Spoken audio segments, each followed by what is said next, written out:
Since we said bye to the others in Nasha Town. Still no news about Rerir, though. Where could he have slunk off to? If only he was gone for good. But with all the trouble he stirred up before, there's no way we've seen the last of him. Hello! You must be the traveler in Paimon? Mr. Flint has been looking for you. Unfortunately, there's been a serious wild hunt attack over at the quarry. He thinks it's time to regroup and figure out a plan. The wild hunt? Oh, uh-oh. We better get over there, right away! Come on, let's go!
I can barely sense any Kuvaki at all. This whole area feels like a soulless husk. Looks like his appetite truly is insatiable. As if the power of that energy cannon wasn't enough. He's not seriously still getting stronger? What's his endgame here? Ah, everyone's here already. Hey, we made it. So, what's going on? We've all been on high alert since we split up a few days back, expecting Rerir to strike again. But it's like he just vanished into thin air. No one has seen him nor found any trace of his presence. That is, until this morning, when a ratnik found signs of wild hunt activity while out here on patrol. As you can see, the Crystonite itself is physically intact, but the Kuvaki it contained is all but completely diminished. And we're sure that Rerir did this. Who else? He's the only one who could pull off a stunt like this. Kuvaki loss has reached critical levels. Rerir of Solnari set to maximum threat level. Warning, unless de-escalation measures are taken soon, he will pose a threat beyond our ability to contain. The consequences could be catastrophic. Traveler, do you remember when we encountered Rerir just after regaining his body? There wasn't a shred of sanity left. Nothing but madness and rage. Yeah, didn't he shout out a bunch of names? Then he started raving about how nothing in this world mattered to him. Oh, Paimon gets chills just thinking about it.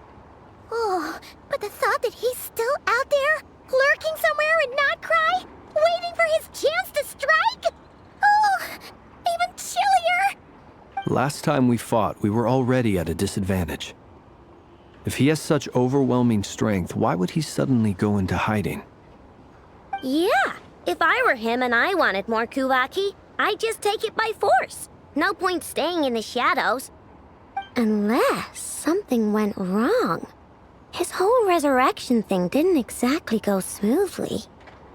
The other thing is, how does someone who's completely lost their mind still have the wherewithal to cover their tracks so perfectly? Beats me.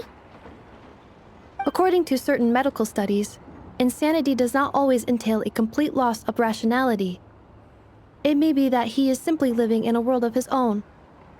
That actually sounds about right.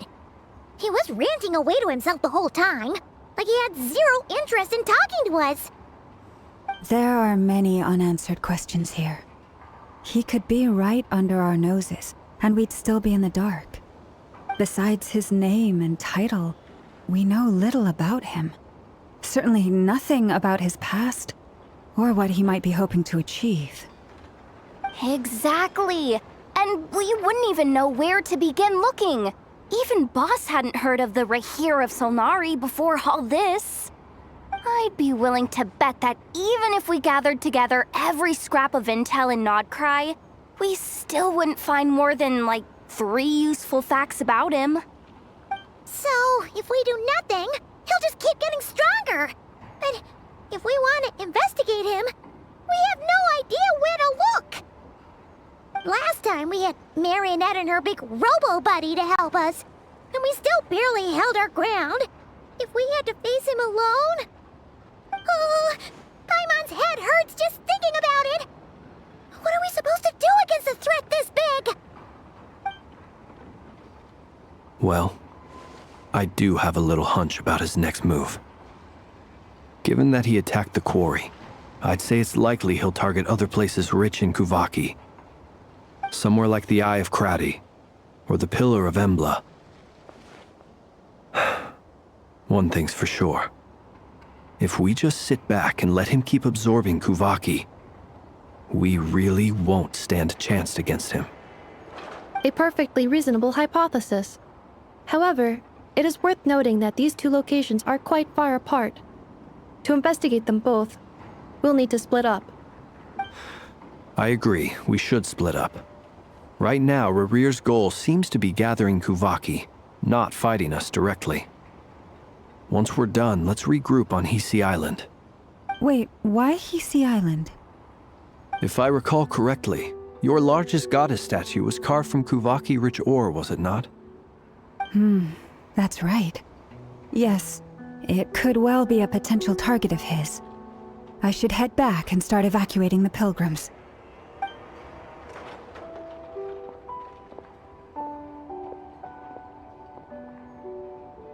Splitting up's always gonna be risky. But I guess we don't have much choice, right? We're in a race against time here. And if we do run into Rerir, what then? That's when you follow the 3rd rule of treasure hunting. Run like the wind. Didn't you say the 3rd rule was go with the flow? I don't know. Did I? Anyway, whatever. In this situation, go with the flow means go find backup. Agreed. If anyone finds so much as a trace of Rerir, do not pursue him. Get out of the area and alert the rest of us as soon as possible. We need to put safety first. All right, we'd better get moving. Come on, Nefer, let's go!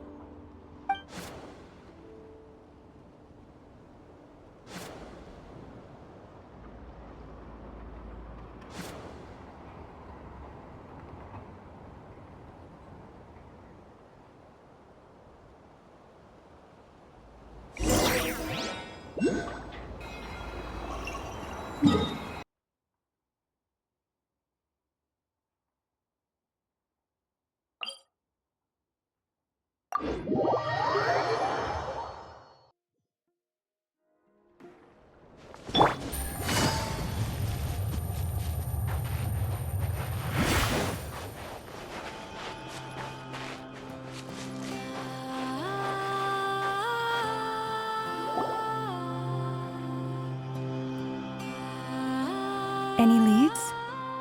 Nope. Diddly squat. No clues to where he might be hiding. It's like he's a ghost. It feels like we're sitting on a powder keg that could go off at any second. Ugh, I hate this feeling. I'd rather face him head on than be left hanging like this. So, you guys didn't find anything either? Not loving the word either. How about you, Flints? I questioned a few Ratniki and eventually narrowed my investigation down to one suspicious individual. But by the time I got to his place, he was already gone. Almost as if he knew someone was on to him. Either that, or he's just extremely cautious and doesn't stay in one place for long. He's been biding his time for a while now. The question is, where or what is his next target? No idea. Since regaining his body, he seems to have lost all interest in the fragment in my possession. If he did still want it, he's had plenty of chances to take it. All we can do now is hope that Ino and Nefer turn up some leads. Darn it, Rerir! If you've got the guts, come face me one-on-one!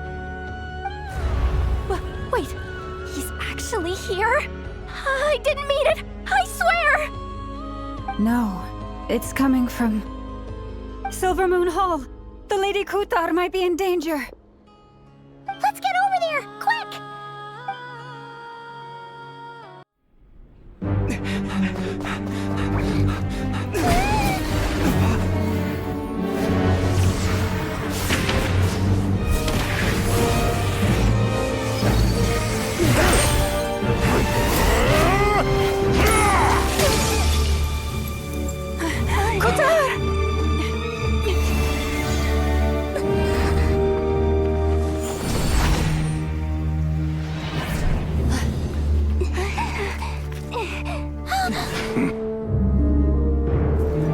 Why is he attacking the Damsel? What's going on? No time for questions. Stop him!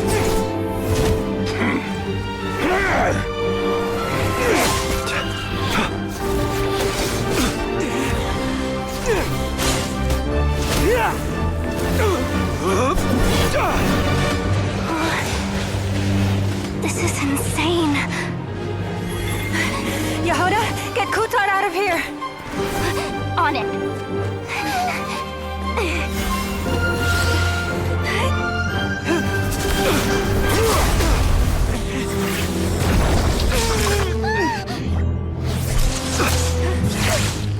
Look where your feeble light has gotten you. Now you shall plunge into darkness. Tholindis, soon I will find a way. Watch out!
Made it out of there alive! What's that guy's deal? How'd he get so crazy strong? He's a threat to this entire nation. I doubt his strength could even be measured by conventional standards. I have a question. When me and Nefer showed up, we saw him chasing after this lady like he wanted her dead. What was that all about? We weren't there for the whole thing either. They were already duking it out by the time we arrived. Yeah, we didn't see how it all started. It all escalated so quickly, we had no choice but to step in.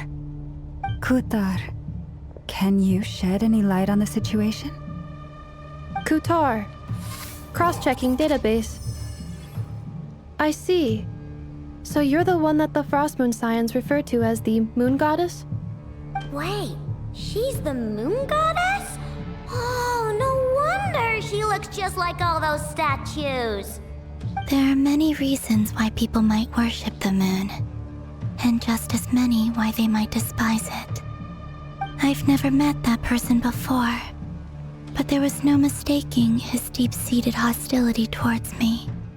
Why he holds me in such contempt, I cannot say. But since he hunts the power of the moon, it's no surprise that I am a target. Kutar. There are many potential motives. For instance, you help the traveler escape his grasp.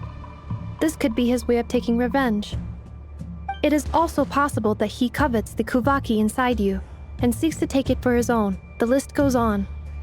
But right now, devising a counter strategy should be our #1 priority. The likelihood of this location being discovered is close to 100%. A counter strategy? But we don't stand a chance against an enemy like this. Surely our only option is to run. He's not gonna chase us to the end of the world, right? So as long as we can sneak out of nodkrai undetected. No, I can't say that. Come on, Yehoda, this is serious stuff. You can't suggest we all just chicken out. Running is our only option. Huh? You seem surprised, but what other choice do we have? We are facing an enemy we cannot possibly defeat in battle. Well, I mean, yeah, but still. It's not too late. I can distract him, so you have plenty of time to make your escape. Wait, what? You're gonna act as bait? Doesn't that make sense? I'm the one he's after. There's no need for you to risk your necks on my behalf. A coyote doesn't stop for bypassers while it's howling at the moon. What is it, Loma? The Frost Moon Scions have already grown accustomed to life without their goddess. My presence here is no longer essential, and this is not my home, so you needn't ask me to stay. We can't just roll over and let him get away with this. That's not our style. Yeah, we can't just call it quits after everything we've been through together. Besides, she pretty much saved my life back there. If I just ditched her now, I'd never forgive myself. We can't overlook that you have saved our lives multiple times now. To talk of returning the favor would be a little crass for my liking. But suffice to say that we are friends, and friends look out for one another. Rerir's true objective remains unclear. Even if we were to sacrifice Miss Kutar, there's no guarantee he would stop. But... Kutar, I know why you left the Frost Moon Scions so long ago. It was because people started treating prayer as a form of trade. They would make self-centered wishes, force you to accept meaningless offerings in return, and then expect you to perform miracles for them, as if that were their entitlement. If it were me, I might have walked away too. But I believe that time can change everything, and that sometimes it takes losing something precious to appreciate its true worth. After much reflection, I've realized that this was never about whether the Frost Moon Scions need you. Any relationship based on need is purely transactional. What I truly hope is that you'll choose to stay, not out of obligation, but as part of our family. You were born here, and now you've returned. Who knows? Perhaps it was the moonlight that guided you home. Thank you, Lauma. But my power is on the wane. I'm afraid I will be of little use to you now. Very well then. I'll do as you say. Both times you saved us, we were transported across great distances in an instant. Is that one of your powers as the moon goddess? It is, but I find it very draining. I barely managed to pull it off just now, and it will be some time before I'm strong enough to do so again. Rejected by the world, my power is dwindling. Like a lake, cut off from its source, slowly shrinking away. Now, it has almost run dry. What do you mean, rejected by the world? The 3 moons belonged to the ancient bygone era in which they came into being. From the moment I was born, the world itself has been steadily sapping away at my strength.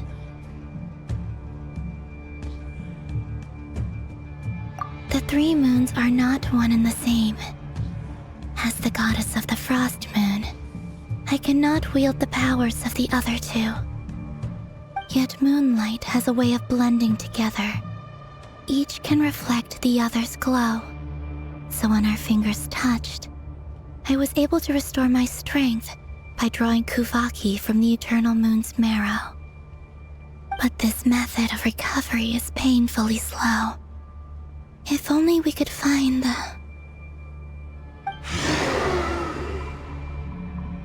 It's the Wild Hunt! Even faster than we expected.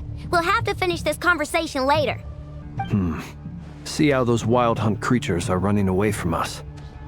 They're likely just a scouting party, which means Rerir won't be far behind. Then what are we waiting for? Let's get the heck out of here!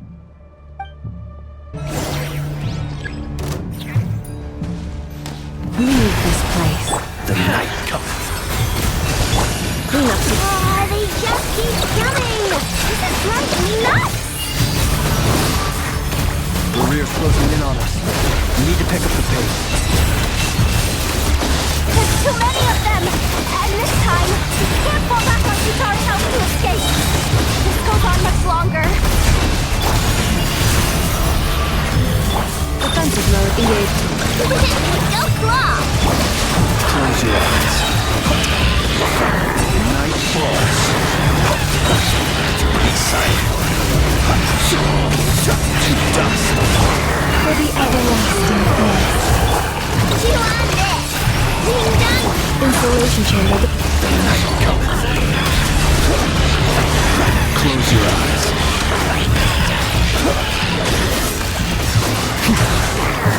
Night falls. With one heart, we pray. Go claw! Ultimatum protocol. Be silent. Beware the creatures of the night. To dust. Observe. Night falls. You on this! Being done! Annihilation mode. For the everlasting place. Close your eyes. The long sleep beckons. Be silent. To dust.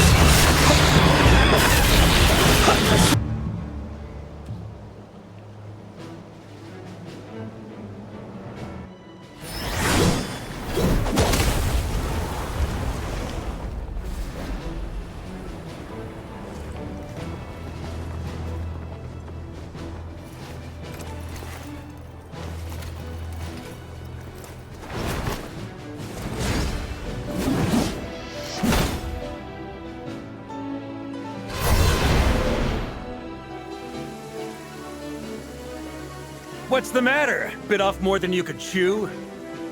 How are you? Uncle Varka! You're back from Amsvartnir? Whoa! You're VARKA? Grand Master of the Knights of Favonius? We could save the intros for later. Right now, let's get you all out of this hellhole. Follow me. I know somewhere you'll be safe. Oh, is that where I think it is? That's the one. Come on, move! There's no time to waste.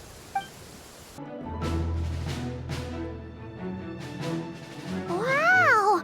Where are we? This is so well hidden. Well, that goes without saying. This is the Knights of Favonius' meeting place in Nodkrai, and a contact hub for the Northern Intelligence Network. AKA, the black market of intel. No matter what faction you're with, it's the place to buy and sell information. Their headquarters are in Nodkrai, but they've got contacts in every nation. As an expeditionary force on foreign soil, working with them has offered us the most effective way of getting our hands on reliable local intel. This is where we meet, so naturally, it's secure. Anyway, where were we? Folks from Nodkrai should be pretty familiar with me by now, but I believe this is the first time we've met. Allow me to introduce myself. I am VARKA, Knight of Boreas, and Grand Master of the Knights of Favonius. We've heard all about you. This meeting's been a long time coming. You look way younger than Paimon expected, but you definitely have that Grand Master vibe. Well, I'm no spring chicken. Just not showing my age yet. Definitely feeling some of that back pain today, though. Rushed back from Amsfartnir without a wink of sleep, only to get right into another fight with that freshly revived maniac.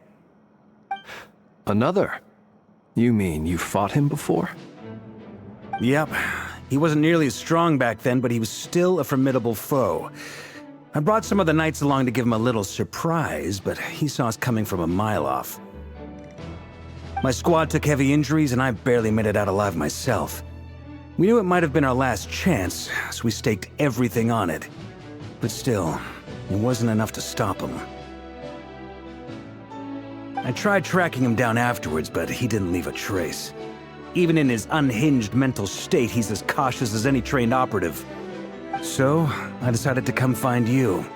And as luck would have it, turned up to find you being ambushed by the Wild Hunt. The rest, you already know. Is that why he's been frantically absorbing Kuvaki these past few days? Because he sees you as a threat? Maybe I'm part of the equation, but even if I weren't, I'm sure he'd still be gathering power.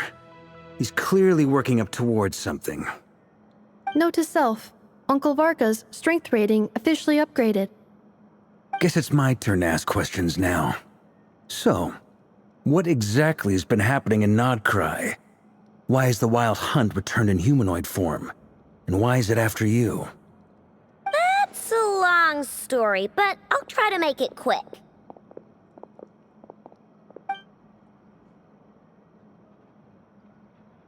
Wow, I had no idea so much had happened. Sounds like you guys have really been through it. So, the Kutar is actually a Fatui Harbinger. And all this Wild Hunt activity in Nodkrai is the work of the Rerir of Solnari, one of the 5 sinners. That's a lot to take in. Need some time to wrap my head around it all. I'm truly sorry, Mr. Varka. You stood with us against the Wild Hunt and did everything you could to stop it from escalating into a full-blown catastrophe. And then, the one time you're away, it all comes to a head and all your hard work gets undone. You've got nothing to apologize for, Miss Moonchanter. You can plan 100 steps ahead and still slip up. That's just life. No one knows what tomorrow holds. You can't predict which way the wind will blow next. And, to be perfectly honest, I can't say I'm surprised. For all the times we've defeated the Wild Hunt in the past, we've never been able to completely wipe it out. Turns out, we were just delaying the inevitable. But now that a new variable has come into play, fate may well take a different course. A new variable? You mean us? Who else? And in a strange way, I think his resurgence might not be an entirely bad thing. The Wild Hunt is like an unrelenting force of nature, but Rerir is an individual with an agenda. He's gotta have a weak spot somewhere. That said, while I was explaining everything just now, some of the points that Mr. Flint's added caught my attention. You mean about our mystery ally? That's right. From what you've said, not only did they lead you straight to some key files, they also shielded Hisi Island from a lethal Kuvaki blast. I don't know who or what could pull something like that off. Heck, even Miss Columbina doesn't have a clue. I hadn't heard the story about those files. Would you mind repeating their titles for me? Wild Hunt Phenomena Log, a nodkrai and Ratnik's Field Journal, and Kuvaki Survey Log. Oh. No, still doesn't ring a bell. Another dead end. Guess all we can do now is hope that our mystery ally keeps showing up when we most need them. Still, it's safest to assume they won't be intervening again. From here on out, we'll have to resolve this crisis by ourselves. Your intel also explains something else I've been wondering about. The reason I led my team to Amsfarnir was because we'd had reports about a possible source of the Wild Hunt showing up there. But once we looked into it, it turned out to be a red herring. I don't know who was behind it, but clearly, it served its purpose. I doubt it's by chance that he happened to make his comeback while my attention was diverted. And from everything you told me, it sounds like his scheming began well before his return. So maybe luring me away was all a part of his plan. But is it even possible that he orchestrated all of this by himself? The Moon Maiden and the Rerir of Solnari, nodkrai of all places. The way everything is unfolding, it can't be a coincidence. So, what do we do now? Got any ideas? Right now, we've got at least 3 things to consider. Let's go through them one by one. First, we need to figure out how to take down Rerir. If we can't beat him in a straight-up fight, the rest won't even matter. To my knowledge, the bulk of nodkrai's fighting force is already gathered here. But even with everyone united, we're still no match for Rerir in his current state, let alone with his power still growing. What if there was a way to tap into a new power of our own? How so? Have you thought of something, Columbina? 3 moons once watched over this world. The Eternal Moon was the largest. The Frost Moon was the brightest.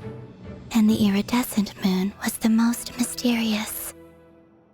They say that back then, the 3 moon goddesses wielded immense power. Enough to shape the workings of the world itself. I now bear the Frost Moon's power, and the Eternal Moon's marrow resides within the Traveler. Hold on. Are you suggesting? The iridescent moon, the last piece in the puzzle. That's right. If we can find the Iridescent Moon's marrow, I will be able to regain my strength much more quickly. The 3 moons are said to stir the tides and illuminate all things. Perhaps they hold further secrets beyond our understanding. According to my analysis, the solution is feasible. However, it is subject to one major condition. How do we locate the Iridescent Moon's marrow? I know a way, but we will need to visit the Fatui's Experimental Design Bureau. The Experimental Design Bureau? Are you saying we need to involve Marionette? Yes. I must speak with Sandrone. It's a long way from here to the Experimental Design Bureau. There's a high chance you'll be spotted. You shouldn't go alone. Then that's settled. Next up, our second priority. Somehow, we need to figure out Rerir's end goal. As you saw for yourselves, when he was still in his Wild Hunt form, everything he did was for the sake of recovering his body and resurrecting himself. His first act since then, after laying low for a while, was to try and assassinate this young lady. People's obsessions often reveal their greatest vulnerabilities. There must be a reason why he despises the moon so deeply. Perhaps it sheds some light on his title, the Rerir of Solnari. The Wild Hunt has plagued nodkrai for centuries now. If we want to stop it for good, we have to get to the root cause of what's driving it. It's true. We still know very little about him. If Kuthar hadn't given us that lead, we wouldn't even know his name. But where would we even start? I doubt even the Intel Queen of nodkrai has a clue, and she has info coming out of her ears. Oh? That's a rather hasty conclusion for someone who's so painstakingly meticulous when it comes to dealing with machines. She heard me.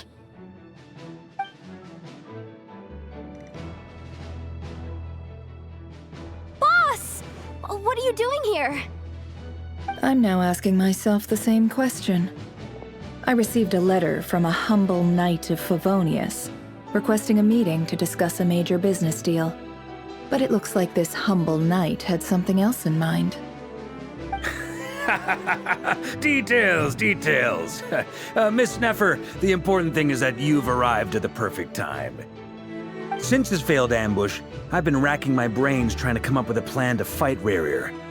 Given the severity of the situation, I think it's fair to say that our only chance lies in uniting as one. And I'm talking all the factions in nodkrai. We can't do this without the Curatorium, but I knew it'd be a tough job to win you over. So, I took the liberty of reaching out for a little chat. Wait a sec. How did you even hear about this place, Nefer? Didn't you say this is meant to be the Knights of Favonius' meeting spot? And a contact hub for the Northern Intelligence Network? And isn't it supposed to be super hidden? You really think he could have gotten settled in nodkrai without my help? Besides, I'm the one running this gig. Of course I know where the meeting place is. Allow me to introduce the current head of the Northern Intelligence Network. If it's intel you're after, she's your woman. Pretty much seen and heard it all. Please spare me the flattery. Let's cut to the chase. Seems like you've run into some trouble, huh?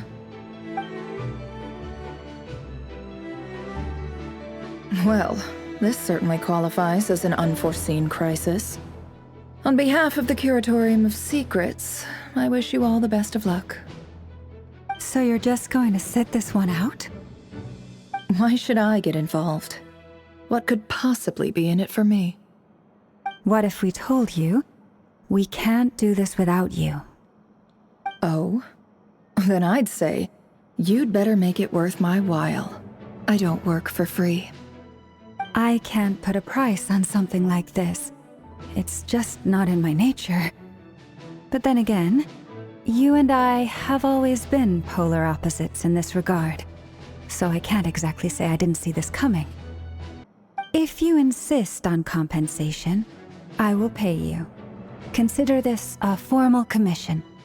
Sound fair? You just don't give up, do you? Too bad. I know you well enough to know you can't afford my prices. The riskier the job, the more it'll cost. And a Moonchanter's stipend isn't exactly generous. Unless you're planning to start passing the donation box around among the faithful. Boss, just a thought. If they come up short, maybe you can take the difference out of my next few paychecks. Things got really dangerous during the fight with Rerir. If this girl hadn't saved me, I'd be ley line fodder by now. I'd be gone for good, boss. If there's any way we can make this work, I'd really like to help her. Please? I'm begging you. This is why I'm always telling you never accept favors. They are the hardest debts to repay. You have to be careful who you get involved with, or you invite all kinds of misfortune. Very well, Yehoda, I will help. But just this once. Don't count on this happening again. Flynn's, that fragment that Rerir was after, do you still have it on you? Of course. Let me borrow it. I need it to follow up on some leads. Wait, you actually have some leads? Shh. This is top secret information. I get it. We all have things we'd rather keep to ourselves. Plus, I know we can count on you, so we'll leave the intel gathering in your hands. And that brings me to the third and final item. We need to find a way to distract him. We need time to make our move, so someone will have to stall him. I'm in for this part, no matter what. Anyone coming with? Count me in too. Come off it, you two, quit playing heroes. I'm way ahead of you here. And Nefer did a scan of the Moon Goddess's Kuvaki signature, and we're gonna use it to make some decoys over at the Kramkake craft shop. Anyone who's in, follow me. Once they're ready, we'll deploy the decoys across nodkrai. So as long as the rest of you keep moving, he won't catch on to your scent and won't be able to track you down. I like it. Genius idea. No biggie. All right then, we'll split into 3 teams. Once your team has finished their mission, return here and wait for the others. Dismissed!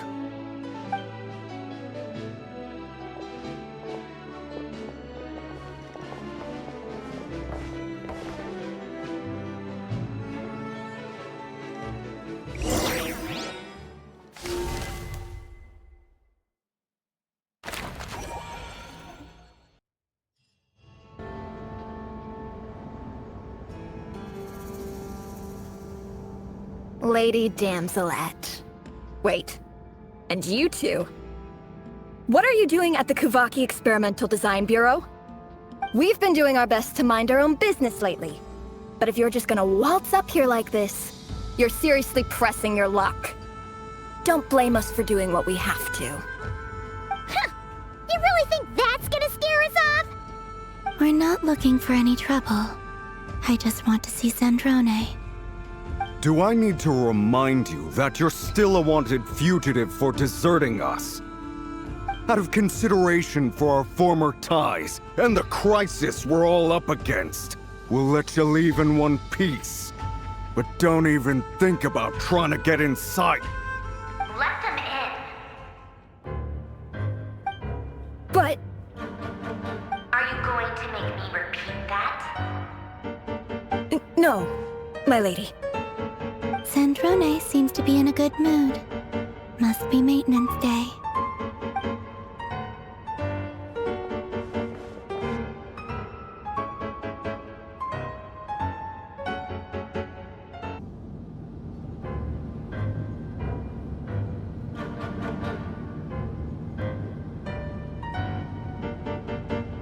So tell me, to what do I owe the honor this time? Actually, before you answer that, just so we're clear, we're not colleagues anymore, Columbina. I don't owe you anything. I promise it's nothing big. It seems like you've gotten the wrong idea here. The only reason I let you in was because I was bored. It seemed like a way to kill some time and satisfy my own curiosity. Whatever miscalculations I may or may not have made in the past, I haven't lost the plot enough to even consider sticking my neck out for your sakes.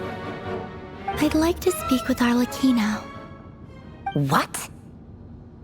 Huh? You mean the knave?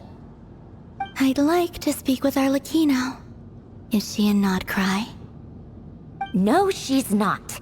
Once the work on this facility was completed, she went back with the rooster and Regrator. The only ones in nodkrai are me and... What is it you need to speak to her about anyway? Rerir is hunting me. If I'm going to face him, I must first retrieve the lost moon.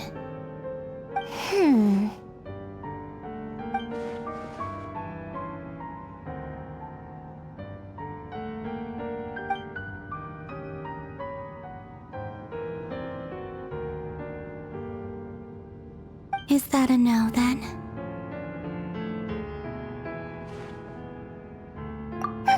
As if I need reminding. I was this close to settling things with him before someone decided to whisk me away to their weird little garden.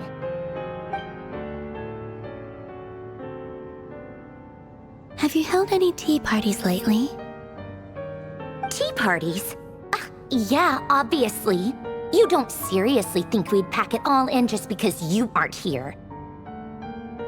If anything, they've been more eventful than ever.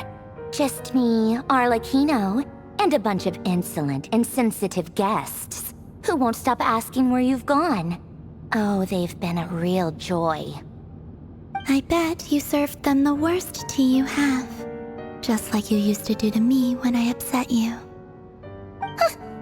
Who cares about how good the tea is when there's no one around to drink it? I keep losing people. First Rosaline, now you. I'm running out of people who can make me laugh. Honestly, what could be more ridiculous than a multi-centenarian goddess who's only ever had the plain herbal tea she received as offerings?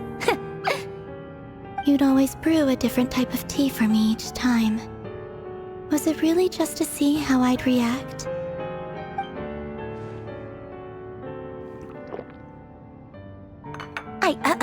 Well, duh. Why else? Watching you squirm was practically my only form of entertainment.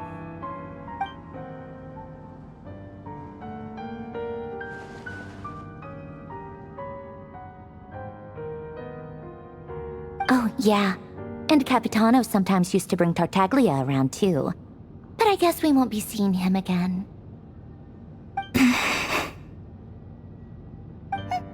Well, I guess we are overdue for a get-together. Polonia! Have Fevronia pass a message to Arlecchino for me. It's time for tea. Will suffice. Pass along a message for me, too, if you would.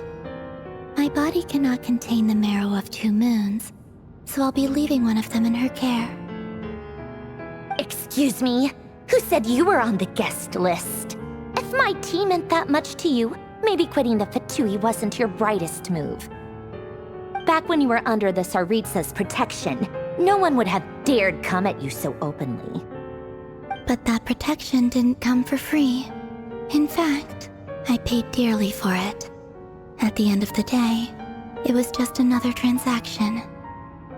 I just got tired, that's all. I never wanted any part in their grand ambitions, and I've had enough of being treated like a bottomless supply of power. It brings back memories from the old days, when I was still worshipped as the moon goddess. Centuries on, it may be a different group of people, but I see the same greed in their eyes. I figured you'd leave eventually. You didn't have as much of a reason to stay as I do. The Tsaritsa gave you shelter and protection, but that was it. Nothing more, nothing less. Meanwhile, the Fatui demanded everything from you in return, until it was more than you could bear. I get why you left. And frankly, I have no interest in dragging you back just because the higher-ups told me to. But if you keep hanging around with this riffraff, the next time we cross paths, we might be enemies for real.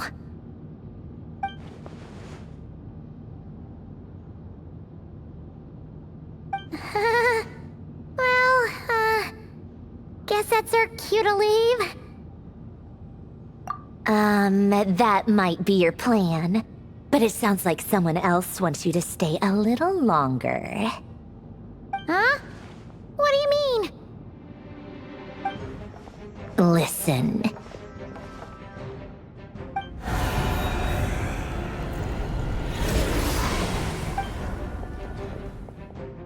My lady, it's the Wild Hunt. A horde of monsters is headed straight for the facility. Another uninvited guest trying to crash my tea party.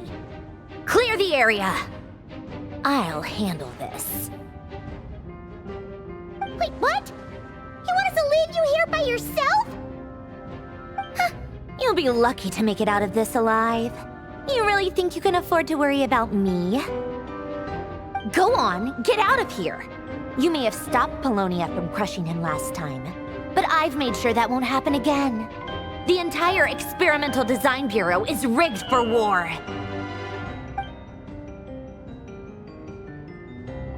Stay and watch if you want, but it'll be at your own risk. You're not flagged as friendlies in the weapons system. Don't tell me what to do! Look, if you're leaving, make it quick. Or you'll just get in my way. There's a secret passage on the 2nd floor. It'll take you right to the plains out back. Stare all you want, Columbina. You're not getting another invitation to my tea party. I know. But thank you anyway, Sandrone. This is exactly why you shouldn't hang around with those people. All their melodrama and sentimental nonsense is rubbing off on you.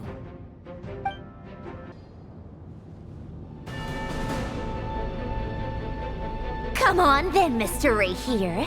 Let's pick up where we left off. It's your Wild Hunt monstrosities versus my beautiful creations. Let's see who comes out on top.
Get him!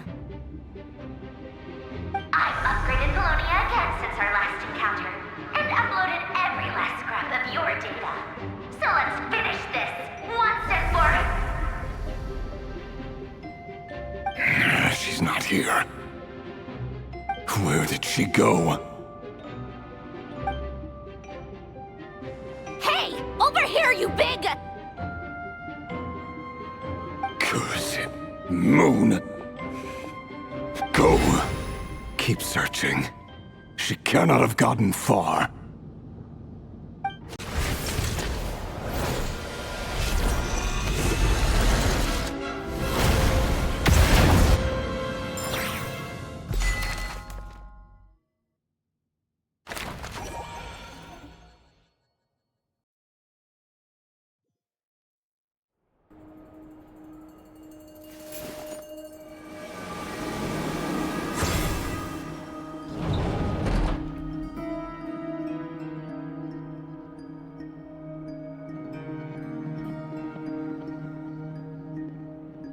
So this is your method for investigating Rerir's past. It almost looks like some kind of ceremony. Good deduction. But it's quite a different affair from what you're used to with the Frost Moon Scions. Whoa! First time I've ever been in here. Boss always said it was off limits, so I pictured some kind of creepy dungeon. But it's actually kinda nice. Oh, I guess this must be Sumeru decor? That's where Boss is from. And that nice shopkeeper who sold me my treasure compass. I'm not sure exactly what you've got planned, but it looks like you're all set. When do we begin? Whenever we wish. But for some reason, I've got a feeling this isn't going to end well. I've never faced Rerir myself, but from what you've told me, his power is beyond anything I could imagine. I, on the other hand, am just an ordinary businesswoman. Our paths should never have crossed, yet here I am, forced to make an enemy of him. If you ask me, you're about as far from ordinary as it gets. So what are you saying? You're getting cold feet? Once I take a job, there's no backing out. Still, I have to ask myself if the power I'm relying on will even work on an opponent of this caliber. And also how to make sure I come out of this alive if things spiral out of control. Death is the one thing we can take for granted. It is the great equalizer, however fortunate or unfortunate we may otherwise be. So it's important to consider how to spend what lifespan we have left. Come on, boss. Lighten up. Quit talking about death. It's bad luck.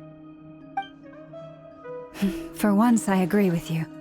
When you're up against a foe like Rerir, there's no such thing as being too prepared. Is there anything I can do to help? That won't be necessary. I've already made up my mind. Time to cash in a precious favor I've been saving for a rainy day. Yehoda, I need you to find someone for me. The sooner the better. Find who?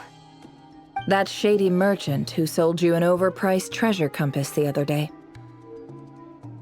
Come on, boss. You're pulling my leg again. In what way is she shady? She showed up when I was completely lost and sold me a neat little gadget that was exactly what I needed. Trust me, she's a good person. Anyway, I know who you're talking about. Don't go anywhere. I'll be right back.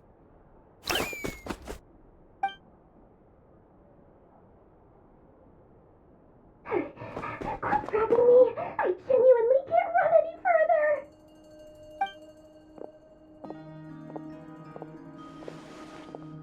Hey, aren't you? What is it? What's the big rush? You dragged me out of a dream where I was literally swimming in Mora. I'm charging double my usual attendance fee. See, look how easygoing she is. After that rude awakening, she could have completely snapped at us. But instead, she kept it together and just asked for an extra fee. Dori Sangama Bay? I never would have pictured you two doing business together. If you want to make it big in nodkrai, it's all about connections. Lady Nefer just so happens to have a lot of intel that interests me. And she also did me a big favor in the past. It was back when I first arrived in nodkrai. My trusty assistant, the genie in my lamp, had an adverse reaction to the Kuvaki and fainted. And wouldn't you know it, that's when I suddenly find myself in a life-or-death situation. Good thing my compatriot was there to swoop in and save the day. I've been giving her a 30% discount off all of my goods ever since. Now, so that no one here feels left out, I'm willing to extend a 20% discount to fellow friends of Boss Nefer. Plus, any other friends you send my way will enjoy 10% off. What can I say? The great Lord Sangamabe is nothing if not generous. So, let me guess. You've run into some trouble? I've got everything you could possibly need, and the more you buy, the more you'll save. You guessed correctly. What have you got in the way of survival gear? The one type of gear I've never been short on. What are you looking for? A jetpack fresh from the Academia's labs? An ancient suit of armor dredged up from the bottom of the sea? At the very least, I need to know what kind of opponent you're dealing with here. If even you're worried about staying alive, it must be pretty serious. What if I told you it's someone with the power to bring a nation to its knees? Is that so? Then we really are talking top-shelf treasures. I don't have anything like that in stock right now. I'll have to ask my supplier. Your supplier? A powerful woman, make no mistake. I can't reveal her identity, but luckily for you, I hear she's planning to visit nodkrai in the near future. If you're willing to wait, I can ask her when she's here. Can't say exactly how long that'll be, though. Then, let me put it another way. What would you do if you encountered an enemy like that? Roll over and serve yourself up on a silver platter? Of course not! I have a handy little trinket from one of my generous suppliers, which... Hold on. What exactly are you getting at? No, no! This is for my personal use only! Let's just say I'm borrowing it, all right? Just for insurance purposes. You'll get it back later. Favors are the worst kind of debt to owe, and now you've got a chance to repay one. A win-win situation, don't you think? Fine. You can borrow it for 5 days. No, make that 3. And for every extra hour after that, I'm charging you 1 million mora. Deal? Deal.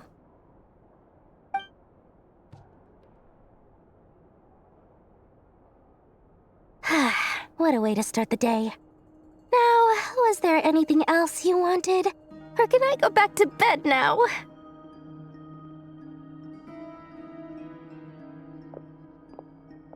That will be all. Take care now. Don't trip up on your way back, friend. See you later! You're my favorite shopkeeper.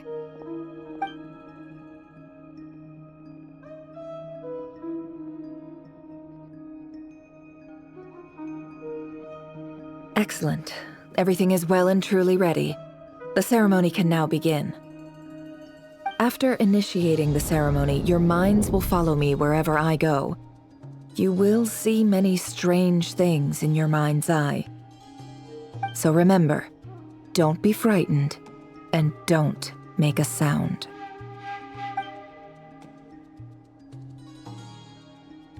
Now then, let us peer into the Rerir of Solnari's past.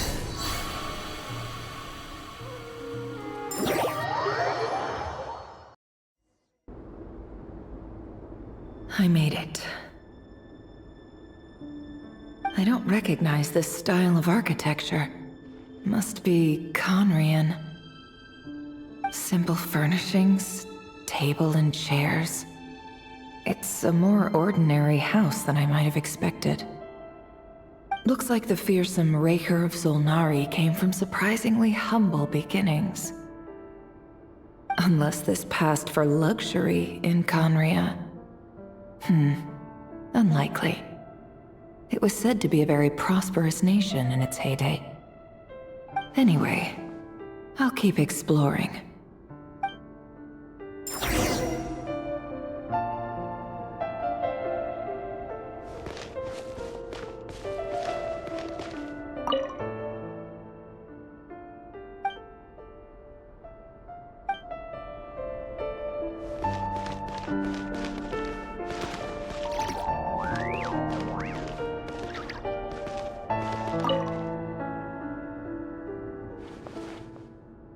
Hi, Rerir. Since you're working extra hours tonight, I thought I'd keep myself busy by checking out that new kebab shop. I've heard good things about their menu. I'll test it out, and if it's as good as everyone's saying, let's go back together sometime. P.S. New stash from the Universitas Magistrorum. I brought some goodies home. A few teacups and a pin rack. Hope you like them. They didn't sign their name. But they must have been close. Sounds like they were living together.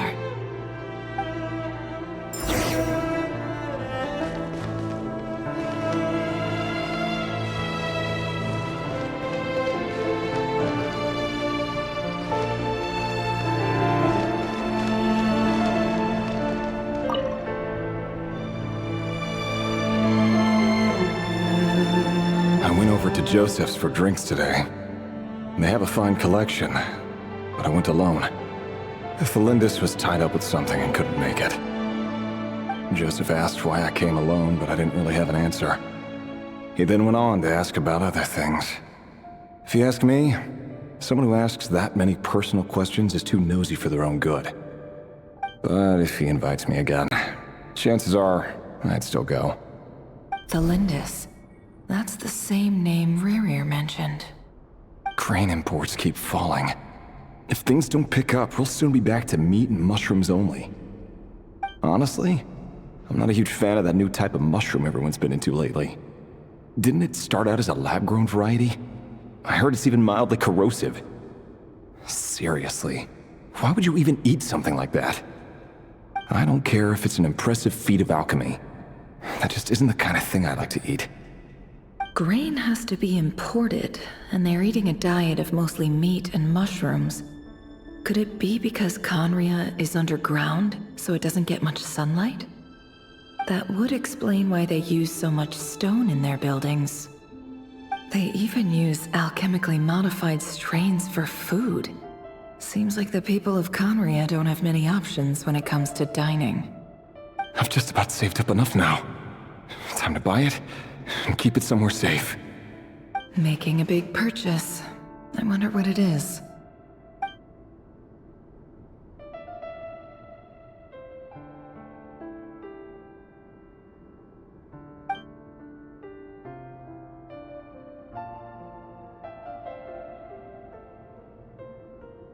He really is a professional.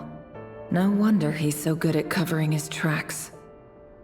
Despite what he's become, it seems like he's retained certain habits, at least in this regard.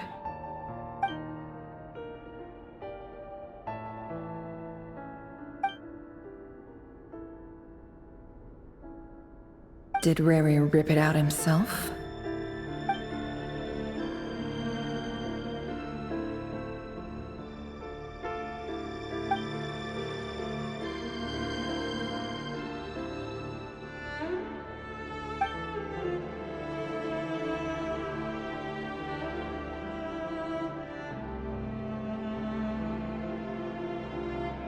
Before I met you, I was convinced that my heart was nothing more than a stagnant pool. The burial place of a fallen moon. A withered, windless grove where the waters rested forever unrippled. It was you who helped me see that my heart hadn't entirely withered away. That it could still beat to the rhythm of love. This is just trivial sentimentality from the looks of it. Why would he go to the trouble of hiding that? The burial place of a fallen moon.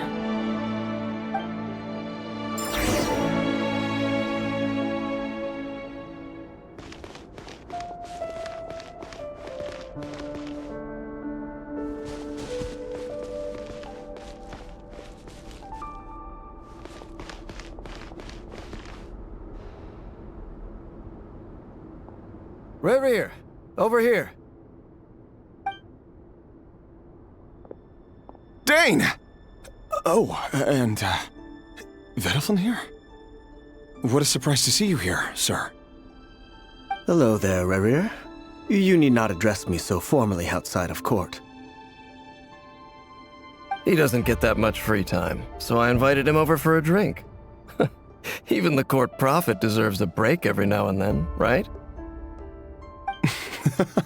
Well, I'm flattered. So, what are we discussing today? Hey, don't look at me. As far as I see it, we don't need an excuse to have a few drinks. Come on, don't give us that. Didn't you say you were about to pop the big question? How's that coming along? Who'd have thought the Great Twilight Sword was an even greater gossip? I just didn't expect you to be the first one to settle down and get married, that's all. Yeah. If you told me that a few years ago, I wouldn't have believed you either. So, are you planning to come clean about your job then? I'm guessing you still haven't told her. Sure, I'll have to tell her at some point. But I'll need to pick the right time and place. To be honest, I have no idea how she'll take it.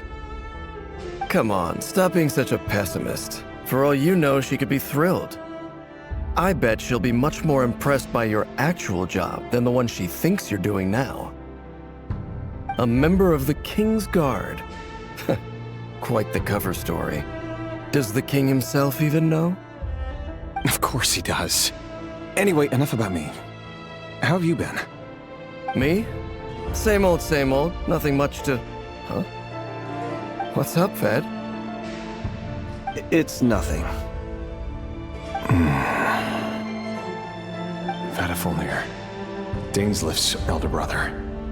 Renowned throughout the court of Khanri'ah as the Visionary, and said to possess a wisdom far beyond the reach of any ordinary man. And yet, despite the gulf between us, he seems to have something to say about me. Does he even know me? Does he see me as a friend of his brother, or just another of the Vinster King's blades?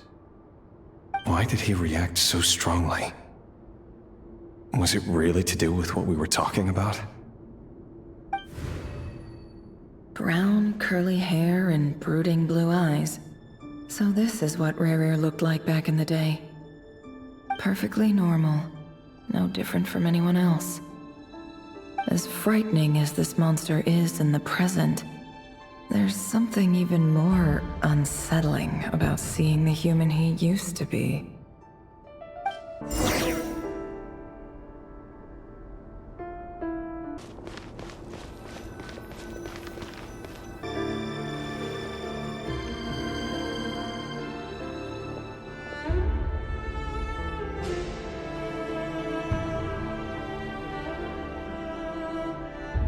Tholindis?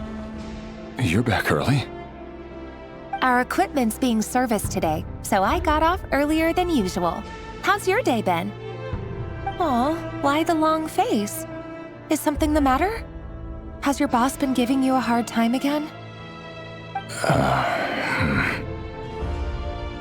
Went for a drink with Dane and the others after work. Isn't that a good thing?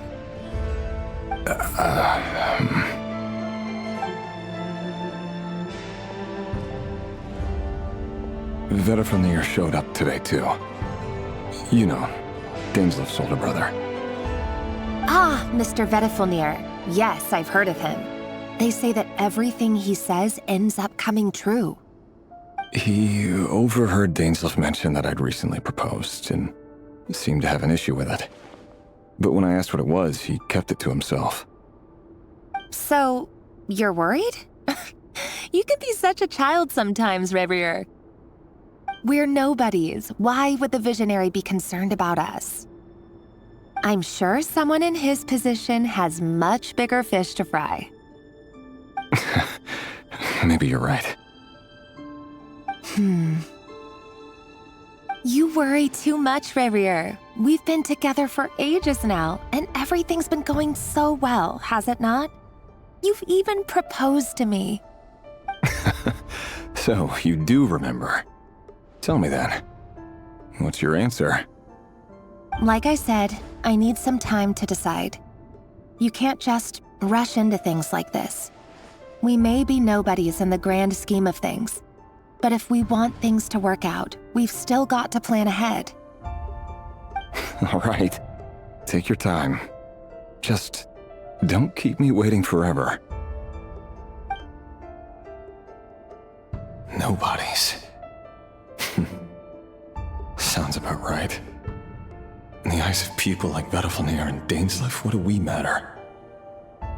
Can someone whose gaze is so fixed on a far-flung future even see the present clearly? Besides, the dynasty's fate rests with the king and his inner circle. Whatever I do, it won't make much difference. Meanwhile, every idea they come up with and every decision they make, it affects everything. These days, the king is lost in his research, and the purge of the Crimson Moon bloodline grows ever more intense. The opposition tried to speak out, but nothing came of it. And I'm under no illusions as to why. Because we eliminated them and got rid of their bodies. A man can have 1,000 reasons to carry a sword, but there are few good excuses to use it. Yet the king has never even considered a gentler approach, and he never will. What becomes of someone who kills on another's behalf? Can he ever find true peace?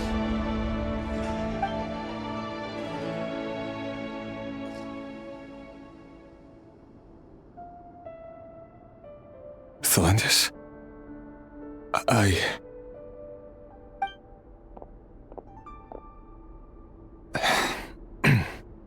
It's nothing. You were right. Fate has never smiled upon nobodies like us. But by the same token, it's unlikely to bear a grudge against us either. There's no reason we can't keep living happily together, cherishing the simple joys of each day as they come. See? You just need to stay positive, Rerir.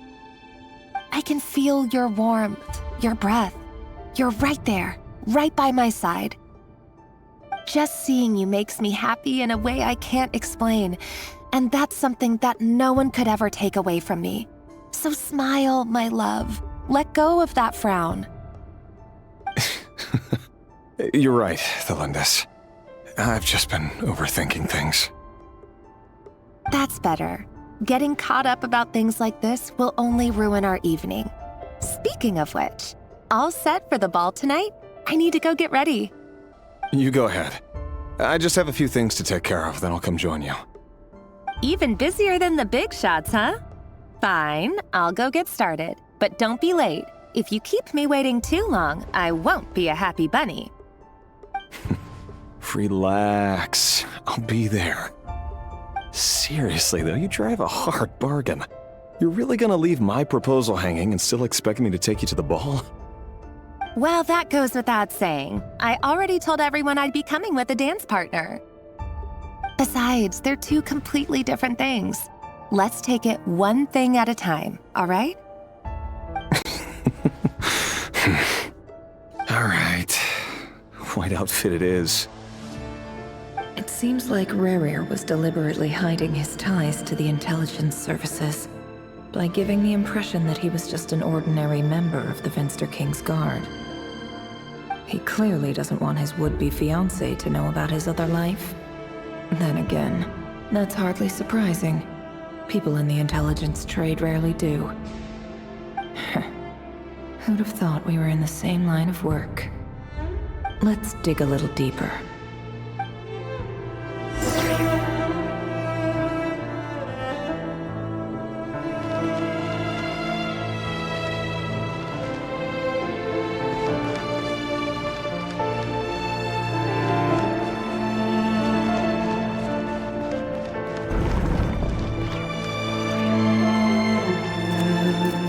Our last operation was a resounding success, and all thanks to you, Rerir of Solnari.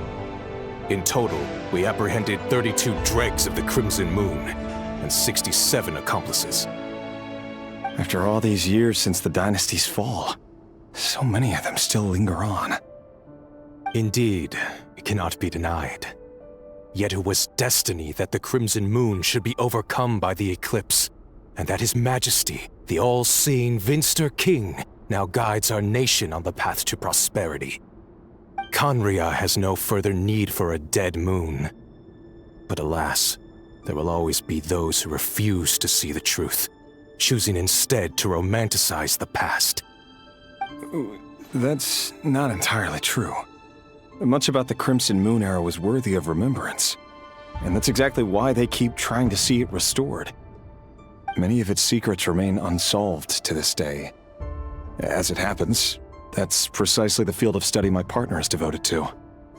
You still haven't told her what you really do for a living. Where would I even start? How do you tell someone that you're one of the king's hand-picked executioners? That your hands are steeped in blood? You didn't choose this life, any more than I did. Orphans like us don't get a say. But I'll sure as heck be the one to pay for it. Speaking of which, we need to be more rigorous in the way we identify direct descendants of the Crimson Moon. Someone, it seems, has strong opinions about my future plans. Most likely my marriage in particular. I have a feeling that we may soon become targets of the Crimson Moon's retribution. Your concerns are not unfounded. They've taken out many of our colleagues these past few years, and for that very reason. These are no helpless lambs we're leading to the slaughter. They're wolves in sheep's clothing. Take care, Rerir of Solnari. I look forward to toasting you at your wedding. Thanks, Thorkel. You look after yourself, too.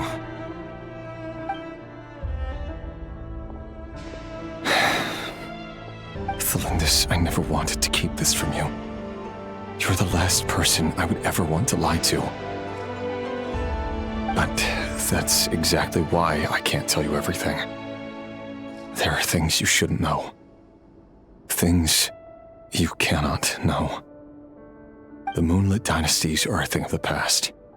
Yet even now, with the sun shining high in the sky, there are those who would call forth a dead moon's ghost. Could that be why Vedalfnir held back? Or was it because of some court secret he's not at liberty to share? I have to get a clear answer from him. No matter what happens, I will protect Tholindis. Rerir seems to be very concerned by Vedalfnir's reaction. Vedalfnir and Dainsleif, the Visionary and Twilight Sword. So that's what they were really like. I've investigated this whole area now. There doesn't seem to be any other memories here. Should I try somewhere else? Wait a second. What's this black smoke?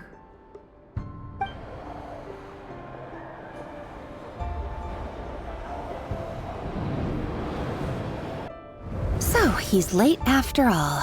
Just you wait, Rerir. You're in for it. Big time. Are you waiting for someone, ma'am? Could I tempt you into buying some flowers? Oh, sure. Pick me out a pretty bunch if you would. Thank you. But I'm afraid none of them are as pretty as you. For someone so young, you sure have a way with words, don't you? I'm only telling the truth. Look me in the eyes. You'll see I'm not lying. You're... May we have a word in private? Who are you? And what do you want? It doesn't matter who I am. Too many of our kind have fallen lately, so I decided to take the risk of reaching out. Not long ago, the Rerir of Solnari led an assault on one of our strongholds. We suffered many casualties, and many who came to our aid lost their lives as well. Sorry, I don't know why you're telling me this, and I don't want to get involved. Wait, hear me out. This time we finally got a clear look at his face and learned his true identity. His name is Rerir, and he claims to be one of the king's guards. What did you say? A cruel irony, isn't it? The man you're set to marry leads a double life as a brutal executioner. But surely, you must have caught a whiff of the blood on his hands. Why are you telling me all of this now? Simple. It's because... How strange. Rerir was nowhere to be seen in that memory. It clearly belonged to Tholindis. Rerir couldn't possibly know what happened if he wasn't even there. Why would her memories appear in his fragment? The ceremony won't last much longer. I think it's time to call it a day.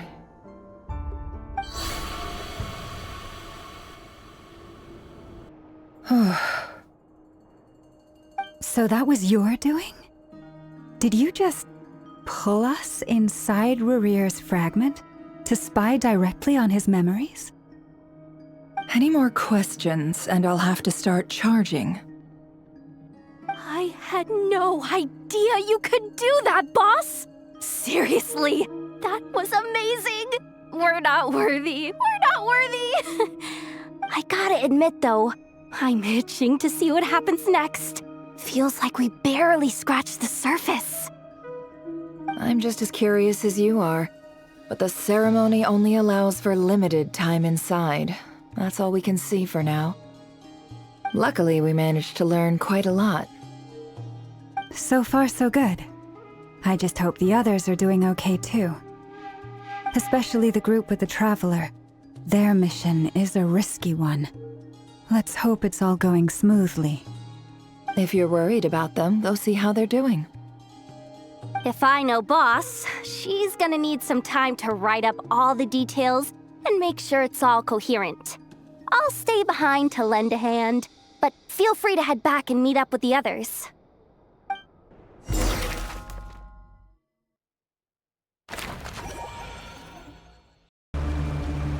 Oh, they've been prowling around for nearly 2 days now. These things just won't quit.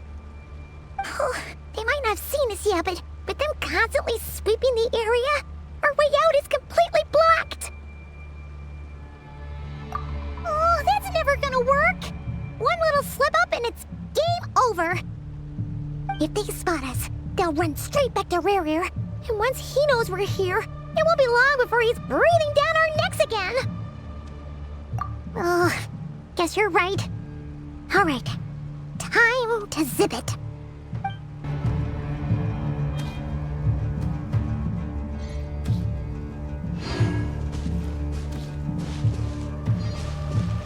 Quick, hide! We almost got spotted!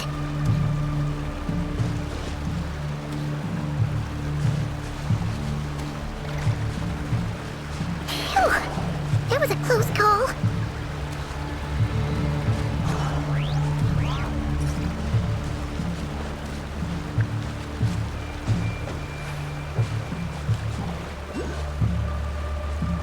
Watch out! He's coming this way!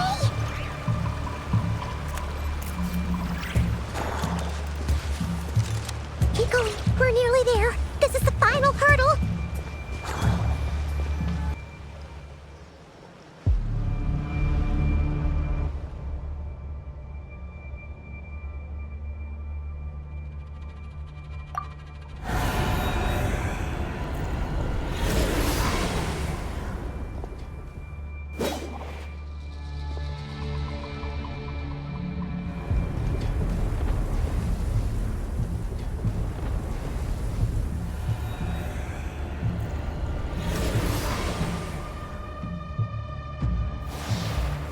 Fire. Fire? Wait, what's that smell? Oh no! There's a fire!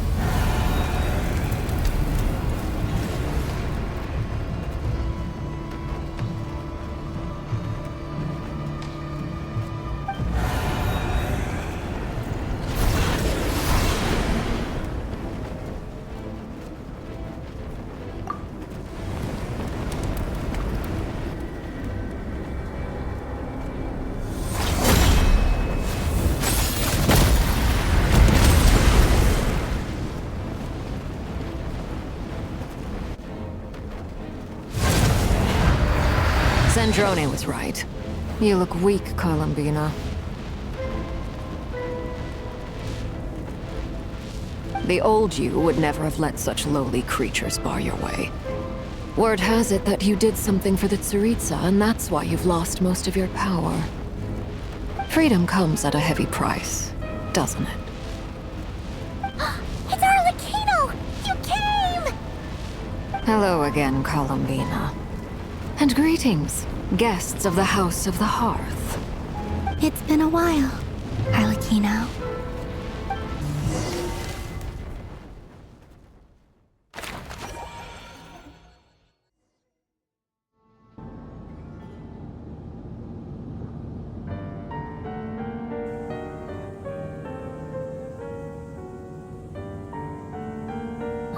Stupid right here of stupid Solnari. Ugh, whatever. I've got all the data I need.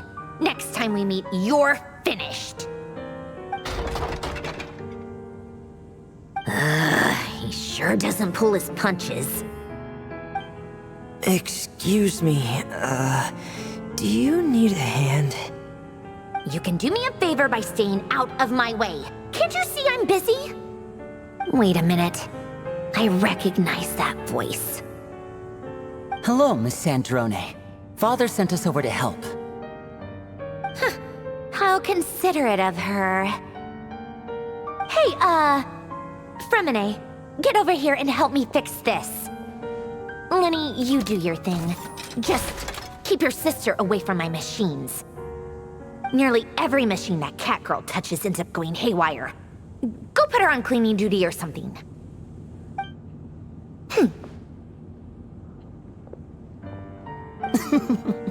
Then let's start downstairs. Fremine, we'll leave this place to you. You've got it. Wait a second. Pretty sure there's still some tea in the cupboard. If you want some, you'll have to make it yourselves.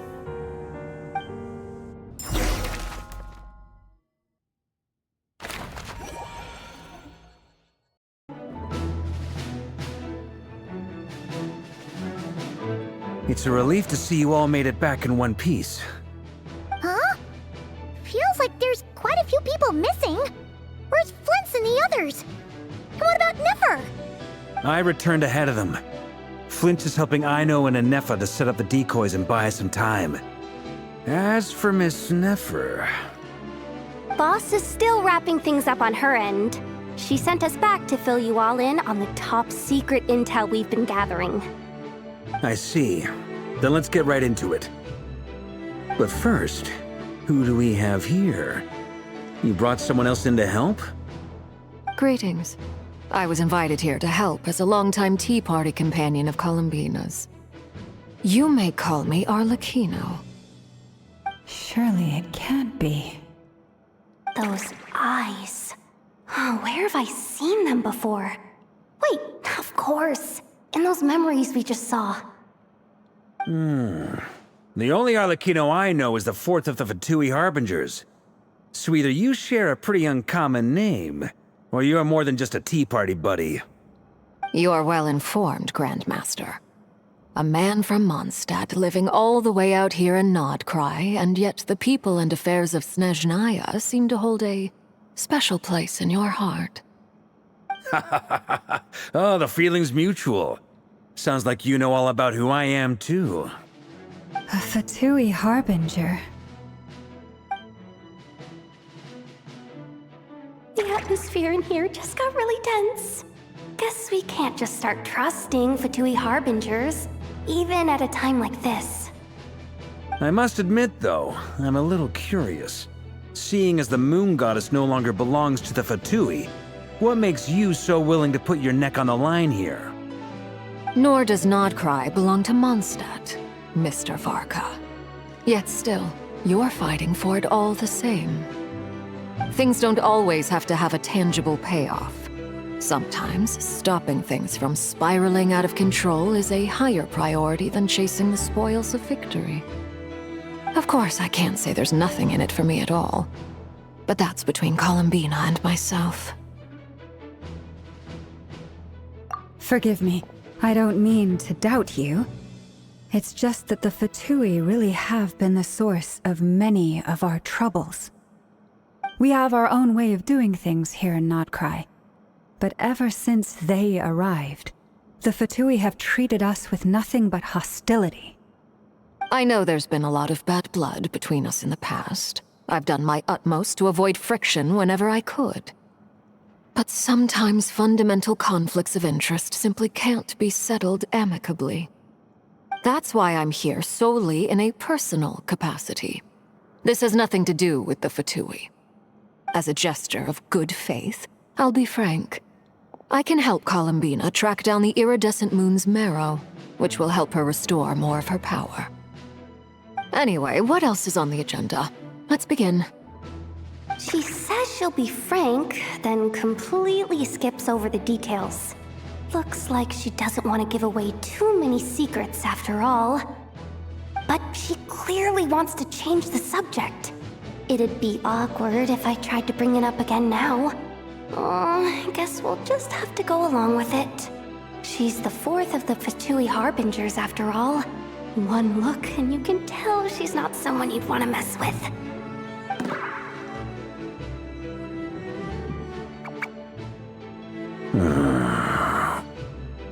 Well, since Miss Arlecchino sounds confident in her ability to handle that, we'll proceed to the next topic. Yehoda, time to share that top-secret intel. All right, listen up, everyone. First, we now know that Rerir was originally a Khanri'ah secret agent whose primary mission was to hunt down and assassinate the so-called Dregs of the Crimson Moon. The Dregs of the Crimson Moon? Mm-hmm. In the memories, there was a lot of talk about the Crimson Moon and Eclipse, and a whole bunch of other stuff from the time of Khanri'ah.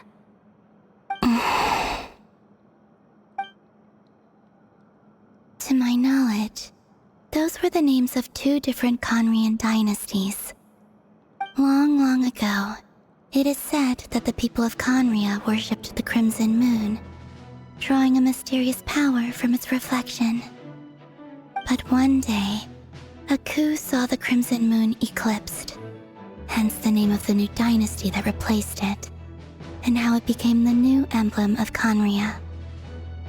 Still, long after the Crimson Moon dynasty had fallen, the last ruler of the Eclipse dynasty, the Vinster King, still coveted the secrets it left behind. So, he sent the Rerir of Solnari to secretly hunt down the Crimson Moon's few remaining followers. In those days, Rerir showed no signs of madness. In fact, he was as normal as any other person. Oh, and he had a fiancé, or at least a would-be fiancé, called Tholindis. What's the matter?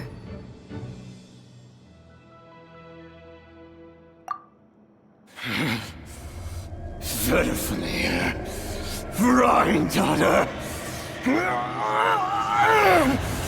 Tholindis.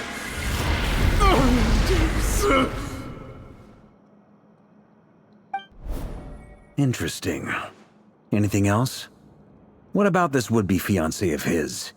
Do we know anything about her? Well, she was a researcher at the Universitas Magistrorum, but it felt like she was hiding some kind of secret. Oh, and one more thing. For some reason, Rerir's fragment also contained some of Tholindis' memories, though only a very small portion. Well, no shortage of potential leads, I'll give you that. In any case, it sounds like we can conclude that while Tholindis was still around, Rerir appeared to be lucid and quite normal. Tholindis, it seems, must have been the one thing in this world that he couldn't let go of. Tell me though, were these pure-blood Khanri'ahs we're talking about here? Why do you need to know that? Hold on. If she was a pure-blood Khanri'ah... Oh yeah! Just like how it was with the captain! If we could somehow find her, do you think there's any chance Rerir might regain some of his sanity? It's possible. But it would take a miracle. We can't pin all our hopes on that. That merchant who Nefer knows, Dori Sangama Bay. Maybe we could hire her to look into it. Alright then. Let's keep working in our separate teams. Traveler, Paimon, Kutar, and Miss Arlecchino will go look for the iridescent moon's marrow. As for the others... On the way over here, I noticed that the wild hunt monsters had grown even more frenzied in their search for Kutar. At this rate, the people living here will be in grave danger too. So I'm thinking of gathering together some of our followers to go wipe them out. I'll head back to the curatorium and meet up with the boss. Feels good knowing we've all got something to be getting on with.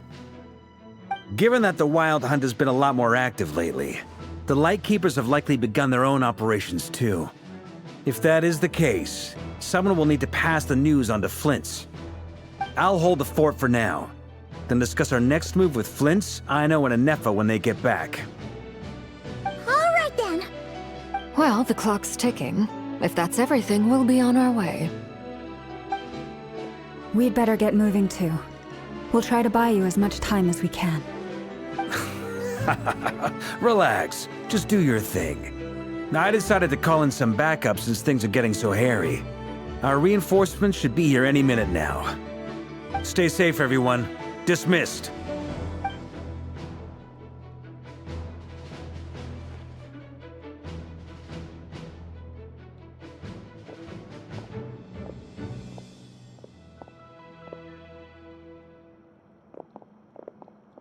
We're back. Did we get here a little early? Or a little late? A tad late. The others have already set off. To summarize, our resident moon goddess has found us a new ally, and Boss Nefer has uncovered some promising info. Everything going smoothly on your end? Not great. I don't know how long we can stall them for. The decoys are getting taken out way faster than we imagined. I'm gonna make some more later, but I need a timeout first. I'm so tired right now. Oh, right! Nefer, could you fill in Uncle VARKA on what we just discussed with Flint's? Sure. Uncle VARKA, you previously told us about how when you went to investigate a source of the Wild Hunt in Amsvartnir, you discovered that it was just a diversion. But according to Flint's intel, several outbreaks of the Wild Hunt had already occurred in nodkrai in the period leading up to that. That was before Rerir had regained his body, when he was far from regaining his full strength. In other words, in theory at least, he still lacked the means to act in two places at once. Flint's, with everything that's been happening, the Lightkeepers across nodkrai are rallying to fight back against the Wild Hunt. They're gonna need your help. I know, I'm sure you're capable of coming up with something far more effective than decoys. But for now, you should stay here and get some rest. And Nefer and I will head back over to Amsvartnir to see if there's anything I missed. I told you Uncle VARKA would say that, didn't I? A deal's a deal. Not a word about my snack intake for the next week. Database updated. Reliability of Aino's predictions increased. What does that mean? They were betting on how you'd respond after hearing their intel. It's the obvious choice, isn't it? That's hardly worth betting on. We already decided that Nefer should go investigate the situation over at Amsvartnir on her own. You might as well stay here and keep watch. Someone needs to hang back and oversee our strategy meetings. And besides, you still haven't fully recovered from ambushing Rerir. So I've ended up with the easiest assignment. Well, I appreciate it, everyone. See you when you get back.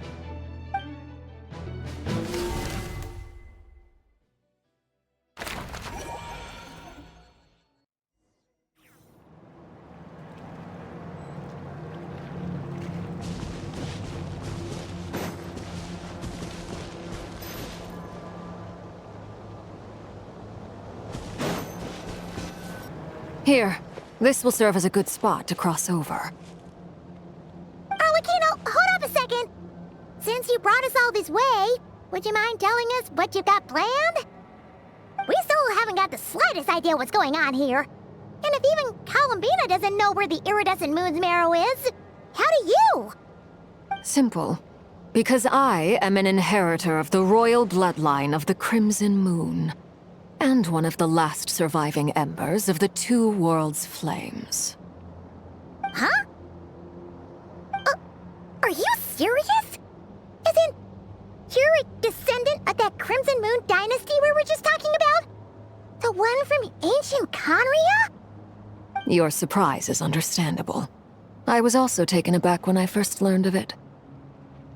But the more I thought about it, the more I realized the signs had been there all along.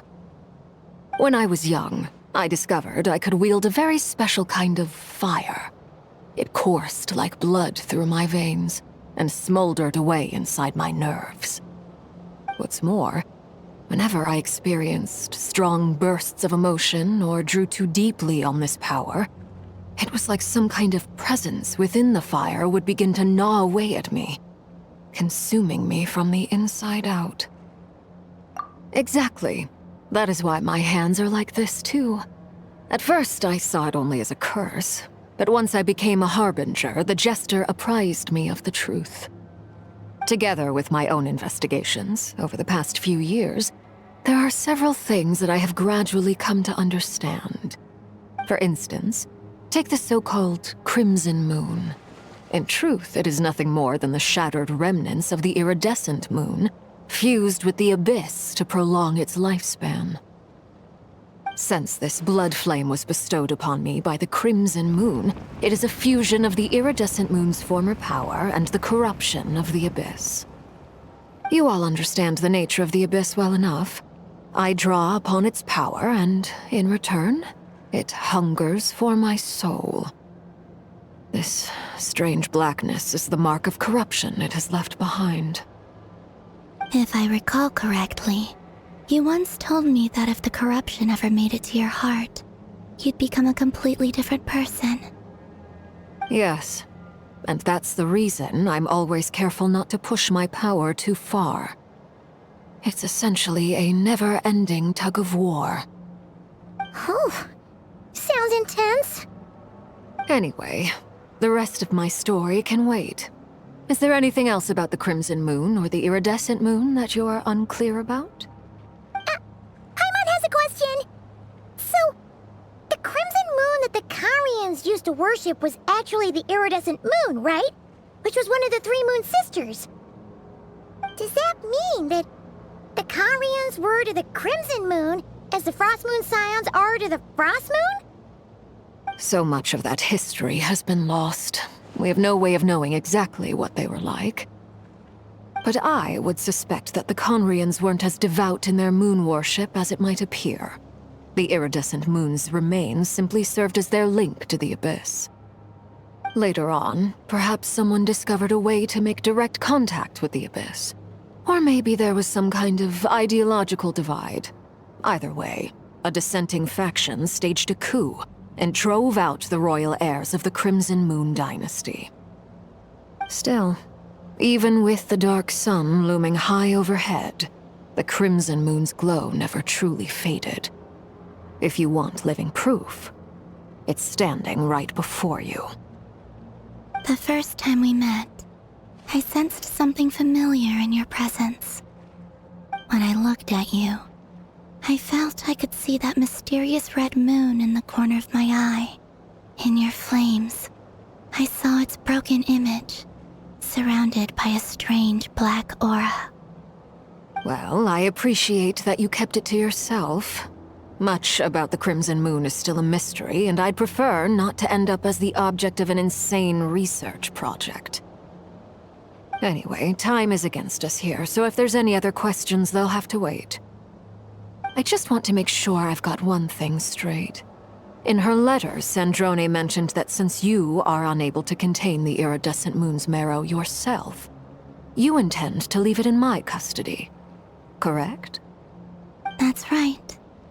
For now, it's the only way I can pay you back for your help.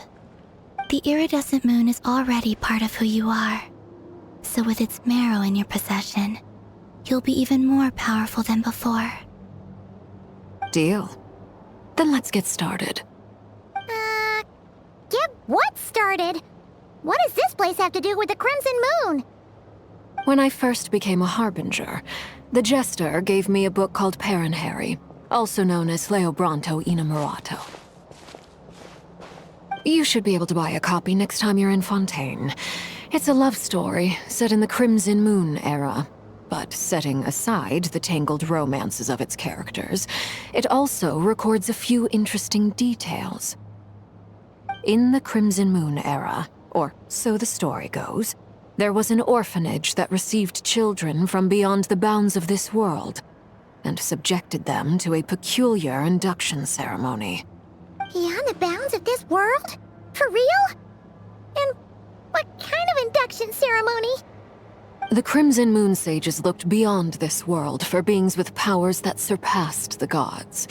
But fearing they might lose control, they subjected these children to a process of refinement.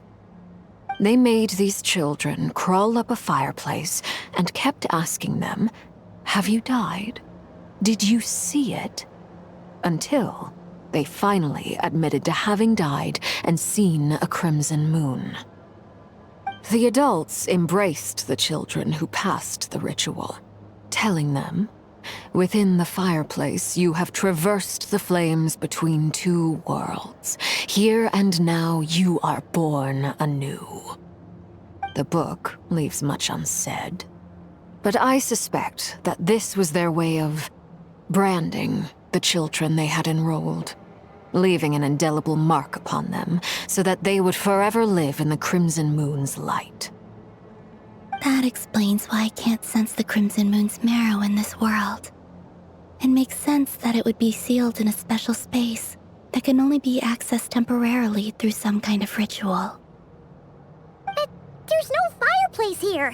Do you see a chimney anywhere? Oh, are we supposed to build it ourselves? Okay, fine. Paimon will go find some bricks. That won't be necessary.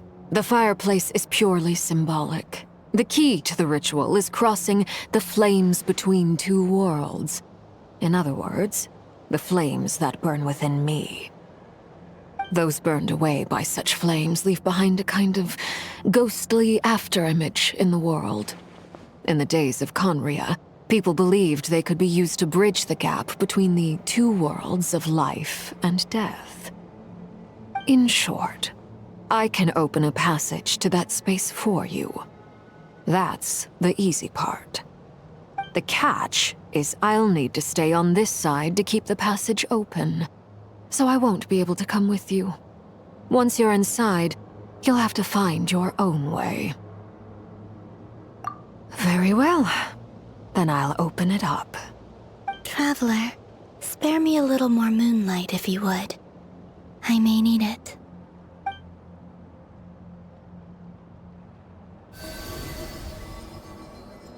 Thank you. I feel like I've recovered some of my strength now. It should be enough to move us across short distances and confront whatever dangers might await.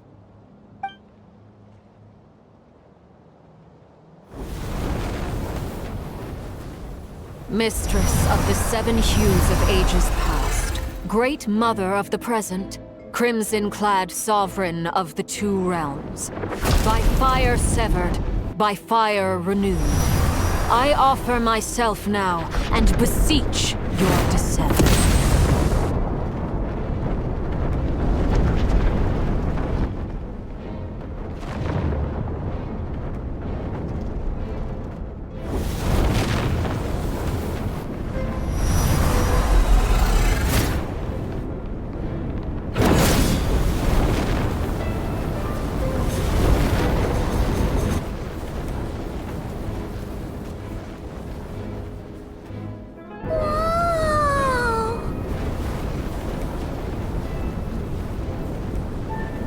One word of advice.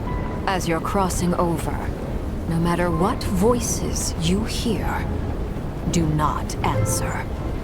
Got it. I sense a sinister gloom inside, but also the familiar light of the moon. I feel that I am about to meet an old friend who has changed beyond all recognition. All right, let's go.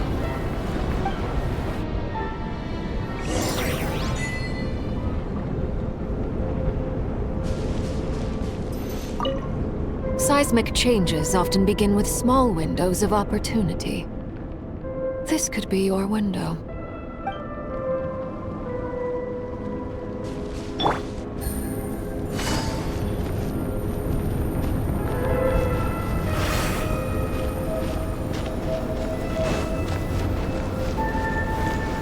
Take it easy.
Like mummified remains.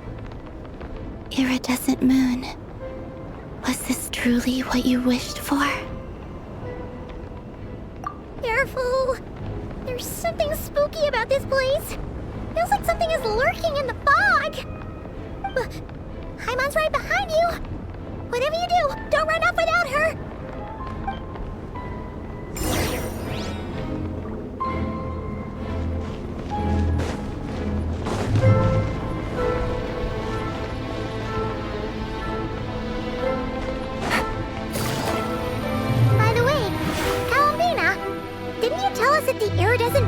Shattered into pieces? The moon up there looks pretty cold, Paimon. How is that possible?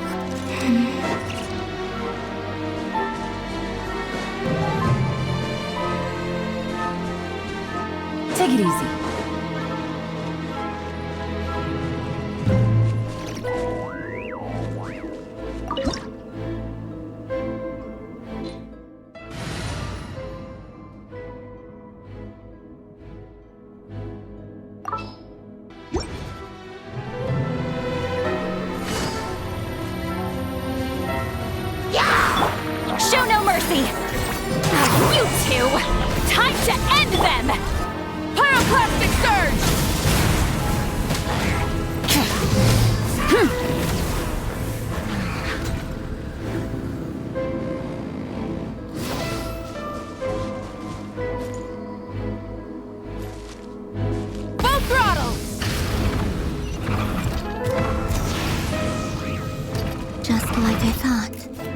It was only a facade.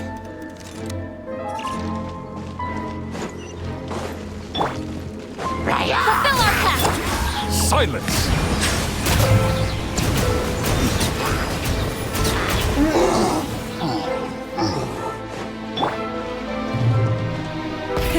Rev the engines!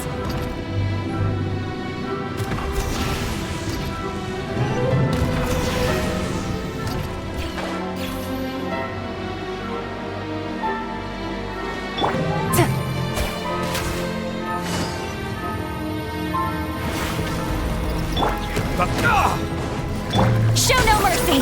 Silence! Try and stop me!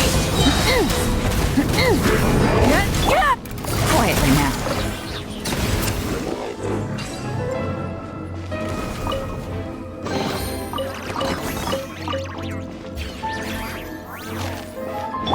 Bow your head.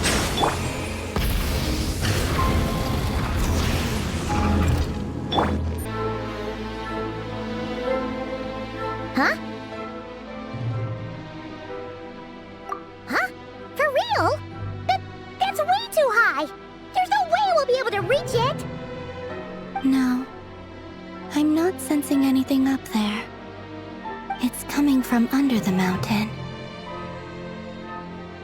Let's see... Ah! There's some kind of weird shadow over the water! Wait, see that? Looks like a mechanism of some sort. Let's check it out!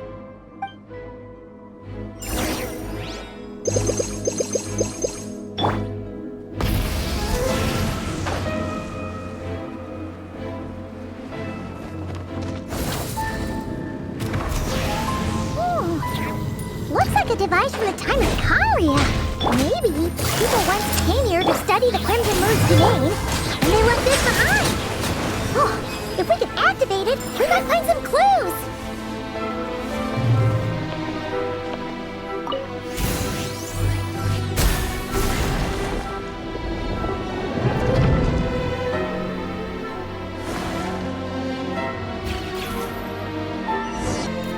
Hey, look at that! Now that the mechanism's running, the shadow in the water looks different. Do you think these mechanisms might be the key to unlocking the secret? Let's try to find more of them!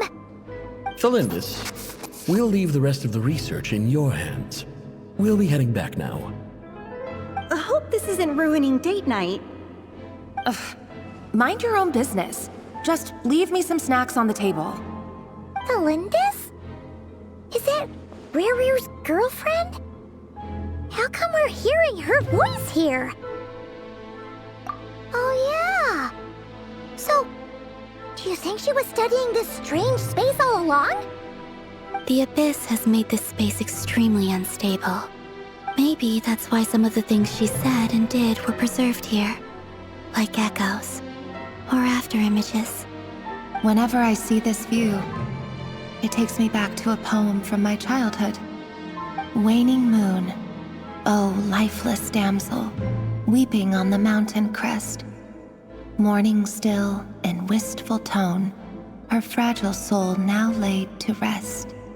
For me, of all people, to be here investigating the mysteries of the Crimson Moon space. Is it a coincidence? Or something more?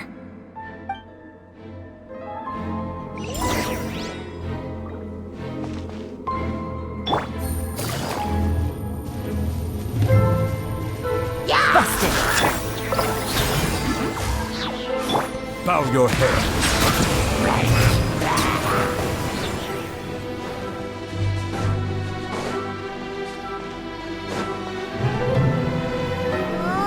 Looks like the Abyss has messed up this mechanism. We need to find a way to get it working again. Let's see if there are any other devices nearby.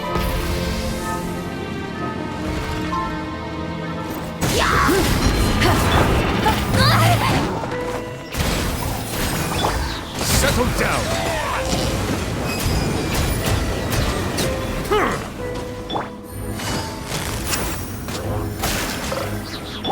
Full throttle!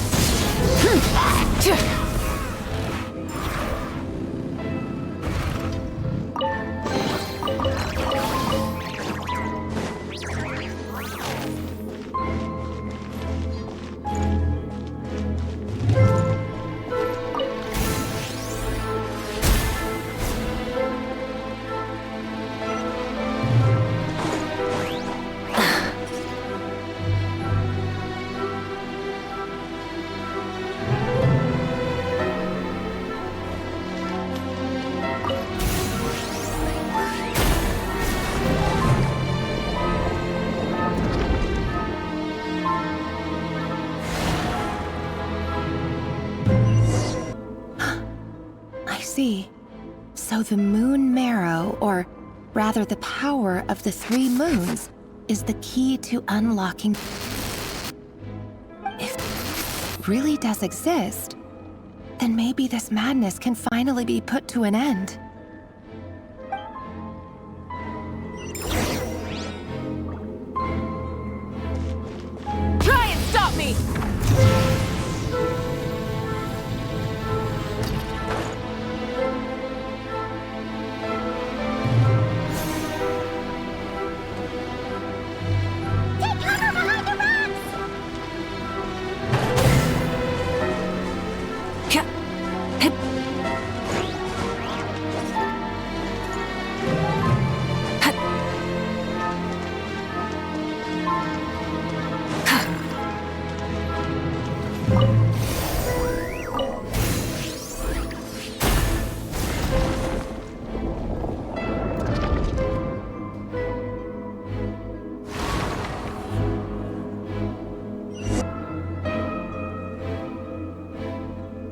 With the Abyss inhibitors in place, I should be able to access the chamber with the Moon Marrow. Oh, Rerir, with every step you take, you're drifting further from what you truly desire. But you're not the root of the problem. Ever since that outsider set foot in Khanri'ah, the Vinster King has sunken deeper into madness. If only I could get my hands on that outsider.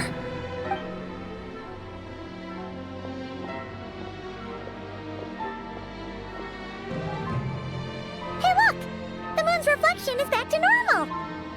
Tholindis' voice mentioned a chamber with the Moon Marrow. Do you think maybe it's hidden in the moon's reflection? It must be. For within it, I sense the fragile aura of a dying soul. Then there's no time to lose! Let's go!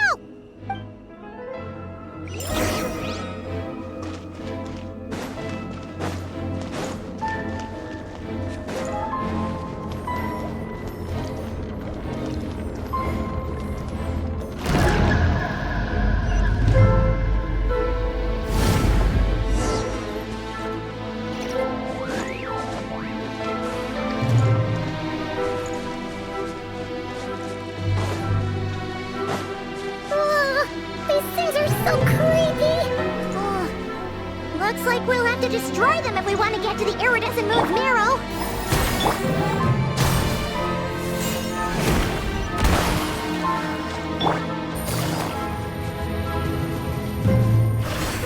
Bow your head.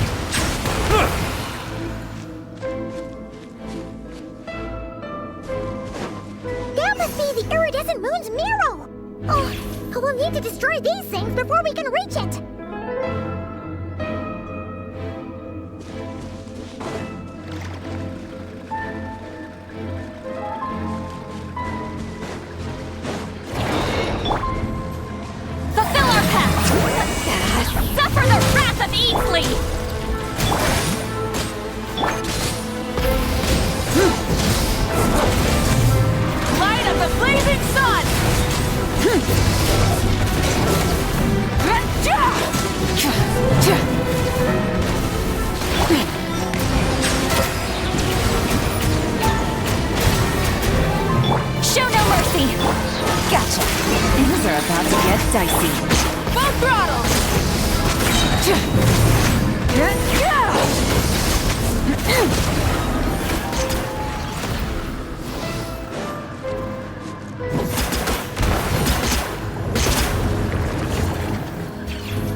The iridescent moon's marrow, still burning away like an undying flame, yet now contaminated by the abyss. It has taken on a new form entirely. If we can purify the abyssal power within, we should be able to obtain its untainted essence.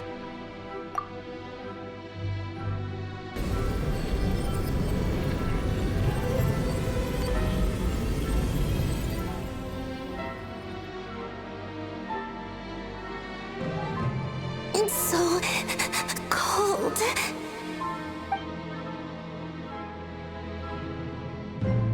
Is it you? Are you here? Huh? Are you talking to us? At long last, I can see you once more. Our fates have crossed, and I am finally free. I'm sorry, I lied to you. Even knowing what was to come, I still couldn't let go of the fear in my heart as death drew near. The moment the moon shattered, my body began to split apart piece by piece. Like I was being cut into pieces by 1,000 blunt blades. My thoughts scattered as the cold crept in, but I could not bear to fade away like that.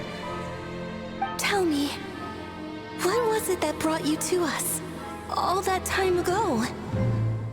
If only I had possessed your courage, then I might have been spared this torment more painful than death. You look so puzzled. That's how I felt too when I first saw you. But trust me when I say that everything happens for a reason. Farewell, Hypo.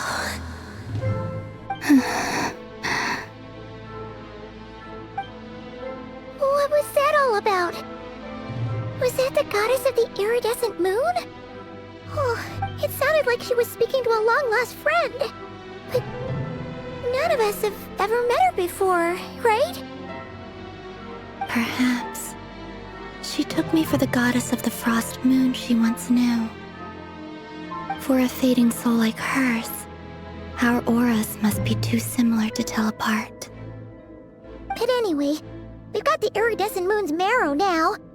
That should help you regain your strength, right? Alright, time to leave this place and meet back up with Arlecchino. Let's go!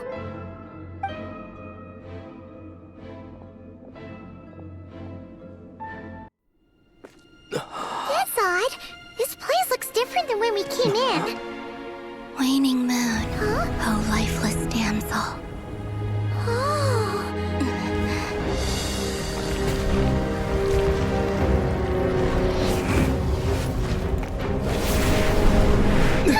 Hurry! The place is collapsing! It wants to trap us here. Who's it? The Abyss? Now we've taken the moon marrow. All that's left here is a dark will. It will show us no mercy.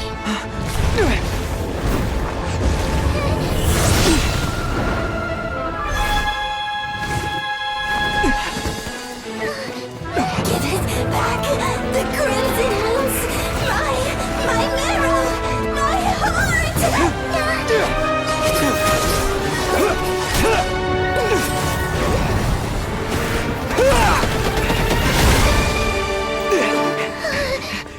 Finally! Huh? Oh no! The exit's blocked! They're back! Now what do we do? This is where you fall. Witness my rise. Hey, what are you waiting for?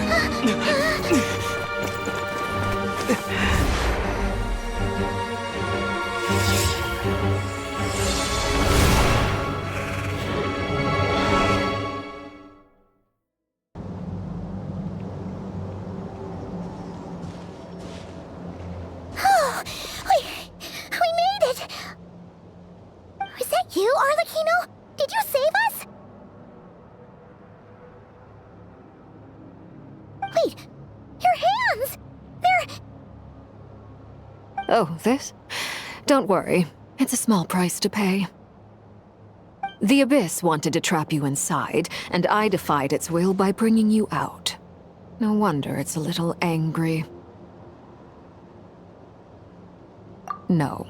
I have paid the price, albeit a small one, and it cannot be undone. My hands have already fused with the Abyss. Purification would simply destroy whatever's left of them. But surely... Oh... We're so sorry, Arlecchino. Paimon can't believe you'd make a sacrifice like this for us. As much as I'd like to call it a favor, the truth is I was simply holding up my end of the deal. Well, Columbina. Yes, You did your part. And as promised, I will leave the iridescent moon's marrow in your care. From this day forth, may the two worlds' flames burn ever more brightly.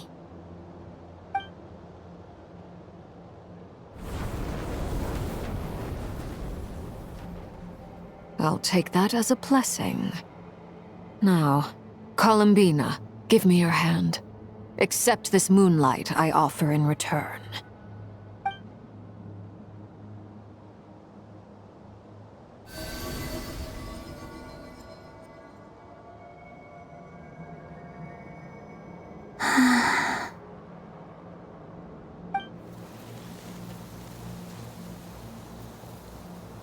Feeling stronger?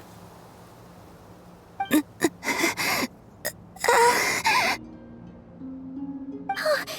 Columbina! Are you okay? I'm fine. Our powers are a little at odds, that's all. By the Frost Moon's authority alone, wielding the power of the other moons was always going to be a stretch. Still, I think it's fair to say that your strength has returned, at least to the level it was at as Third Harbinger. It's still not enough. There's no way I can hope to challenge Rerir like this.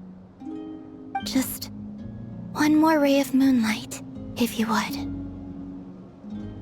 It's okay. I can take it.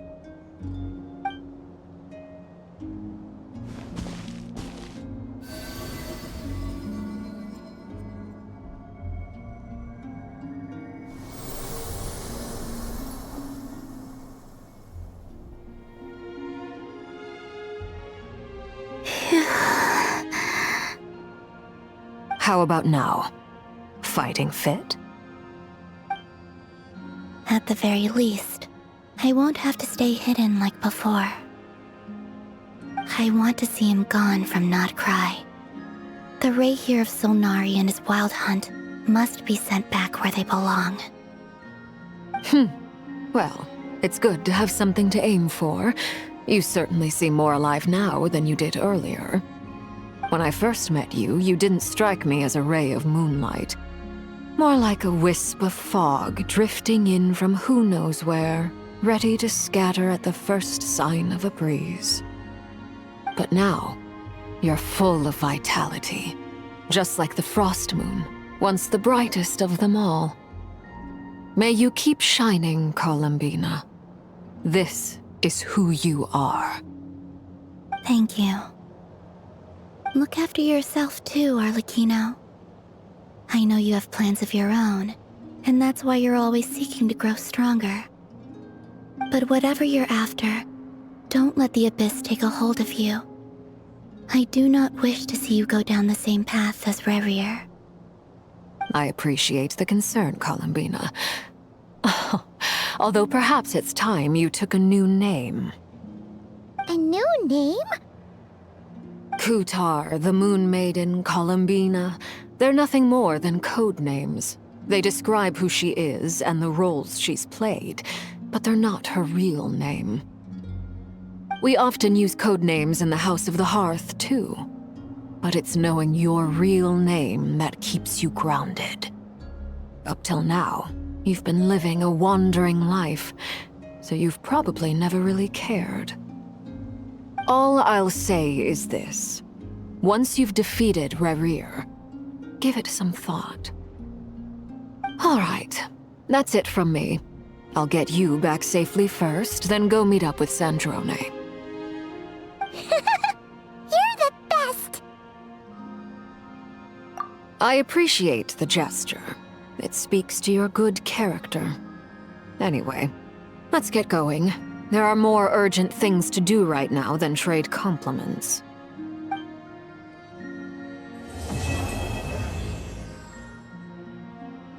It was a close call, but we got the iridescent moon's marrow and restored Columbina's strength, and that's all that matters. In other words, mission accomplished. Paimon wonders how everyone else is doing.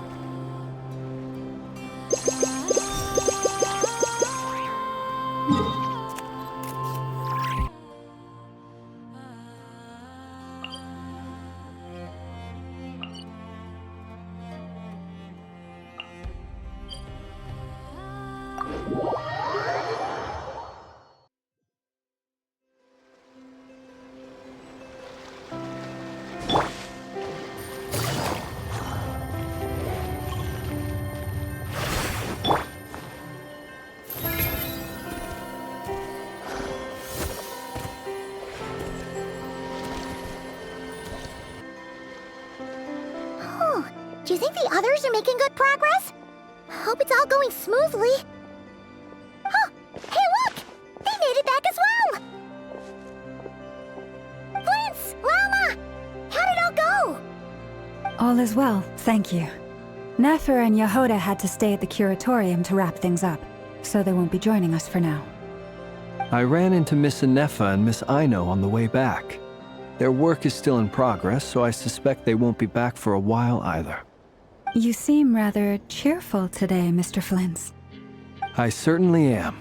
I achieved what I set out to do and came away with more than I bargained for. Fighting alone can get quite tedious, but I had the good fortune to run into a pair of brave young warriors. We meet again. How have you been? Albedo! What are you doing here? That would be a natural assumption to make. It's also the correct one. These two courageously lent me a hand while I was fighting the wild hunt.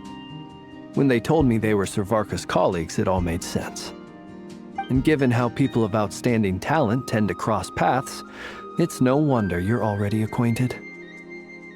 So, who's your travel buddy, Albedo? Why don't you come and introduce yourself?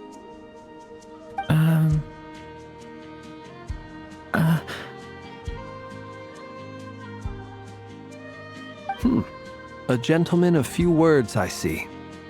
And a rather stern countenance. I presumed you were acquainted with him. Is that not the case? It's nice to meet you. Again. We've technically met before. Wait a sec! You're Mini Durin! That's right. It's me. I'm glad to see you again.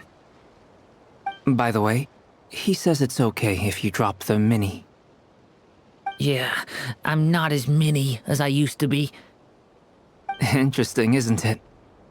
The first step towards blending into human society appears to be reflecting on whether one's name really reflects who they are.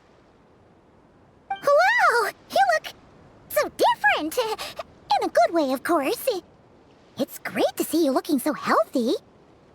Thank you, Paimon. And although you're as mini as ever, I understand that diminutives don't always convey endearment. I'll be sure to simply call you Paimon, as a sign of my great respect for you. Wow! You're such a smooth talker now. Paimon could get used to this. From now on, you may refer to her as your esteemed guide, Paimon. Personally, I think our little Paimon is the perfect size. When people call her Little Paimon, it's just because she's so adorable that they can't help themselves. If that's not a sign of endearment, what is? You're absolutely right, Miss Lauma. My brother still has a long road ahead of him when it comes to understanding human relationships. Anyway, speaking of long journeys, didn't Columbina, leave with you? How come she isn't back yet? She's been catching up with old friends. Wouldn't be surprised if she stopped for a cup of tea, or 10 on the way back. Uh-oh. People are talking about me. Hope it's nothing negative.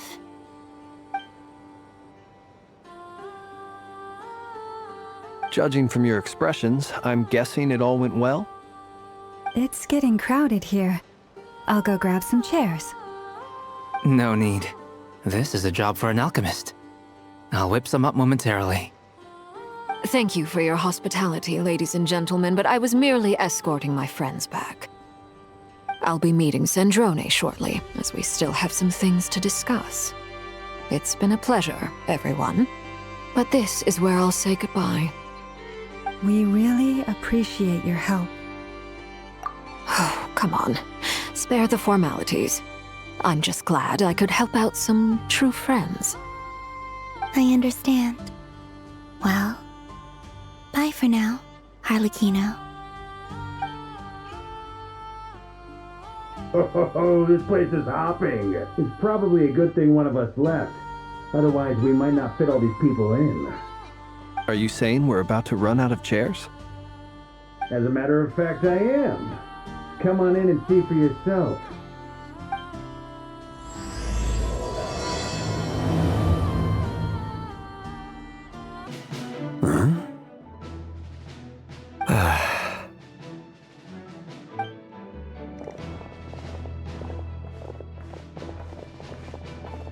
I overheard your little chit-chat outside, by the way. With Miss Columbina's colleague gone, we should be back to the original crew plus the other colleagues I brought in. Though, it looks like we have another new face. Someone else managed to rope in a colleague too? Frankly, you and Paimon are the only people I know here. This here is Damsel, colleague of Tibet's greatest guide, Paimon, and greatest adventurer, the Traveler. Well, not exactly colleagues, more sort of friends. When someone else jumps in to do the announcing, you know you're speaking to someone important. Let's hear what he has to say. Note to self.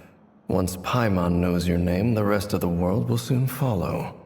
When he comes looking for us, it's usually something important. Paimon's guessing you've heard about the Wild Hunt, then. From the looks of it, you're about to hold a meeting. If I were to say that the Wild Hunt is our mutual enemy, would that earn me a seat at the table? As the saying goes, the enemy of my enemy is my friend. Mr. Dainsleif, there's a seat with your name on it. Though, I can't promise the same for everyone else. Hey, Albedo, think you can rustle up a couple more chairs?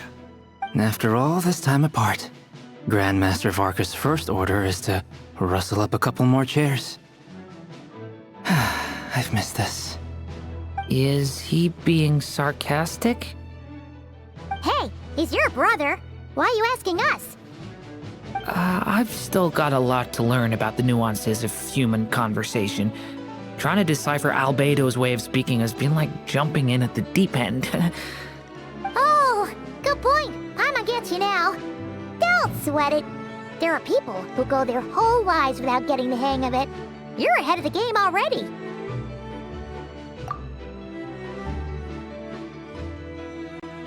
I wonder what's taking Nefer so long. Perhaps you should go and check in with her. If anyone can hurry her along, it's you.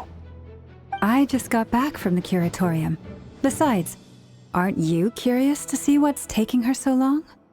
Miss Nefer doesn't strike me as the type to share secrets. And since gathering intel is her specialty, I'm guessing she'd prefer to keep her methods confidential. Under such circumstances, would it not be tactless for me to impose? Oh, but it's fine for me to impose. What can I say? You have an unrivaled ability to garner people's affection, Miss Moonchanter. Besides, you have far more in common with her than I do. All right, then. Impressive. She barely fought back at all. I admire your powers of persuasion, my friend. As I'm sure Miss Lauma will realize soon enough, the trick in life is to always pitch in with other people's responsibilities so that you can be selective with your own. Another trick is to simply hide in the background. Spoken like a true sage. Anyway, looks like we've got some time to kill before the meeting. Let's take a little breather, folks. And feel free to chat amongst yourselves. We'll get down to business once the other two arrive.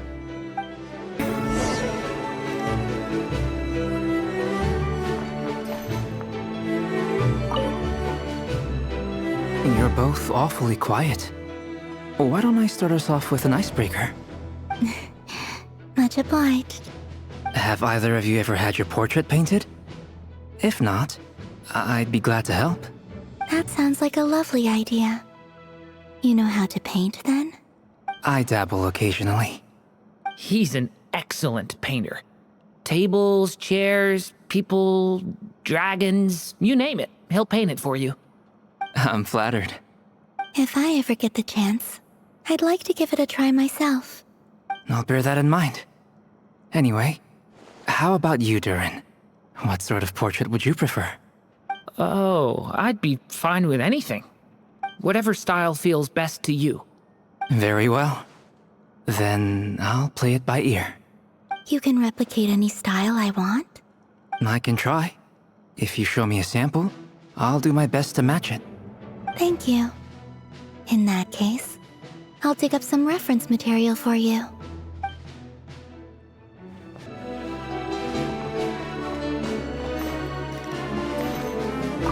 Is there something you'd like to say to me?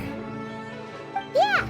For starters, why'd you just show up here without even giving us a heads up? If you think back to our previous interactions, you may recall that that's hardly out of character for me. You do have a point there. Oh yeah! You'll need to find somewhere to stay the night too, right? Want to tag along with us? You never know.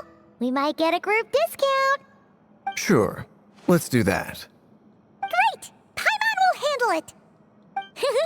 And in return, we can get Dainslift to be our very own personal bodyguard. If that's what you had in mind, you should have said so sooner. I'd be happy to help. Oh, okay then. Paimon was only kidding, but good to know. Anyway, since we're all here together, we might as well watch each other's backs. That's just what friends do, right? Indeed. Thank you.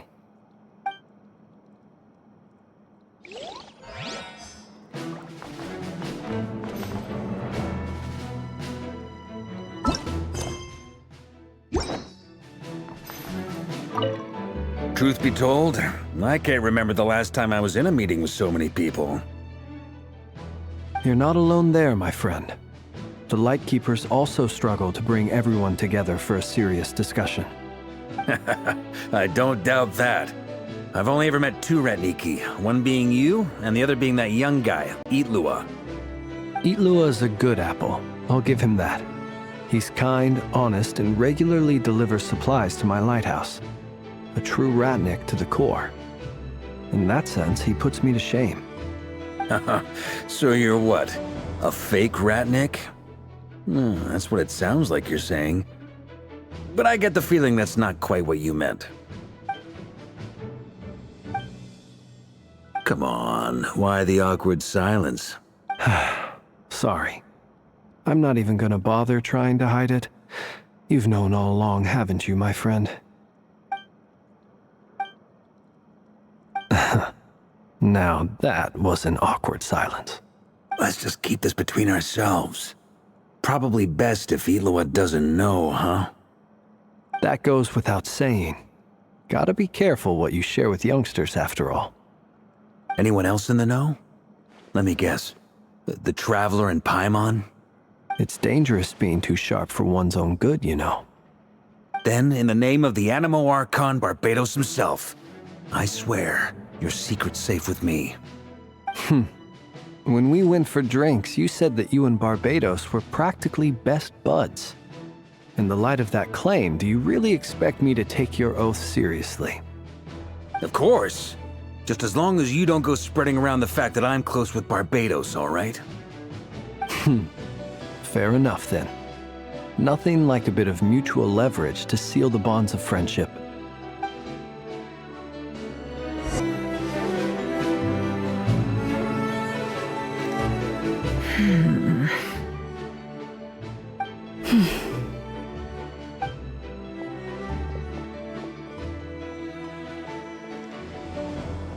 Ah, Miss Nefer. You made it after all. But what about Yehoda? I'm here to give you an update on how things are going on our end. Once this is over, I'll be heading straight back to continue my work. I left Yehoda back at the Curatorium to watch over things while I'm gone. Huh. So much for just this once. Shh! Not so loud! We're on a roll here. What if she remembers and suddenly decides to back out? Did you say something, Mr. VARKA? Huh? I didn't say anything. Right, Flint's? Must have been a frog. They get so noisy around here at nighttime. It's like they're putting on a concert in the background. Anyway, before we begin, there's a few introductions to make. Let me start by saying that it's an honor to be speaking before so many distinguished colleagues and collaborators. First up, we have Miss Lauma. As Moon Chanter, she's the leader of the Frost Moon Scions, a local religious community in Nodkrai. Then there's Miss Nefer, boss of the Curatorium of Secrets, an intel gatherer extraordinaire. Nefer is leading the investigation into Rerir's background, assisted by Yehoda and Lauma. From the little I've heard, they're making some great progress. Over here, we have Mr. Flintz, a ratnik and guardian of the abandoned lighthouse. In our last operation, he courageously distracted the wild hunt to buy time for the rest of us. For those of you who've never met, this is Mr. Albedo, a renowned alchemist and captain of the Knights of Favonius investigation team. By his side is a new face for us all, myself included, Mr. Durin, who has come to lend his aid. Next up, we have the Moon Maiden and former Fatui Harbinger, Miss Columbina. Then we have the Traveler, who's earned more titles than I could possibly hope to list out, so I'll spare you the rundown. And Paimon, the ultimate travel companion and quite possibly the best guide in all of Teyvat. Wow! That's a lot of people! Great turnout! Miss Nefer, it looks like you might have another job coming your way, so, congratulations on the booming business, I guess. You think I haven't got enough on my hands as it is? Who's looking for me now? That would be me, Miss Nefer. I have a commission for you. And you are? Who I am doesn't matter right now. What does matter is that I'd like you to gather more intelligence about the Rerir of Solnari. Well, it's not as if we never take on anonymous commissions, but in your case, I'll have to decline. I'm gonna take a wild guess and say your job's probably more hassle than it's worth. Something about you seems like bad news. It's my eyes, isn't it? Khanri'ah, I assume. And what's with the mask? Are you trying to hide your identity? In any case, the fact that you're even still alive raises an awful lot of questions for me. My name is Dainsleif. And yes, I am from Khanri'ah. As I'm sure you're aware, the Rerir of Solnari's real name is Rerir. He was once an acquaintance of mine. Really? Then you must have been quite an influential figure yourself. You flatter me, but none of that matters anymore. My point was simply to clarify why I have asked Miss Nefer to investigate Rerir's background. So you're both from Khanri'ah, and it sounds like you used to be friends? What am I missing here? Surely you already know how he became one of the Five Sinners. I'll tell you everything I know. The history of Khanri'ah, the names and identities of the Five Sinners. I remember it all like it was yesterday. I have never spoken openly of this before. But the truth was exactly as people say. The Five Sinners were each driven by their own desires, and it was by playing upon these that the Abyss tempted them to their fall, tearing Khanri'ah apart in the process. The visionary, Vedifenir, who wished to foretell the future. The wise, Haroptatir, who sought limitless knowledge. Gold, Rheindotter, who desired to create life. The foul, Surtologi, who pursued supreme strength. And last, but not least, Rerir of Solnari, Rerir, Ravager of the Moon. Of the five, Rerir is the only one who remains a mystery to me. He never harbored grand ambitions, so what changed in the space of a single night? How did he come to fall like the others? In other words, you're saying that his change came as a shock to you, and you have no idea what actually happened? That's right. You mentioned how the Abyss tempted them, which led to their fall.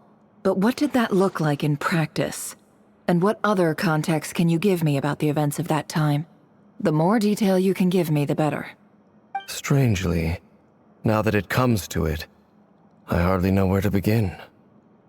The fateful night took place during the era of the Eclipse Dynasty. One day, my elder brother, the visionary, Vedifenir, was summoned to the palace by the Vinster King, only for the king to gouge out his eyes and cast him into the dungeons. When I came to hear of this, my fury knew no bounds. I gathered together every ally I thought I had, and together, we set a night to storm the palace and free Ved. Centuries on, the memories of that night still haunt me like a never-ending nightmare. We broke through the palace gates, just like we had planned, each striking towards our separate targets. But then, I was betrayed. Even Vedifenir, the very person I had come to rescue, abandoned me and partook of the Abyss's power. So, it's personal after all. Then tell me, Mr. Dainsleif, what price are you willing to pay? You, of all people, must know that nothing comes for free. I cannot say what price would be worthy of such a commission. But know this. Rerir was not always a madman. Believe it or not, there was a time when he was just an ordinary man, working for the Khanri'ah Intelligence Service. Uncovering the truth of Rerir's past is the only way to unravel this mystery. But before you decide if you will accept my commission, I will tell you more about him. Enough, I hope, to help you plan your next move. Sounds pretty good to me. Feels like we just flagged down a random passerby, only to discover he's actually a master strategist who has a score to settle with our enemy.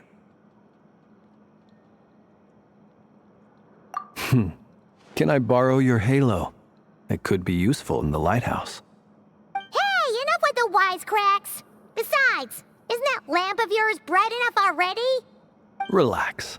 It was meant to be a compliment. If that was a little over the top for your liking, I'll make sure to tone it down next time. I'll give your proposal some serious thought, Mr. Dainsleif. Let's speak in private once the meeting is over. Before that, there's a few things I'd like to share.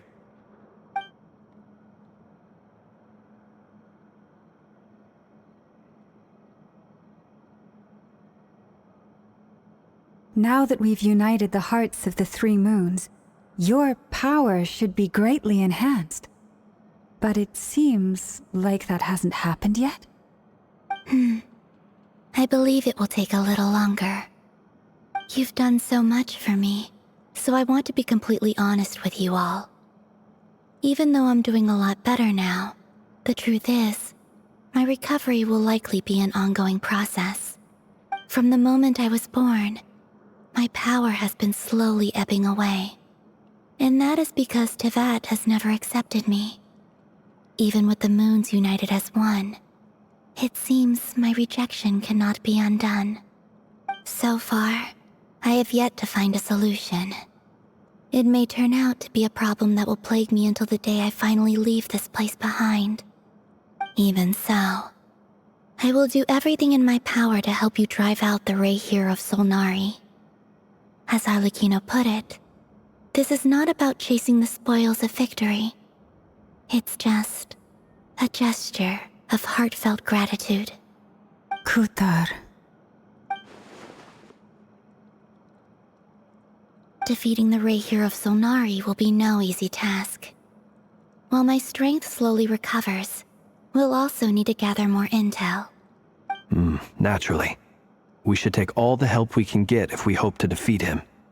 We've considered several viable plans now, but our choice hinges on the answers to a few key questions.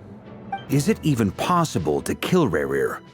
What experiences shaped the person or monster he became? And what's he really after?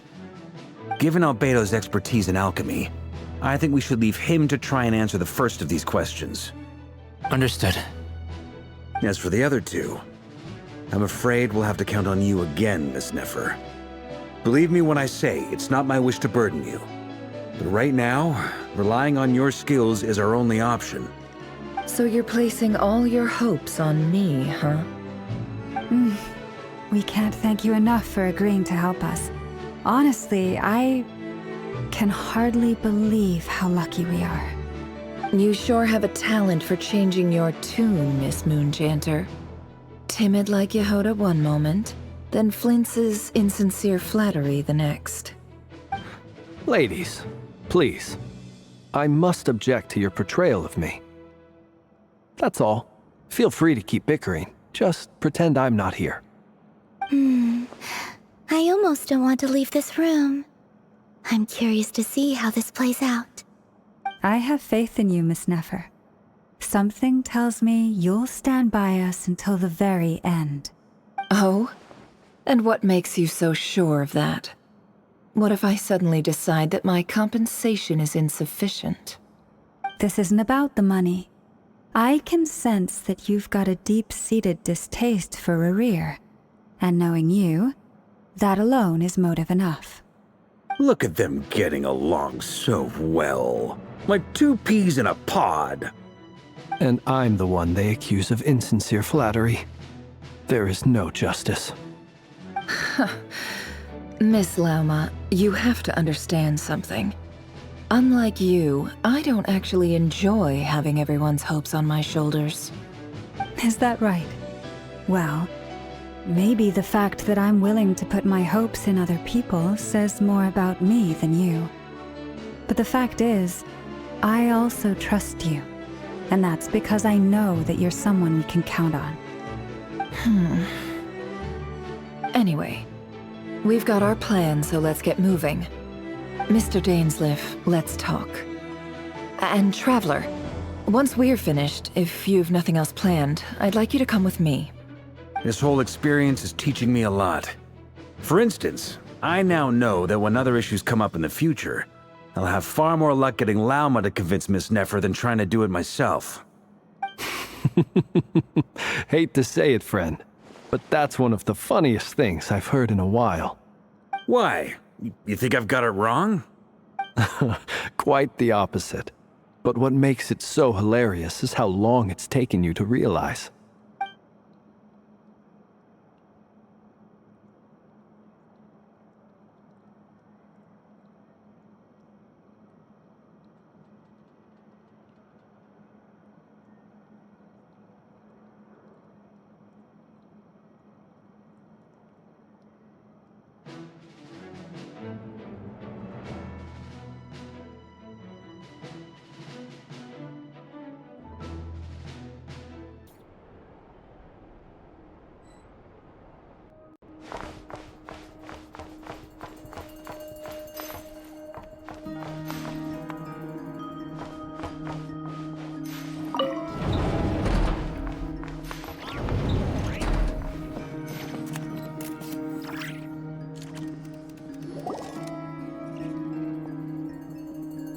Thank you for waiting. It's okay. We actually used the time to help Dainsleif get a room at the hotel. That's very considerate of you. Now, I trust you share my curiosity about Rerir's past, and you seem fairly familiar with Mr. Dainsleif already. We spoke at some length after the meeting. He was the one who suggested I should invite you to join this operation. He feels confident that these secrets will be safe with you. Dane has a lot of faith in us, that's for sure. Likewise. I appreciate that you got right on board without interrogating me about why I invited you. It shows that you trust me to explain everything in due course. That's because we know what you're capable of. We appreciate you too, Nefer. You might have been forced to help in the beginning, but this time, it was your choice. That's one way to put it. Another is this, that once a decision's been made, it's set in stone. After that, my only goal is to see it through. Alright, so here's how it is. I'm going to access Rerir's thoughts again using my confidential method. Now, I'm sure you've seen things like this before on your travels, so you're surely well aware of how dangerous it can be. The reason I've gathered you all here is to ensure my safety during the proceedings. I plan for us to enter the fragment of his consciousness together, and once inside, I will focus on searching for information. Think of this as a diving expedition into someone's brain. If I'm the diver, you are my safety equipment, tasked with keeping me alive while I'm under the surface. Once the ceremony begins, we will all be spying on privileged information. But in the interests of safety, you must remain absolutely silent at all times. We will discuss our observations after the ceremony has concluded. Lastly, any individuals of a weaker constitution are advised not to partake in the ceremony. In any case, Paimon has her own job to do, which requires staying in the room but not joining the ceremony.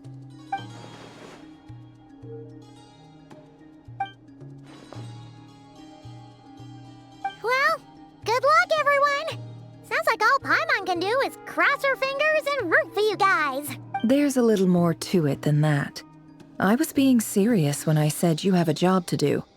While the rest of us are inside Rerir's mind, it's imperative that we have a team member on the outside. In the event that something goes wrong, you will be our first responder. I don't anticipate any issues, but the extra level of safety will be greatly appreciated. I second that. This is a dangerous operation here, and you're our whole rescue team.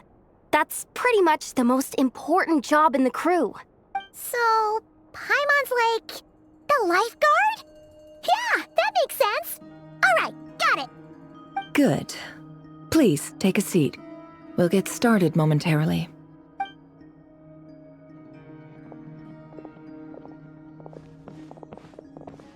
So, did Mr. Dainsleif tell you anything else?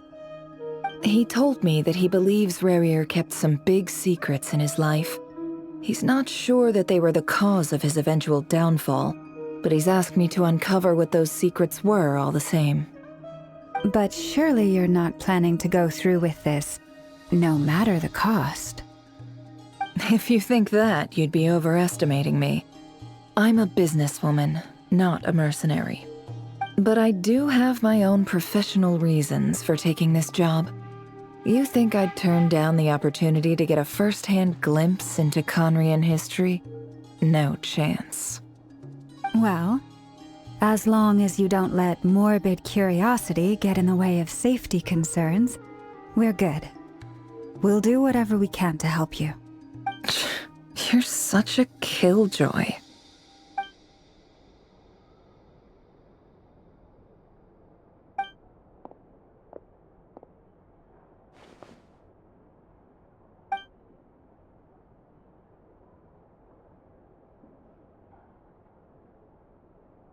All right, I'm good to go. All set over here, too. Promise, Paimon, you'll be extra careful. All right. Let your whole body relax. We're about to begin. Close your eyes. Phew. Could this be his office? Pretty standard setup. Bookshelves, paperwork, files. According to Dainsleif, Rerir used to be an intelligence operative. Chances are there's plenty of top-secret intel stashed away in this room. Is this where you keep your secrets, Rerir? Can't say I'm not looking forward to this.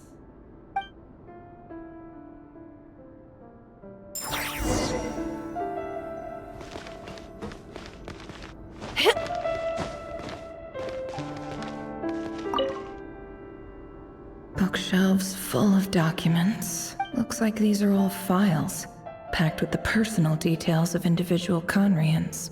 The Crimson Moon dynasty preceded the eclipse. Since Rerir worked as a secret agent during the latter, it stands to reason that he was tasked with purging remnants of the old dynasty. Yep, lines up exactly with what Dainsleif told me.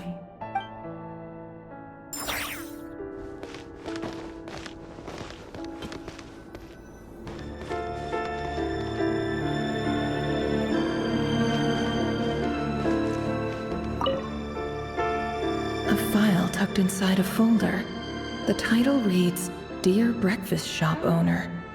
It's a list of names. But at this stage, I have no idea who any of them even are.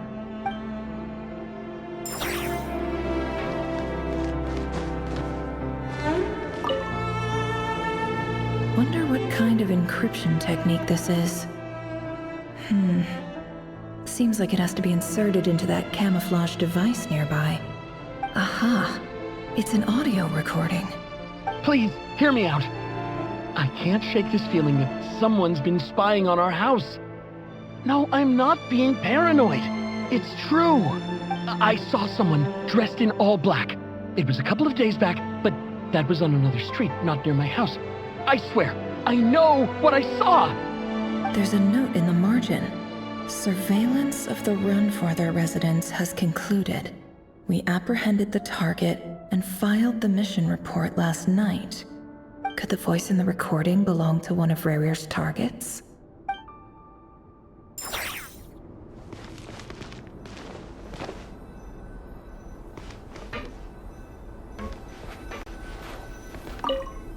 He looks even gloomier than last time. I wonder what's changed.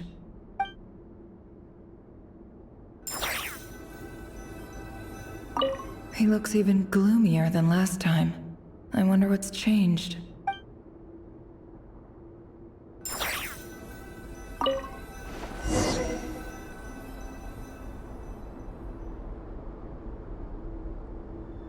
Today's files are in. Time to wade through them, just like usual.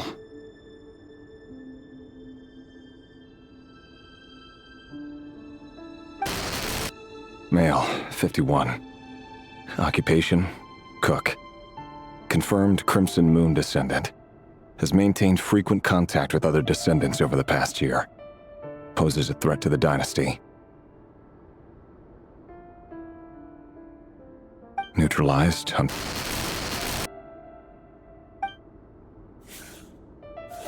This one should be archived under purged targets.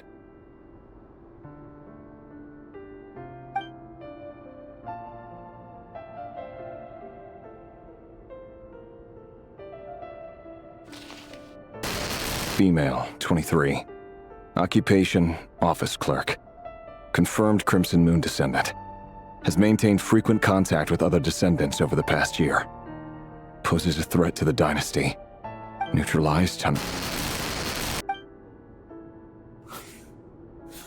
Another one for purged targets.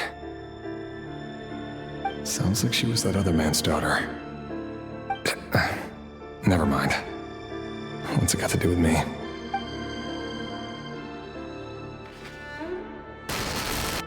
Male, 40. Occupation, teacher. Confirmed Crimson Moon descendant. Has been observed making contact with other descendants during the past year. Poses a threat to the dynasty. Neutralized on...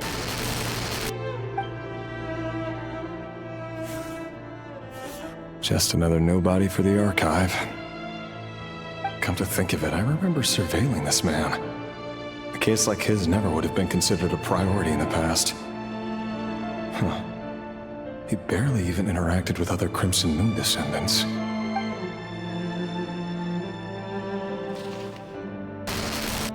Female, 16. Occupation, none. Orphan and confirmed Crimson Moon descendant. Has been observed making contact with other descendants during the past year. Poses a threat to the dynasty. Neutralized on... Filed. I have no recollection of this girl. None whatsoever. She doesn't seem to be anyone important, but then again, how many of them really are?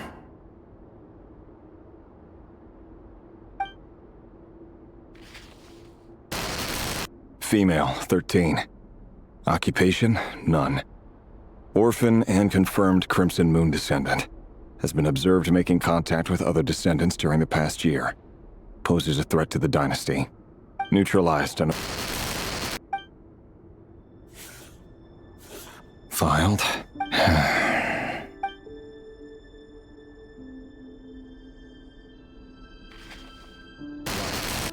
Male, 11. Occupation, none. Orphan and confirmed Crimson Moon descendant. Neutralized and...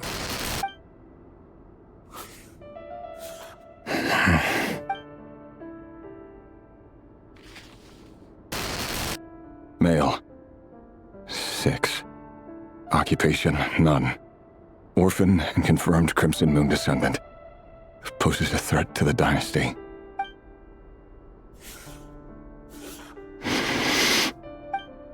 It's funny, isn't it? Your job is becoming both harder and easier at the same time, depending on how you look at it. Sooner or later, the Crimson Moon descendants will be completely wiped out. But as their numbers dwindle, they become harder and harder to track down. That's not how it is. Fortunately, however, most of the able-bodied adults have already been taken care of. The remaining weaklings will be increasingly easy to deal with. No! No. My job is to ensure the survival of the Eclipse Dynasty. And the only way to do that is by eliminating any and all potential threats. It's a perfectly legitimate line of work. Every single one of my colleagues can attest to my fairness. And if my friends were aware of the facts, I know they'd back me up too. Assuming, of course, that they were aware of all the facts.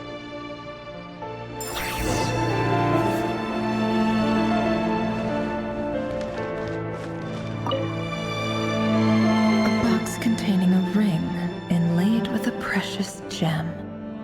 Must be for his girlfriend.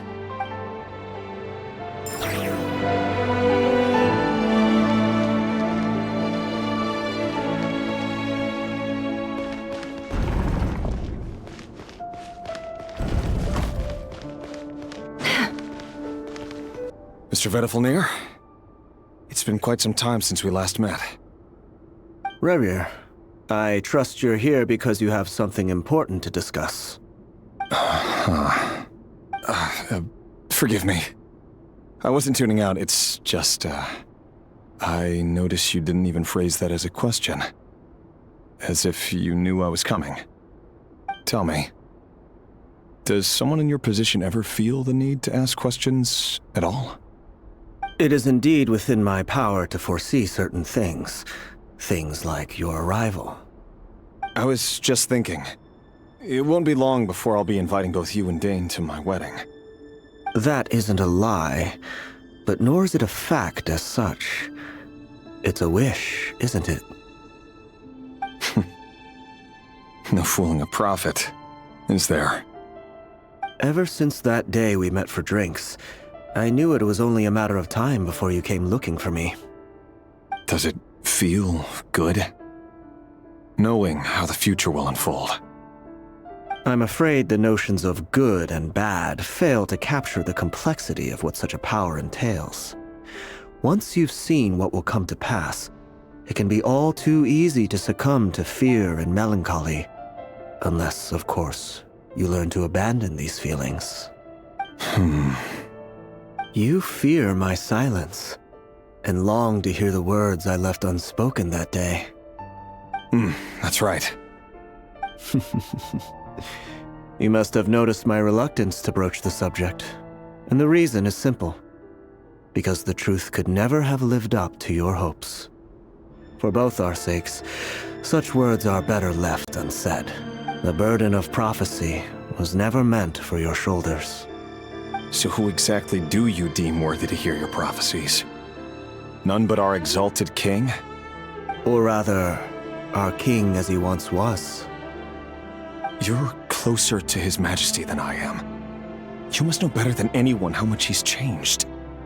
You say that as though it is to my benefit. Yet precisely because of that, I dare not speak rashly. A king can turn out to be the most virtuous of rulers, or a tyrant more terrible than the most vicious of dragons.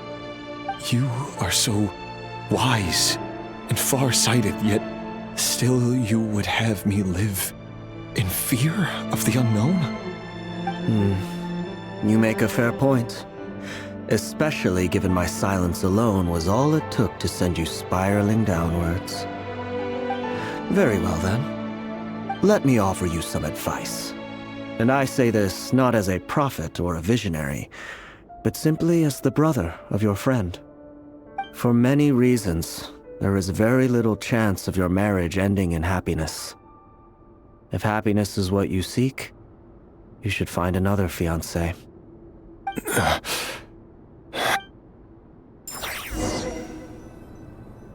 Hold on. There's that same black fog again. Could this memory belong to Tholindis? Guess I'd better tread carefully.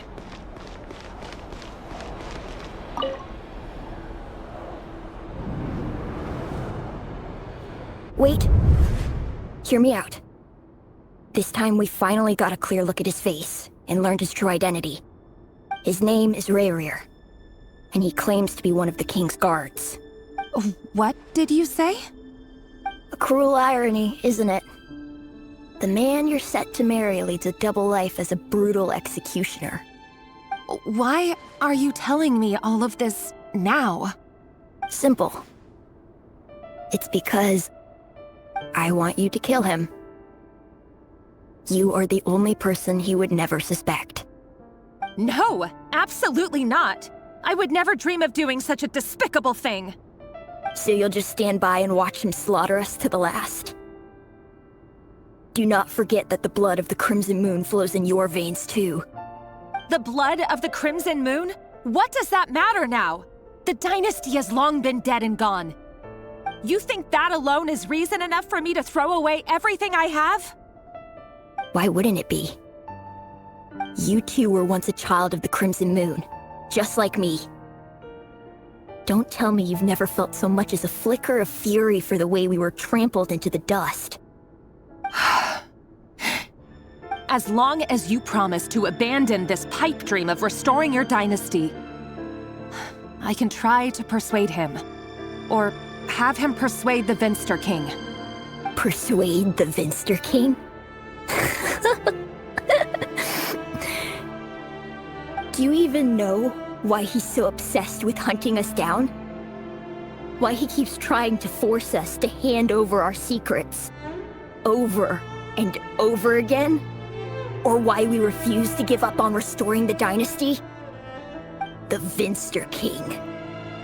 A blind fool. His eyes clouded by powers from beyond this world. A petty little man with a miser's heart. And he dares to sit upon the throne? Mark my words.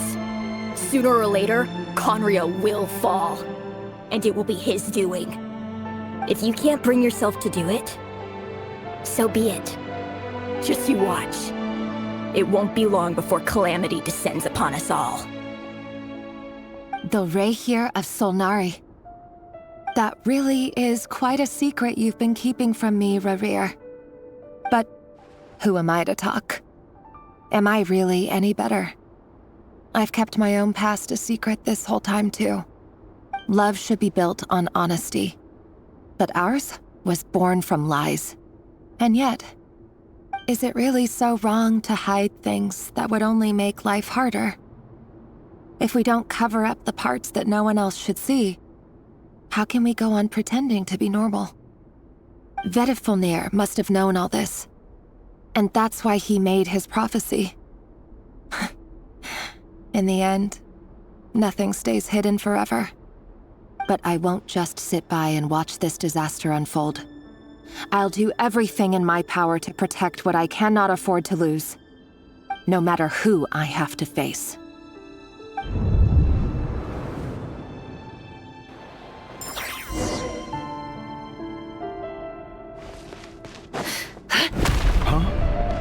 Was that Rerir who just walked past the window? Doesn't it give you the chills that he still takes the same road to work every day, as if nothing ever happened? Those people at the deli. Enough already.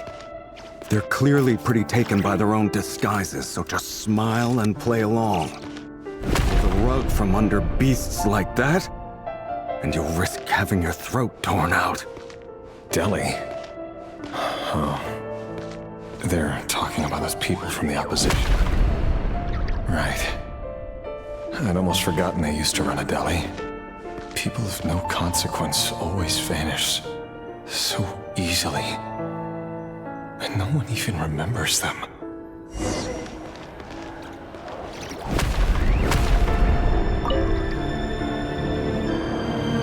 But surely you can see he's not the man he pretends to be! So many have died already, and they say that the king's madness grows with each passing day. We're not going to survive this, are we? But why does it have to be this way? Do we really deserve to die just because of the blood that runs through our veins? Tholindis, are you even listening? Sorry, Freether. My mind was off wandering. I heard you, though. You're talking about what Rerir said. He's just following the king's orders. He's a secret agent, and it's his job to hunt down rebels and dissidents. By the time you first met him, he'd already taken lives. Maybe he was using you from the very beginning. No. Rerir has no idea I have anything to do with the Crimson Moon. My family are only distant relatives of the main lineage, and besides, my eyes are perfectly ordinary. Truth be told, apart from my teacher, pretty much no one knows I have any connection to any of it. It's been a long time since my family severed ties. But as Orlog said, who could possibly talk sense into that raving lunatic of a king? No one. I'll work something out. Trust me, I'm with you all. But for now, you need to keep yourselves hidden. Don't let anyone find you, anyone at all. Don't forget that Rerir is an Eclipse operative. You need to be extra careful when he's around. And when I am too. For now, don't come looking for me. And if anything happens to me, just act like we've never met. If even you can't escape this, what hope do the rest of us have? But after all this time together, surely he wouldn't lay a hand on you. I won't speak in his defense, nor can I give you a clear answer to that question. But I'll do everything I can to put an end to this. Here, hold on to this. If an opportunity to escape presents itself, take it. You'll be glad you took some spare change. You call that change? But what about you? I've got a job, and there's still money coming in. But you can't go anywhere right now. Please think about yourself for once.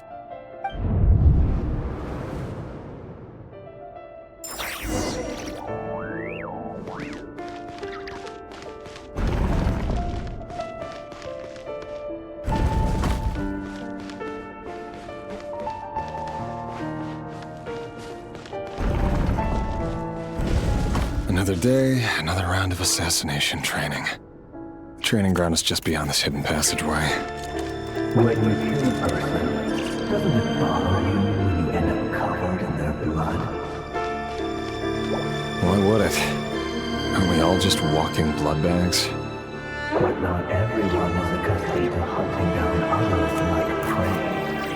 You've been a hunter for so long now, you seem to have forgotten that most people don't just go around killing one another. Leave me alone.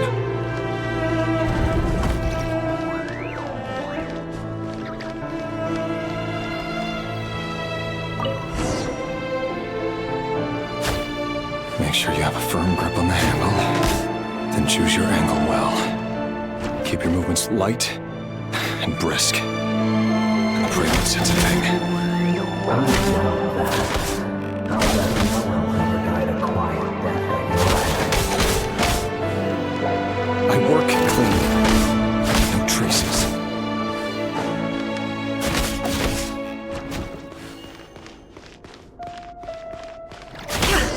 That doesn't make it open and above board, though. Your king happens to need you right now.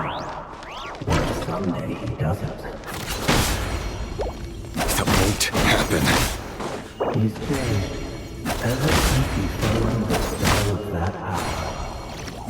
He only had you take out a handful of the guilty. But now... ones I've dealt with have always been guilty. And I've carried out my work flawlessly.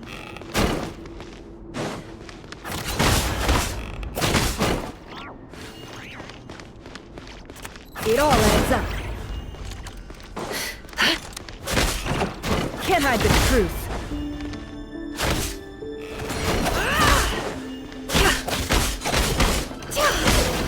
You know why Tholindis didn't accept your proposal, don't you? It's because he didn't trust you.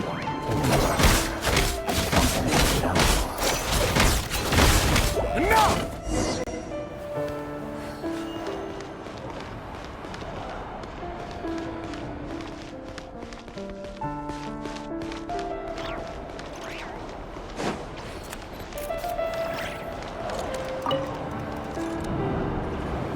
Tholindis, do you still remember Orlog? Orlog. The boy who was pretending to sell flowers. You spoke for quite a while, didn't you? Yes, we did. What about him? He was arrested 2 days ago. Chances are he's already dead. He... I just don't get it! After everything he's done, why do you still stand by him? Or does it mean nothing to you that people keep dying? No, that's not... Just hear me out. I need to go now, Tholindis. They're looking for us. You take care too. If you ever need a place to hide, come find us.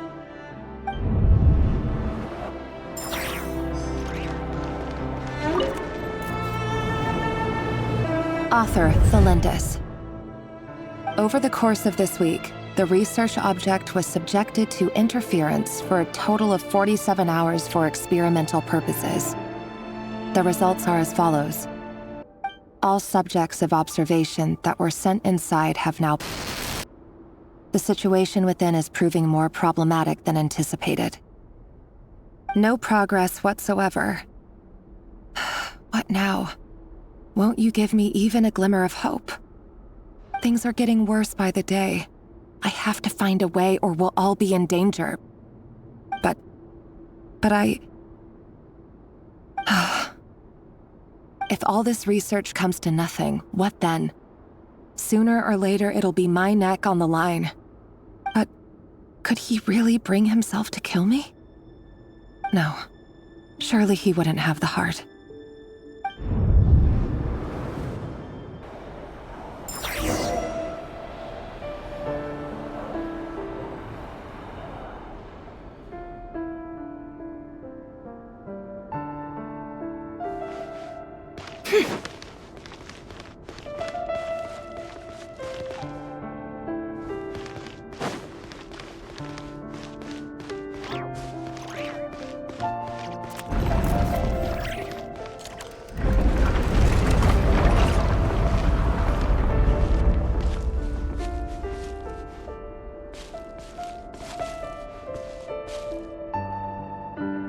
Why won't you just let us go? We don't even know each other. All we want is to live ordinary, peaceful lives. You want... to live?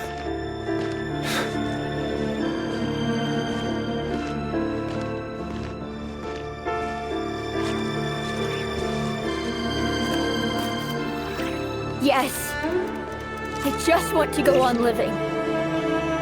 Is that really such an unforgivable crime?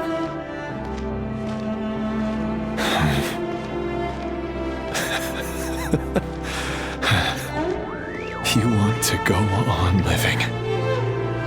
I want to keep living too. To keep living forever. That's why I have no choice but to continue on the path I'm on.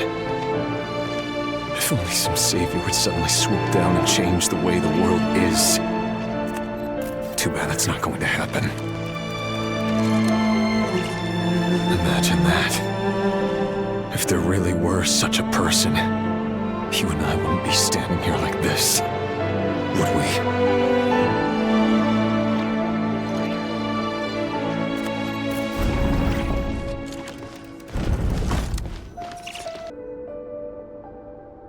Today's files are in. Time to wade through them just like usual. No, I don't get tired of it. It's my job. And not only am I lucky to have it, I'm good at it too.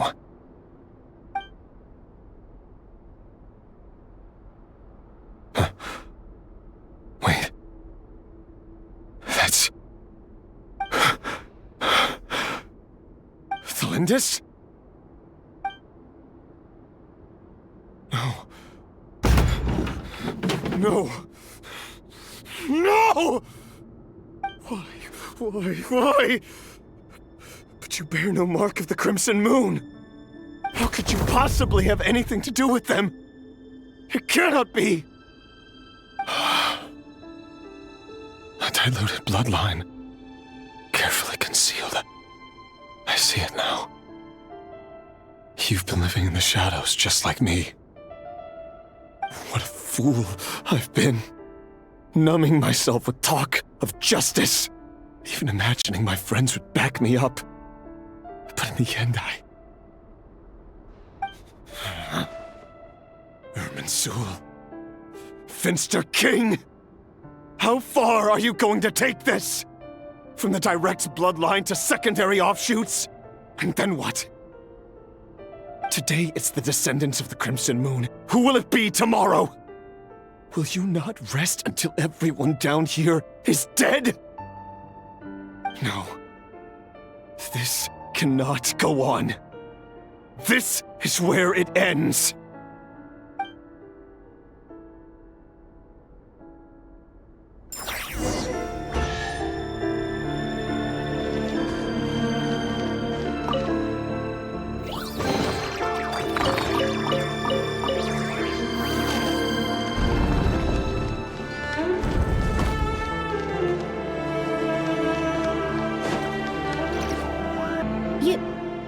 You're really letting me go? I am. As long as you can guarantee that no one will find you. Don't worry, I'll be extra careful. No one will know I was here. But what about you? Me? If you let me go, you won't be able to complete your mission, will you? Good point. In that case, maybe you should stay. No, please! I just want to see the outside world again. To...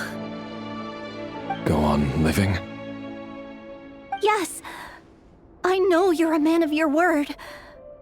So please, just let me go. If I let you leave, what will become of me? Just kidding. Go, now. But remember, don't let anyone know you were caught. We'll be seeing each other again very soon if you do.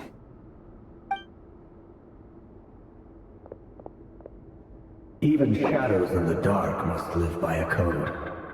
But you can't save everyone. You've been whispering in my ear for days now, Vedifilnir. What are you trying to do? Break me down? I only say this because you long for an answer to your problems. Let her go, Rerir, or you risk losing everything. I will not abandon Tholindis. Then you'll need a little more vigilance and a lot more power. The world is changing, Rerir. Keep your eyes peeled for your moment of opportunity. That voice used to be so unclear. But now I know exactly whose it is. It's Vedifilnir. He won't tell me how to actually resolve any of this, but he keeps trying to manipulate me like a puppet. What's his game here? Tell me then. What will this moment of opportunity look like? And no answer. He's like a ghost. Always disturbing me when I'm on edge, but never answering when I need him most. So, the Eclipse Dynasty was purging, well, massacring the descendants of the Crimson Moon. And it seems like it was all connected to the Finster King's research. The King's obsession with abyssal power left the future of Khanri'ah hanging in the balance. No wonder every aspect of Rerir's life was so unstable. And it looks like this Tholindis, Rerir's would-be fiancée, herself belonged to a sub-branch of the Crimson Moon Dynasty's descendants.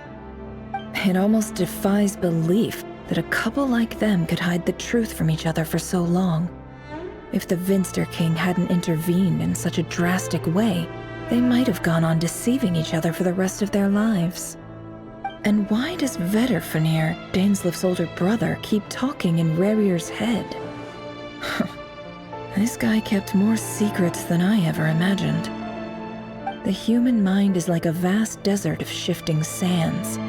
When you follow the flow of someone's memories, you only ever see the parts they're willing to let surface. Time for something a bit more creative. We've been inside Rerir's mind this whole time, building up a picture of his psyche. There's already enough clues on the board to start reading between the lines and mapping out the rest. Now, we can finally begin to put the pieces together.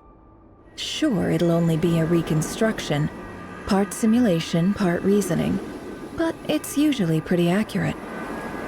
Once we've built up a cognitive profile, we just need to cross-check the logic behind his actions. And then we'll be able to take a sneak peek at whatever it is that Rerir has really been hiding.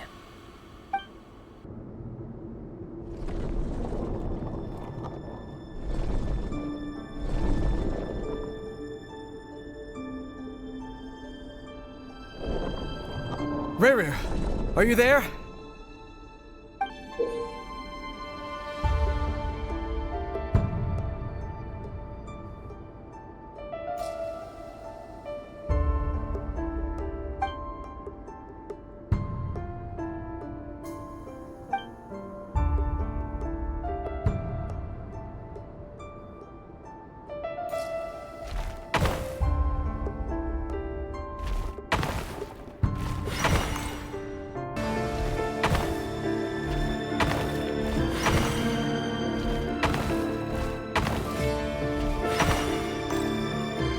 Rerir!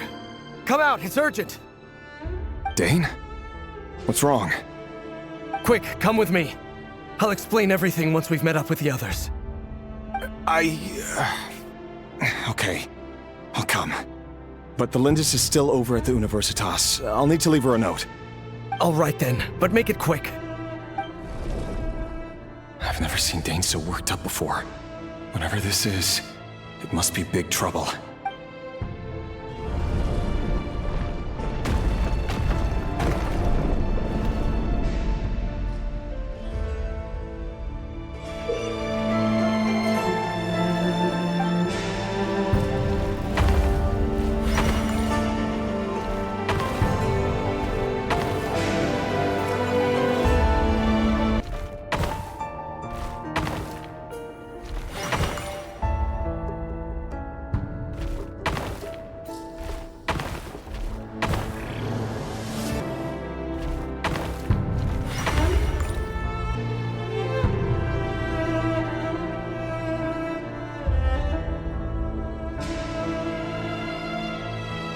Well, this is a nice change, meeting you all at this hour. When men and women of ambition can speak face to face in broad daylight, I say that's a big step forward for our dear Khanri'ah. Don't be ridiculous. We do not fear the day. Why would we seek refuge in the night? You might ask your blade that same question. I'm told it prefers the cover of darkness. The word on the street is that Sertologi only strikes when he has an unfair advantage. But that is patently false. I see you're missing an arm and a leg. Surely only a fair fight could explain that. If this is your way of offering me replacement limbs, believe me, I'll take them. Oh, we can certainly discuss that. With bioalchemy, anything is possible. Assuming I have your full support in my research. Lunatic. Dottore, what brings you here? Why, Daneslif, of course. He invited me. Please, Cast aside your apprehensions, Miss Rhine-daughter. Whatever the rumors may say, I am but a humble servant of the king, and I can assure you he affords me no greater convenience than he does you. Well, the Universitas Magistrorum won't stop fawning over you, so at least some of the rumors must be true. You're clearly doing well for yourself, so drop the humble servant act. It endears you to no one. You're president of the Universitas Magistrorum, the chief royal mage known as the Wise by royal appointment, and by far the most favored among the 4 pillars of Khanri'ah. Vice President Veit doesn't even try to hide his envy when he sees you. My success is the product of hard work and good luck. It's as simple as that. Were the king not such an extremist, I hardly think I would have received a senior post at my age. Of course, no job is without its gripes. Serving a king like ours can be a challenging task, as I'm sure you can imagine. And as for Veit, in missing out on the presidency, he's dodged a mountain of stress. Like everything else in life, it comes with pros and cons. You're all here. I apologize for the short notice, but it was an emergency.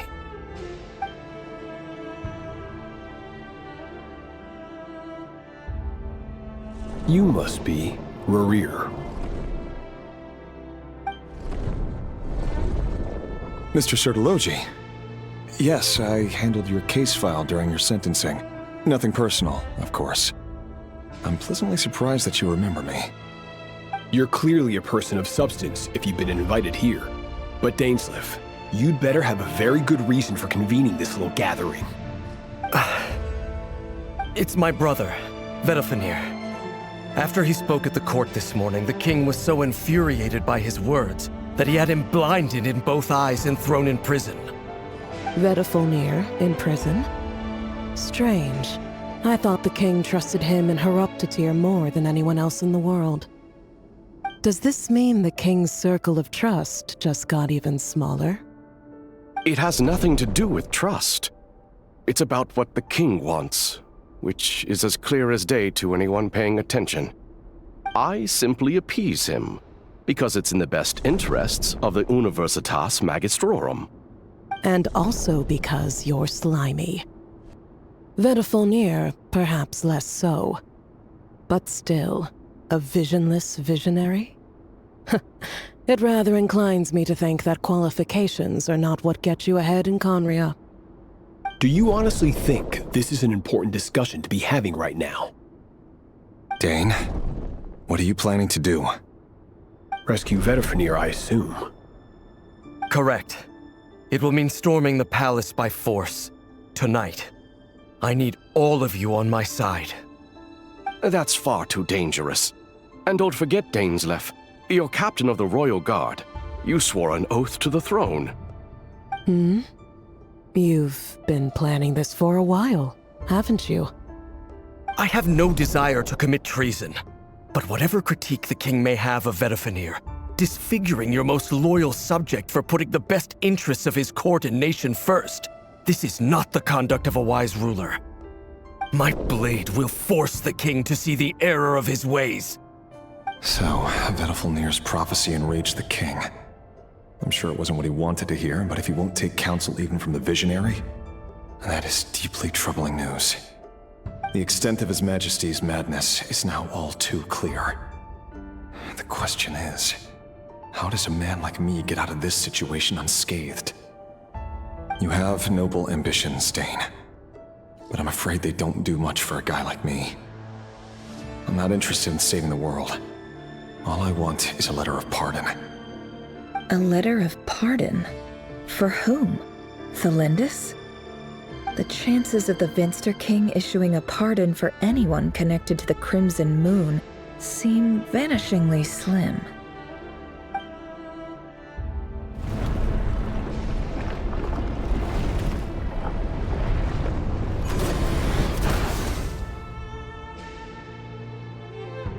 This black fog over the board must have some connection to Tholindis.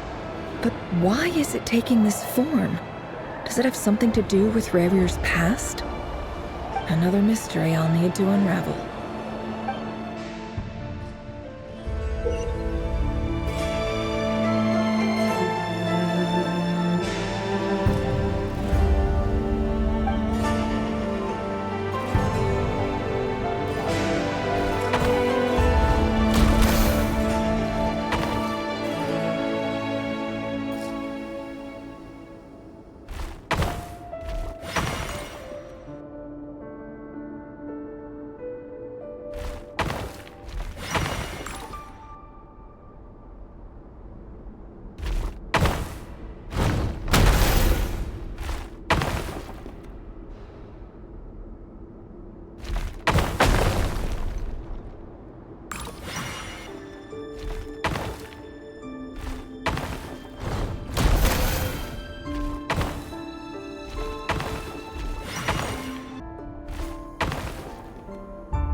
Author Tholindis.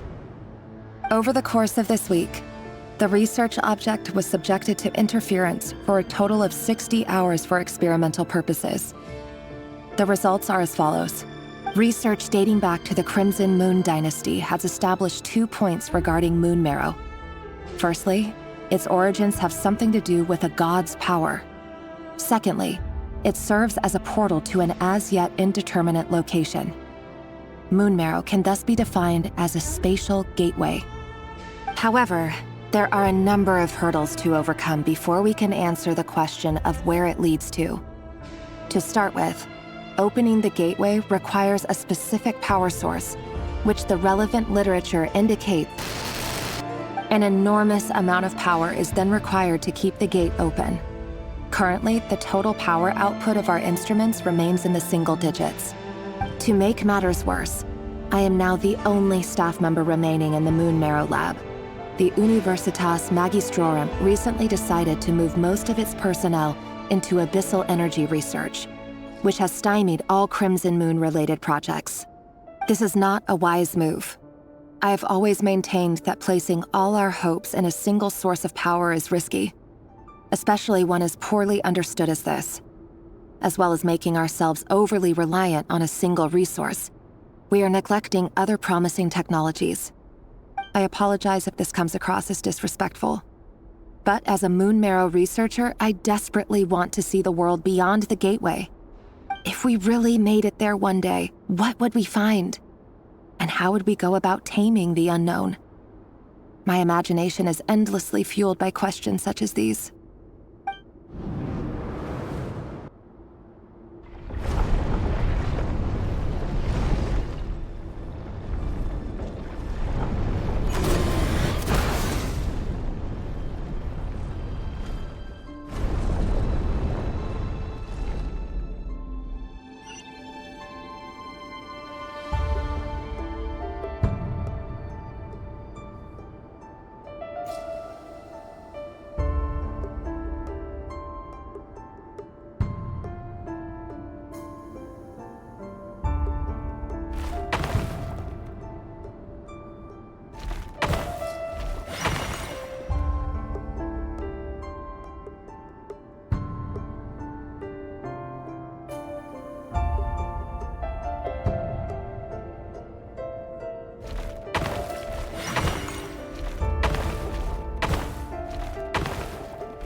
This is for you. I heard you're gonna leave the city with your parents. Tholindis, did you hear about what happened? I've heard nothing. Rerir got back very late last Friday, and he was acting a little unusual, but he slept pretty well, so I'm guessing whatever he did was a good deed. You never saw him, and I don't know what he did. And this conversation never happened. You understand? What if he finds out that you pried into his secrets? Don't be silly. I don't know what secrets he does or doesn't have. All I know is he's just a normal guy who happens to run some errands for the king. Are you scared of him? I don't know. The Rerir I know doesn't match the person you all describe. Logically, I should be scared of him. And yet, I don't want to lose him. But enough about that. You should get going, and be careful with the package I gave you. Keep it secret. Keep it safe. What's in it? A piece of the moon.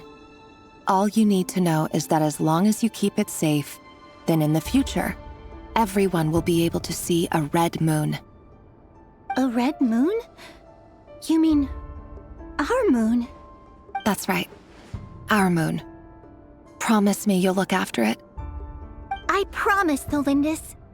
The Crimson Moon bloodline will never die out. Its light, the color of blood, will become like a fire that flows in our veins, no matter how long it takes.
Hurry, everyone, and stick to the plan. Sir Dainsleif, what are you? Is this treason? You know what happens to those who betray the throne. Please, don't do this! It is the king himself who has betrayed the throne. He has betrayed all of Khanri'ah. If you have any love left for justice in your heart, you should join me. It's showtime. Dane and his group will handle the troops in the palace. Then Hraptatir and Reindotter will disarm the security measures. My job is to enter the prison and rescue Vedifalnir. Stay safe. Wish me luck. Look after my brother. Draw your blade. It is time for justice to prevail.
And the smell is abominable.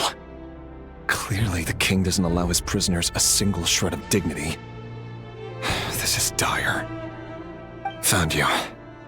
Hello, Mr. Vedafulnir. Ah, it's you. Surprised? Oh, wait. I guess surprise isn't an emotion that prophets feel very often. I certainly felt some surprise in the moment when I was blinded. Surprise at the king's sheer ignorance. Surprise at just how unfairly this world responds to words of earnest remonstration. I'm curious. What did you prophesize this time? It wasn't a prophecy. It was a word of warning. Someone had to say it. The king has forsaken all reason in pursuit of his obsessions. I simply told him that if he continues on this path, Khanri'ah will surely fall. But he didn't listen. Worse still, he stabbed you in both eyes and locked you away. Dane asked for my help. The court is in complete chaos now, but I'm sure you predicted that. Everything is transpiring as I foresaw, yet I am powerless to change it. Fate is an immutable force. I can but lament as the inevitable unfolds. I do wonder whether giving a man the power to see the future does nothing more for him than slowly crush his spirit. Forgive my curtness, Vedafulnir, but the king did not suddenly turn on you today. His suspicions have been brewing for a long time. You can't have wisdom beyond the reach of your fellow man without attracting his fear and suspicion. There are things the king does not want to see.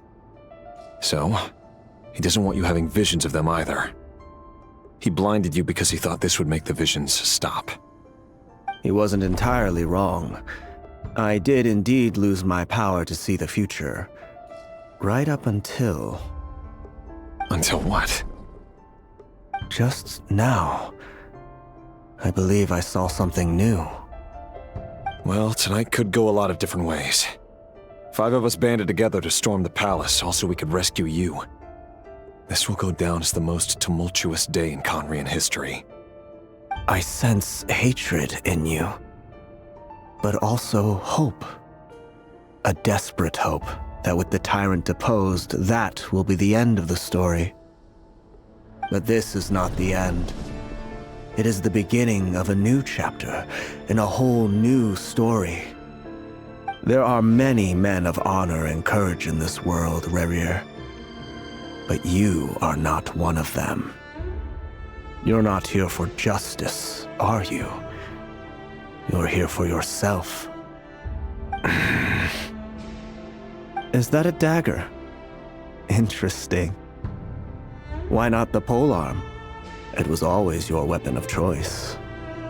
With your abilities, I don't doubt that you were able to recover some of your sight. But I also doubt that you want to make an enemy of me right now. Of course not. We're on the same side, aren't we? We could be. But I need you to be honest with me, Vedafulnir. At this point, you're my only hope for the future. You mean your future? With your beloved, Tholindis? Yes. And I know there are bigger things at stake here. A dynasty, a nation, maybe the entire world. But forgive me, I care first and foremost about myself. I can't abandon the one I love to save myself. I just can't do it.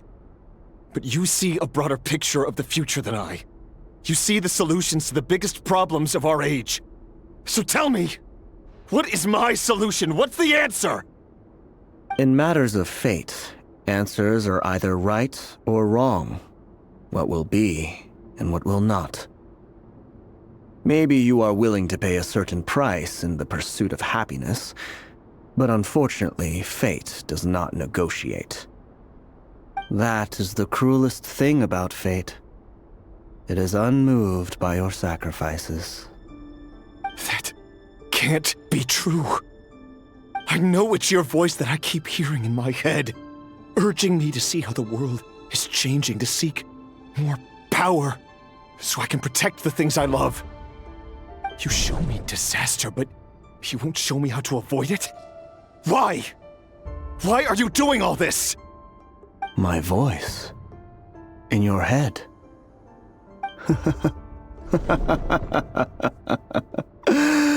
So, you hear it too? The voice that steals your mind, gains your trust, and drives you crazy. It turns out that we are not so different, you and I. Vedifilnir just broke into the strangest smile I've ever seen in my life, as if he'd discovered some monumental secret. But then he suddenly switched to looking extremely weary. Very well then. My advice to you is as follows. You must persevere. Whatever trials and tribulations you may face, be steadfast in the belief that they are your path to the future. For as long as you live, your story with Tholindis shall not come to an end. That is the only chance you have of fighting back against fate. It is up to you whether you believe my words. Regardless, that is all I will say on the matter. I have no right to intervene any further. I will hold you to your word. Thank you for setting me free. In return, I will tell you one more thing that you cannot afford to ignore.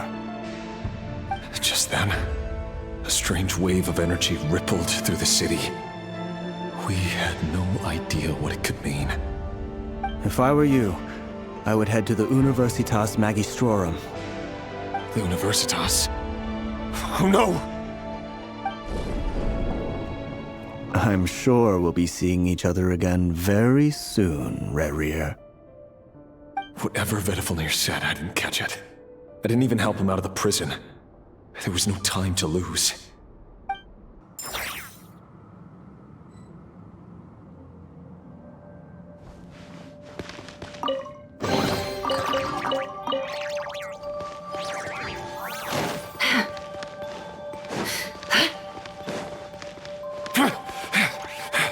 Monsters? Is this Rhindaughter's doing? With the Universitas Magistrorum? Out of my way!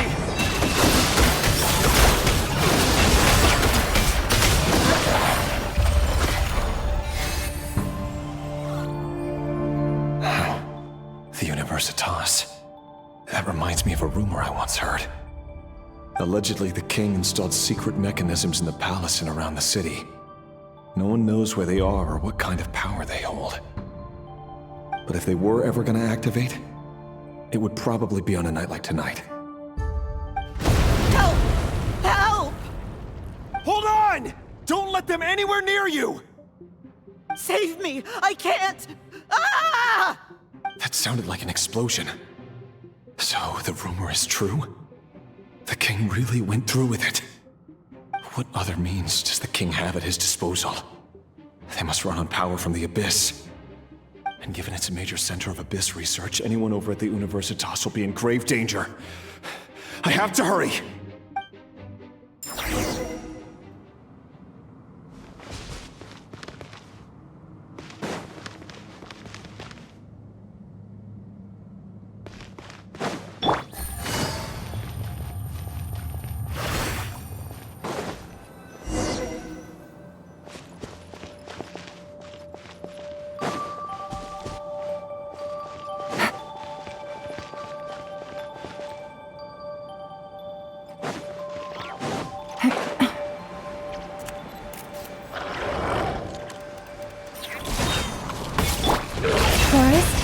Installation chamber.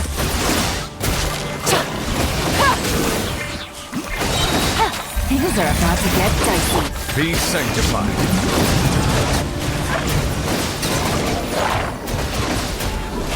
Can't hide the truth. Time to come clean.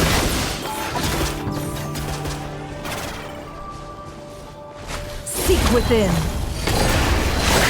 Defensive mode.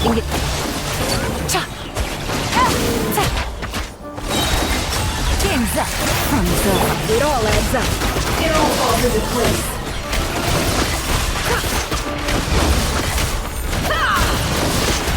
Can't hide the truth. complete. For the everlasting curse. Cleanup sequence initiated. Quietly now. The tide's beckoning.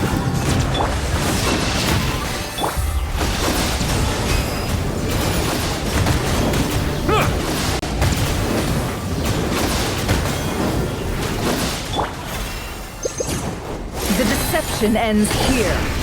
No more lies. Yeah.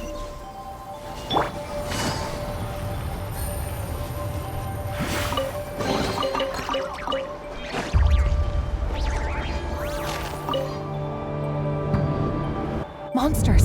At the Universitas Magistrorum? Why now? Oh no! They're coming!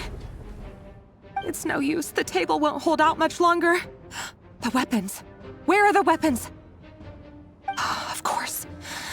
All the lab equipment was upgraded after the inspection last week, but the new weapons haven't been allocated yet. I'm done for. Is anyone there? I need help! Ah! Stay back! Please stay back! Please!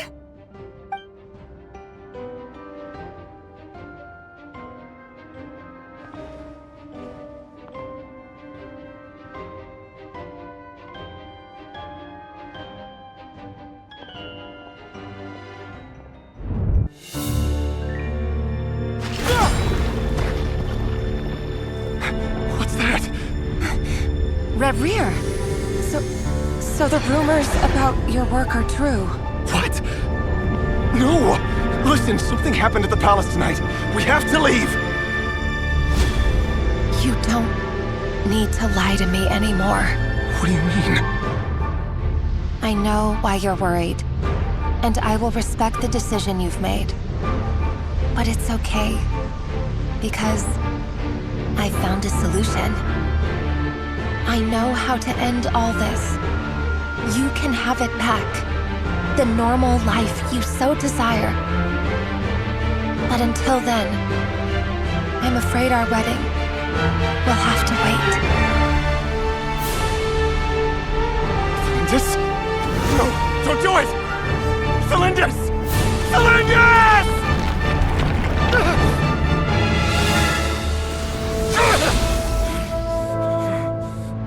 I told you, Rerir.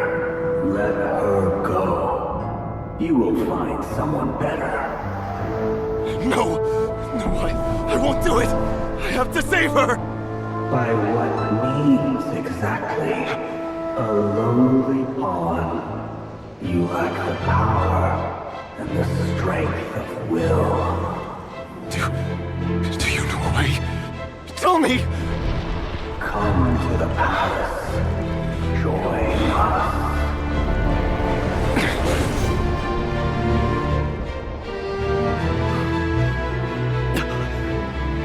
Rerir, thank goodness we... Step forth and take your share. You made it. Not you too.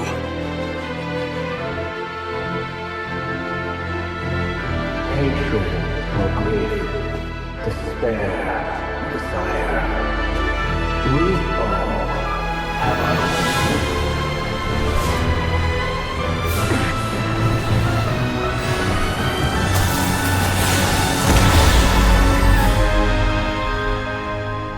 Rerir. Rerir. Tholindis? Were you daydreaming?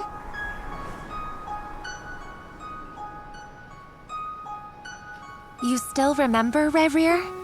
That question you asked me a couple of weeks ago? Oh.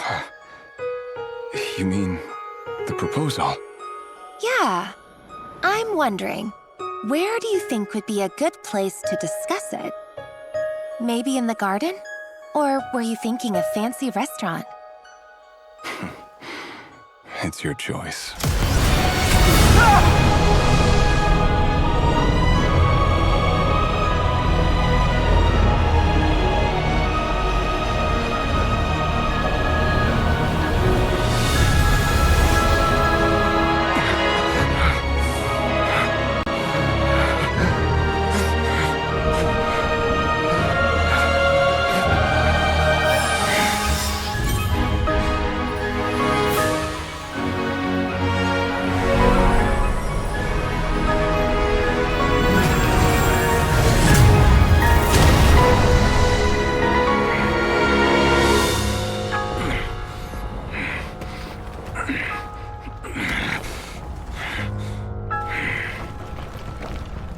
I will find you. And then, you can give me your answer.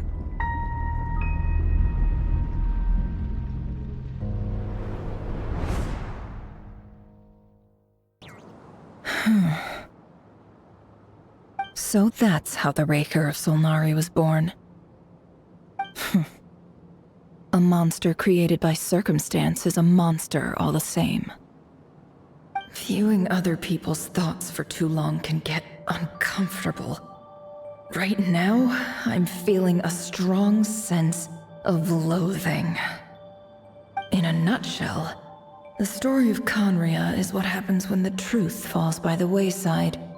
Everyone tells little white lies, and before long, you have a huge pack of lies that destroys everything. Phew. Time to get back.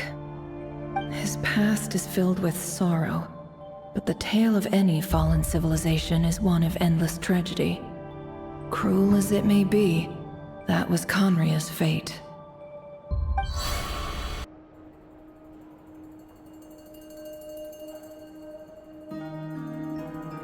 Everyone, I'm back.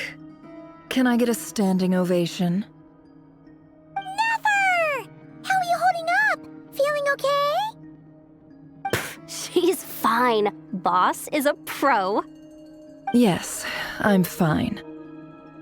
You will have seen the events of Rerir's life through my thoughts. It's now clear that he is just a regular nobody, driven by personal tragedy, as he said himself. I mostly agree. There's only so much we can know about him from his memories alone, but they did give us a clear glimpse into his life in Khanri'ah. However, I would not consider Rerir to be a nobody. He was deeply involved in the events of that era. Yet, when the catastrophe of a generation strikes, nobody is safe. Sounds to me like you're speaking in riddles again. Is this you urging me not to abandon the people of Nodkrai in their hour of need? That's not what I meant. Although I do hope you choose to remain a part of the plan. Without you, the mission ahead will be all but impossible. Then try to remember that I respond better to the carrot than the stick, and I don't appreciate being bossed around. Now, as for you, Missy, you were excellent. You stuck to the rules of the ceremony and kept your mouth shut the entire time. Bravo. Cool. So, can you fill me in on the deets now? Most of what I saw went right over my head. Patience. You'll hear the whole story, don't you worry. But let's meet up with the others first. It will save me narrating it twice. Yehoda? Yes, boss! Let me get that door for ya. That's more like it. For a moment there, I was worried you'd forgotten about the first clause of your employment contract. Forgive my curiosity, but what does the first clause say? It says I gotta do the annoying stuff that boss is too lazy to do for herself. Like opening the door, pouring the tea, yada yada. Is that right? If something is in the contract, it's because she willingly agreed to it. Rest assured that the Curatorium abides by the very strictest of labor policies. You don't seriously think I'm cruel enough to treat her like my slave? In any case, I've hardly shied away from my share of the work today. Hope I don't catch Flintz and VARKA lounging about in their chairs, enjoying a leisurely cup of tea. There's nothing I dislike more than other people enjoying themselves while I'm hard at work.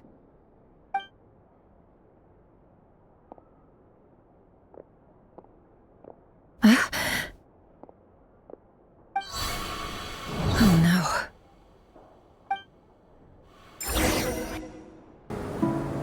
Sorry to disturb you, but we seem to have run into some trouble. Evidently so. Don't worry, I'm not about to leave you to fend for yourselves. I'm not that kind of boss. And it would go against the Curatorium's labor policy. I'm sorry? What did you hear me say? I wasn't talking about labor policy. Wait. How long have I been standing here? Not long. You just appeared by the door a moment ago.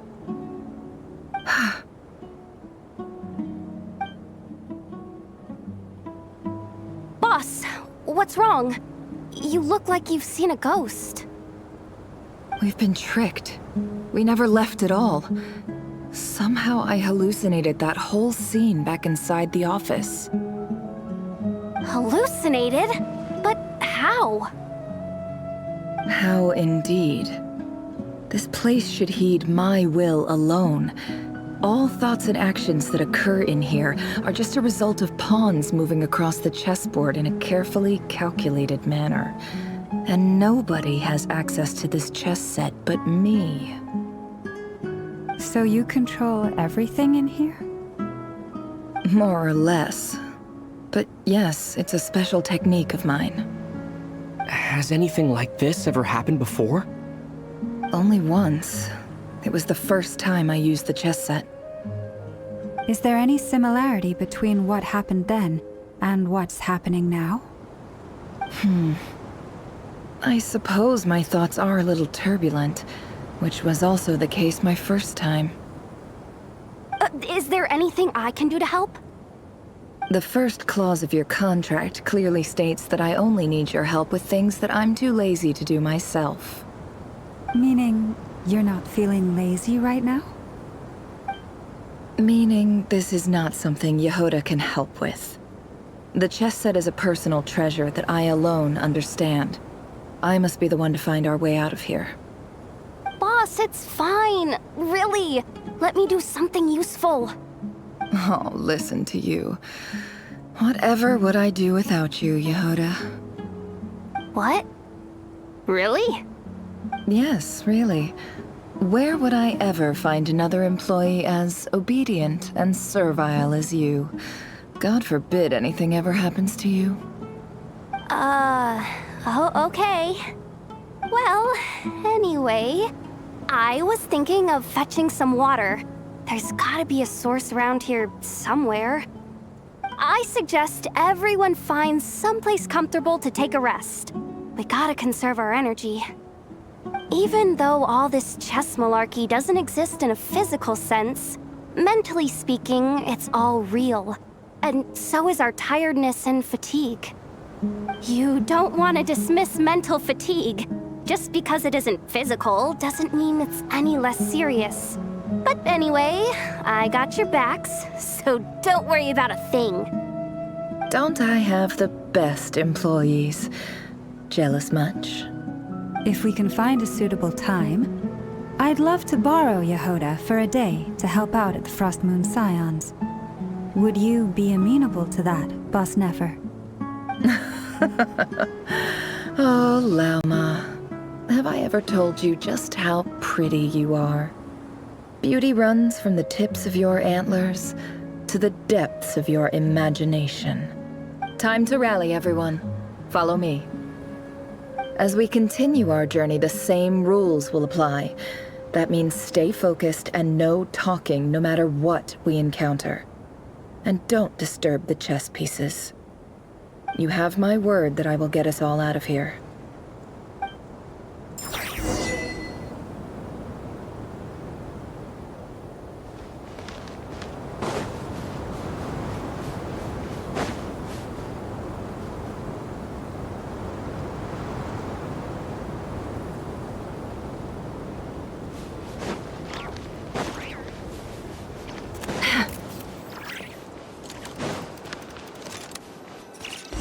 Looks familiar.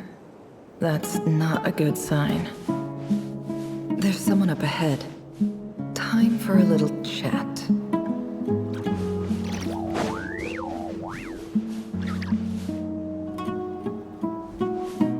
I wasn't expecting visitors at this hour. Wait, is that? Oh, it's him. There you are! Sinue's been looking for you all day. I think he has some news for you. Oh yeah? What were you doing just now, Uncle Retinue? Hiding away some more loose change? I know I saw some Mora. What do you mean, loose change?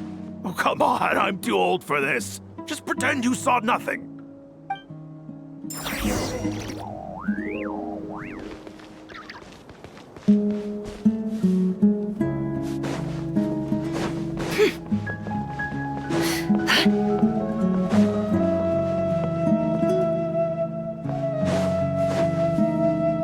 Hey, kid. Mind telling me what Sinohe's been up to recently? I'm trying to get in his good books and I need a way in. Get in his good books? Why? What do you want with my dad, Uncle Apepi? I've written a new song. I was hoping to showcase it at the next festival, but I'll need his approval. A new song, huh? I'd love to stay and listen, but unfortunately, Uncle Retinue says my dad's looking for me. Well, there's plenty of time and I'm not going anywhere. See that pile of stones? I'll be sitting there warming up my vocal cords. Come find me when you're done. Pile of stones. Got it.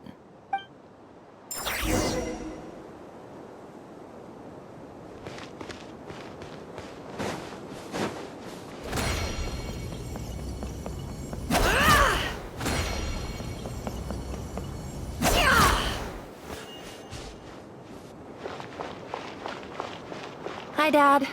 Uncle Retinue said you were looking for me. Ah, there's my little princess.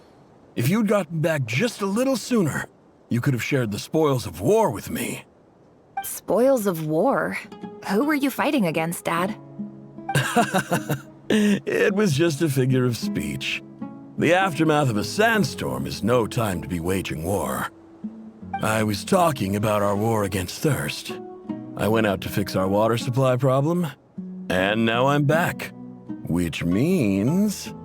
We have a well again! That's right. I found a new one and brought back as much water as I could carry. It should last us for a good while. If it wasn't for these blasted sandstorms, our wells wouldn't be caving in. You wouldn't be spending all your time out searching for new water sources. As the chief of our tribe, I'm supposed to be leading us out of hardship and poverty, onto better things. You know how prosperous our ancestors were. I've told you all the stories. And look at us now, squeezed into these hovels. No one would choose this, if it wasn't for the endless wars over the years. But things are looking up. I started working with some folks from the academia a few months back. They gave me some contacts in return for my assistance in the desert. So you're the academia's helper now? Special ambassador, they call it. Think of it as a partnership. It's nothing bad, okay? We've been isolated here in the desert for too long. Seeking opportunities elsewhere is the best thing for us, and the fastest way to progress. So, do you get anything good out of being a special ambassador? Of course. My luck's improving all the time. One day, I swear I'm gonna lead us out of this place. We'll find somewhere new. Somewhere better.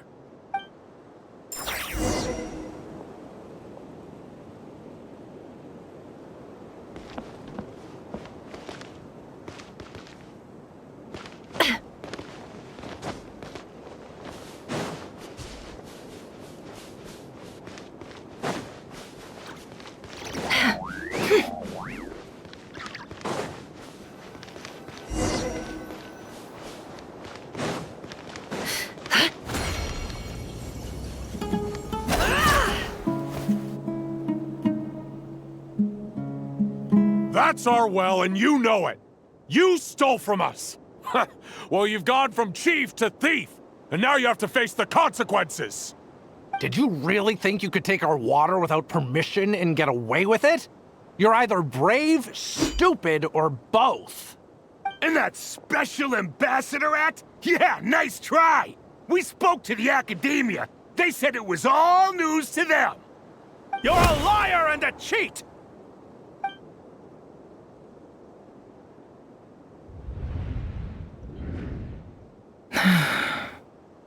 I heard Yehuda gasp, but I don't blame her. Most people are terrified by the sight of blood. Corpses strewn across the ground. The wounds are clearly from scimitars and daggers. The desert dwellers' weapons of choice. There's a handwritten note on the ground. Let's see what it says. Halil, this is Sinuhe, chief of the Shimti tribe. Surely you remember me. I was the one who helped you and your colleagues avoid the quicksand in the desert. This is my second time writing to you. I assume my last letter must have gotten lost in the mail, as I didn't receive a reply. I hope this one makes it to you safely.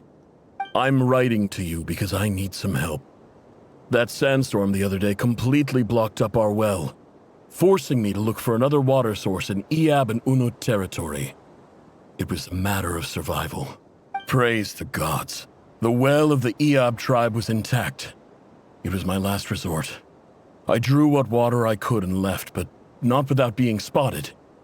I fear they will retaliate. You told me to write to you if I ever needed help. You said you'd be my ally in the academia. I urgently need you to formally recognize my title of Special Ambassador and send some of your people to assist me for a few days. It's the only way I can convince them that this was the academia's decision and prevent them from retaliating. This is an emergency. Please send help as soon as possible. Looks like this letter never got sent. The writer died a grisly death, and the letter was trampled into the ground. It's badly defaced. Some parts are barely legible. What a ridiculous lie the surviving Shimti tell. Their whole village was butchered over a sip of water. Ah, officer. Welcome. Welcome to our humble village. I thought you would at least have the courtesy to provide some respectable libations. This is the finest wine Aru village has to offer. I promise.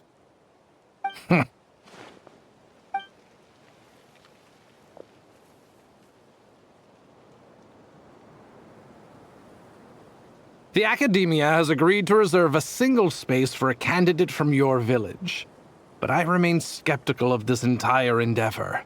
I highly doubt anyone in this desert possesses serious academic potential. Please, have faith. If not in us, then in our god. The child we found shows great promise. I beg you, take her away from this place. Give her a chance. Don't let her talent go to waste. I don't recognize her. New arrival? She showed up here a few days ago and we took her in. She's a really bright kid. Please help. I'm begging you. So, where are you from? Nowhere special. Just a sand dune. What about the rest of your family? How many of you are there? Just the one. It's only you? Correct. So, no brothers, no sisters, no mother or father? Any who have slept on a bed of sand, I call my brothers and my sisters. Apart from that, I have no family. All right. Get over here. Sign your name on the form.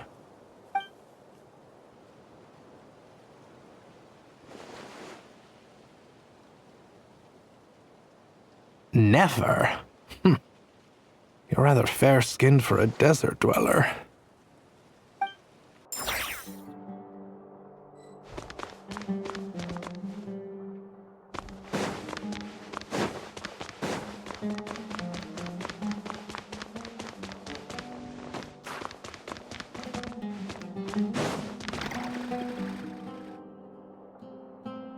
Nefer, this term's assignments have been issued already.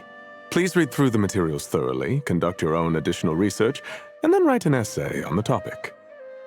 Yes, Professor, I'm aware. I just had a couple more questions I wanted to get your perspective on. Oh? Please, ask away. Well, I saw the other students' problem sheets, and I couldn't help but notice that my assignment is much easier than theirs. Do you really think I'm a weak student? A weak student? Goodness, no. Quite the opposite. You have a sharp mind. Almost too sharp. I think what you're saying is, a weak student wouldn't have noticed the discrepancy. And if they did, they certainly wouldn't complain about the lighter workload. You see, sharp as they come. You see things the way they are. And I'm sure you know why they're like that. Because of where I come from. Because I'm different. I'm sorry, Nefer. I don't like it any more than you do. It's just... Anyway, you said you had a couple of questions. What's the other one? I wanted to check... If someone sent me a letter to the academia, where do I go to collect it? Ah, your family wrote to you. Well, as long as they put your name on the envelope, someone should hand it right to you. Not exactly. It's not even a recent letter. I was just curious where the mail would end up if no one collects it. The House of Dana, I expect. I know there's a box for unclaimed mail somewhere in there, probably sitting on a shelf. Whatever you're looking for, that'd be the place to start. Okay, got it. Thank you, Professor. Oh, don't mention it. Honestly, I feel like I failed you. I'm supposed to be your teacher, but I haven't taught you anything. Hey, don't say that. You're a great teacher, and you do your best for all your students. But the rules are the rules. You're not allowed to teach students like me. It's not just the academia either. The whole world bends over backwards for the successful and leaves the losers to suffer and die. Oh, my dear child. Don't tell me you've given up on life already. I haven't. I just think that if you want to make it in this world, you have to find a way to become successful.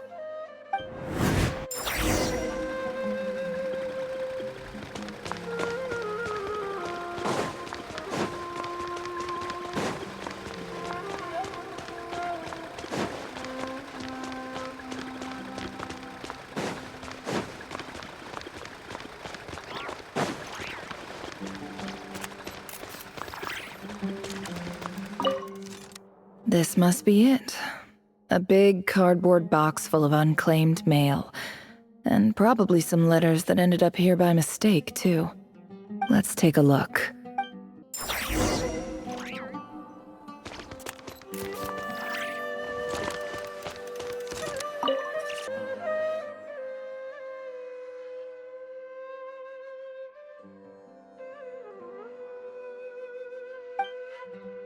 A dilapidation survey from Port Ormos.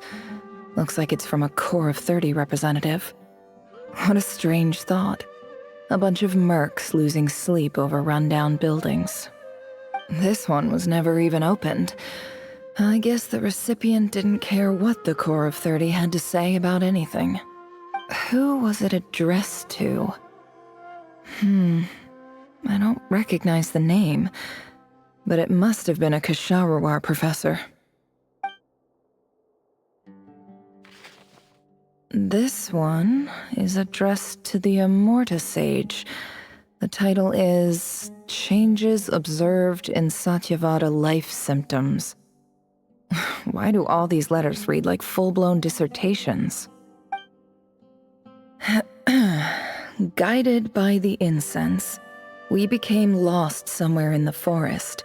All the barriers between levels of consciousness disappeared as our minds soared around in circles, looking for a branch to seek refuge on. In clinical terms, these symptoms fit the description of incense poisoning. The Immorta Darshan strictly prohibits the use of hallucinogenic substances, but I believe there are still people getting away with it. For example, my neighbor who always breaks out into song and dance after using incense. This seems like something the academia would want to know about. Why wasn't it collected? Wait, what's this written on the back? It's so small. The note says, The sender authored this letter while under the influence of mushrooms. I would send it back, but no return address was provided. Stamped by the Grand Conservator of the House of Dana.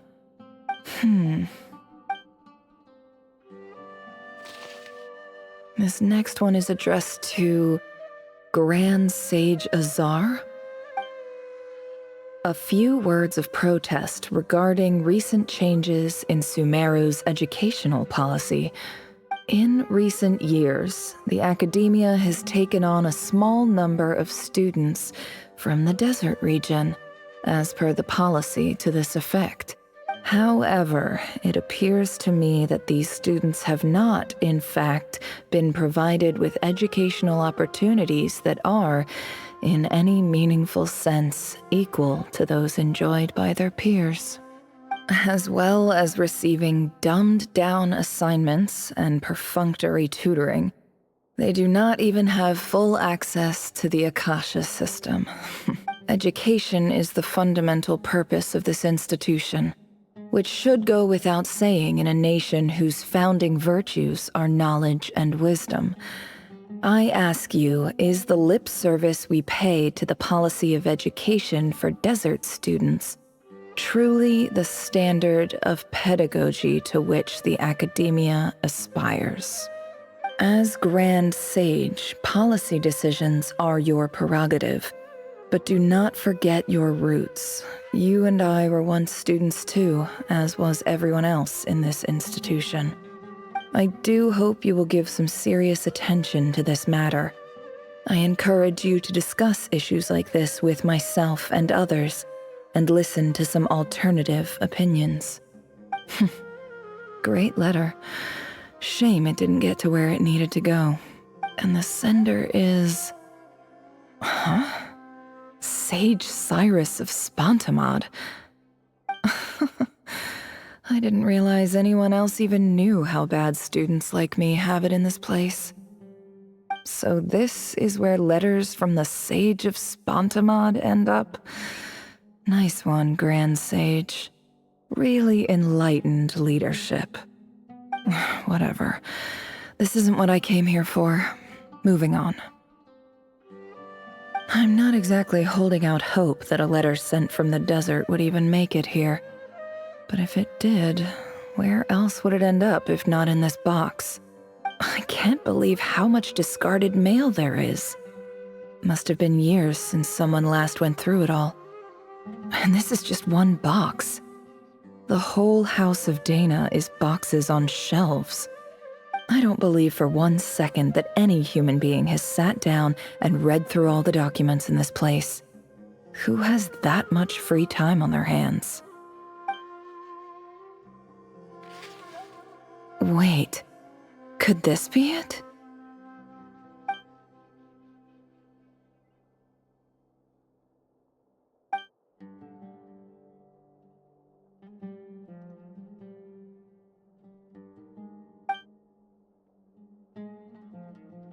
Greetings, Halil. My name is Sinuhe, chief of the Shimti tribe. I was the one who came to you and your colleague's aid when you ran into trouble in the Great Red Sand. I don't know how well you remember it now, but I brought you to safety and gave you some water and other supplies. You seemed very pleased and told me your name. In my tribe, learning a person's true name is serious business, and I therefore see you all as friends. You were kind enough to leave your contact details so we could stay in touch. The Shimti tribe lives a harsh, nomadic existence in the desert. You were sympathetic towards my plight, promising to make me a special ambassador of the academia and help us find a way to make a better living. This brings me to my reason for writing.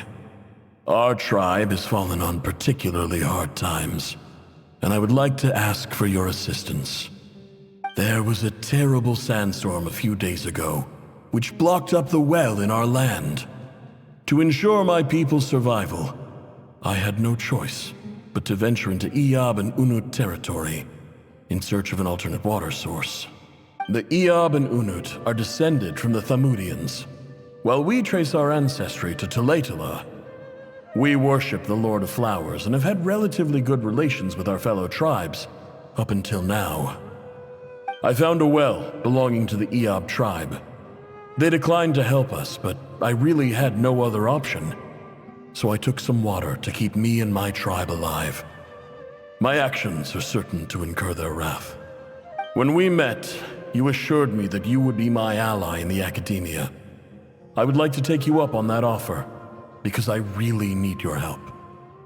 I wonder if you could send an academia representative to meet with me.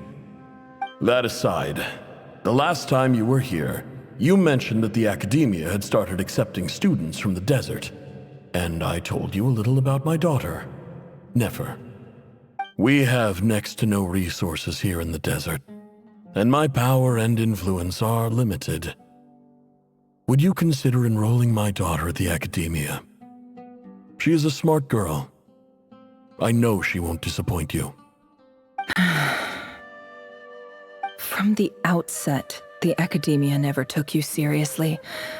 Those things they promised were just empty words. I doubt they even remember the name Sinuhe.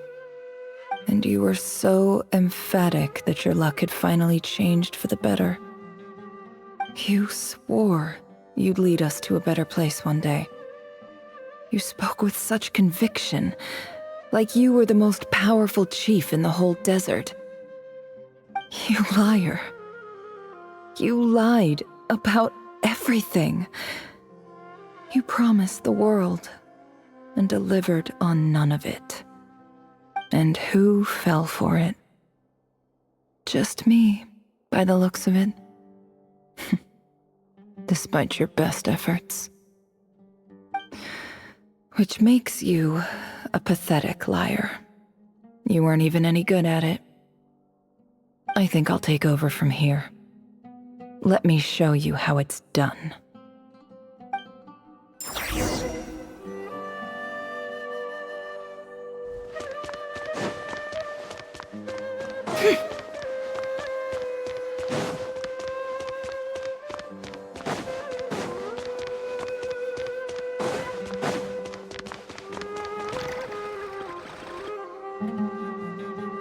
I just came to say goodbye.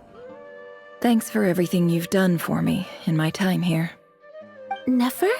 You packed your bags. Where are you going? I'm quitting. Something's come up in my hometown. Gonna head back and deal with it. Huh? But this was a hard-won opportunity for you. You know that better than I do. It was, but it doesn't matter. I have more important things to deal with, and they can't wait. Oh, and I didn't want to overfill my bags, so I left some incense on your desk. What's wrong? I thought you liked incense. Although, I did read somewhere in the House of Dana that it has hallucinogenic effects. Don't use it all at once, alright? Isn't this the stuff you brought from your hometown? You're just letting me have it? But you said it's a rare and valuable commodity. Yeah, about that. I lied.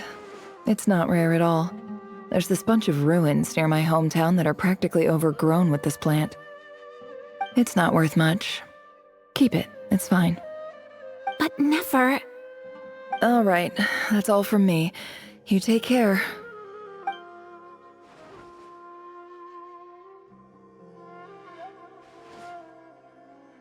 Don't forget me, okay? I mean, we're more than just classmates, right? We're friends. Yeah, I'll remember you. I lied again. That incense is worth a fortune, and it's a rare find even in those ruins. And as for remembering her, I have far too much to do when I get back. No time to reminisce. I'll be lucky if I even make it through this alive. But either way, I expect I'll forget you pretty quickly.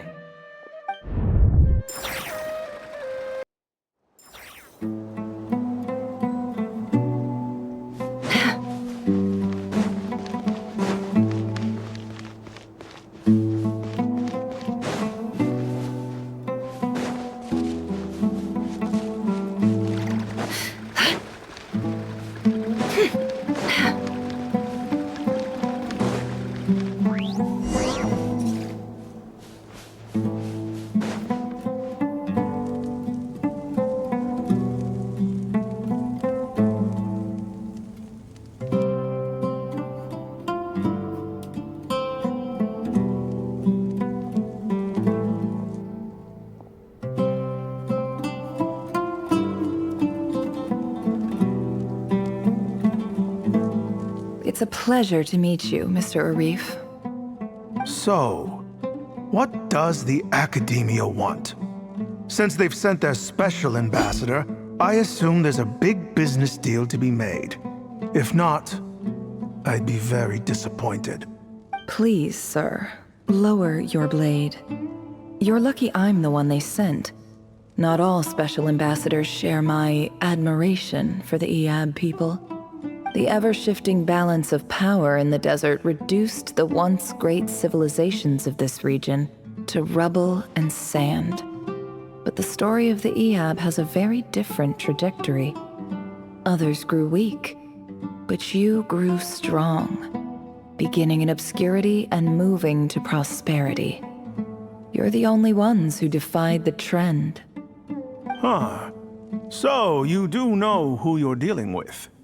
This well is the perfect symbol of your strength, is it not? It used to belong to the Unut, but it looks like you have control over it now. You're not wrong. But I'm sure you didn't come all this way just to flatter us. Of course not. I came to bring you some very good news. Some information that recently came to light, which might just be your ticket to freedom. Records uncovered by the Vahumana Darshan show that a certain well currently under Iab control is built on top of some ancient ruins. These ruins are of great archaeological interest to the Academia. I checked the map carefully on my way over here, and I'm confident that this is the well in question. The Academia is offering 50 million mora in return for excavation rights. 50 million? No, wait.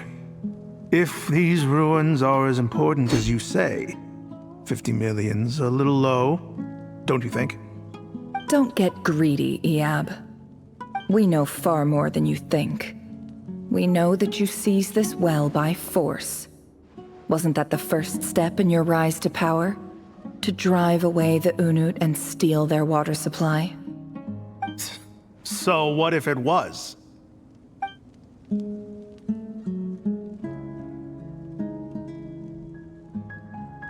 Don't worry. As unscrupulous as it was, it's something we're willing to overlook. The Academia is only interested in dealing with the de facto power holders in the region. I hope I am making myself clear. And I hope your words are the truth. If I find out the Academia is trying to play me, I'll hunt down every one of your people and make you watch as I cut their heads off one by one.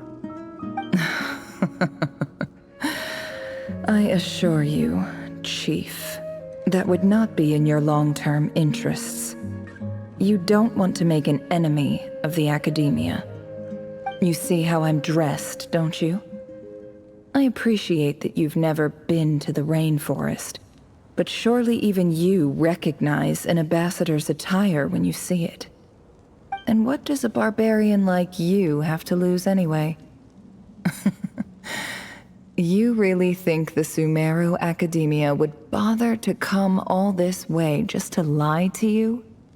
We have more important things to worry about. All right, I take your point. The Academia is the highest authority in the land. I'm sure you're trustworthy people. In that case, we have a deal. We will sell you the excavation rights. I'd like to thank you, Ambassador. This is good news indeed. Excellent news. In fact, it calls for a celebration. Would you do us the honor of staying a while and enjoying some Iab hospitality? Gladly. I am partial to wine myself, and I trust you are as well. So let's indulge in a few drinks together, in celebration of this momentous occasion.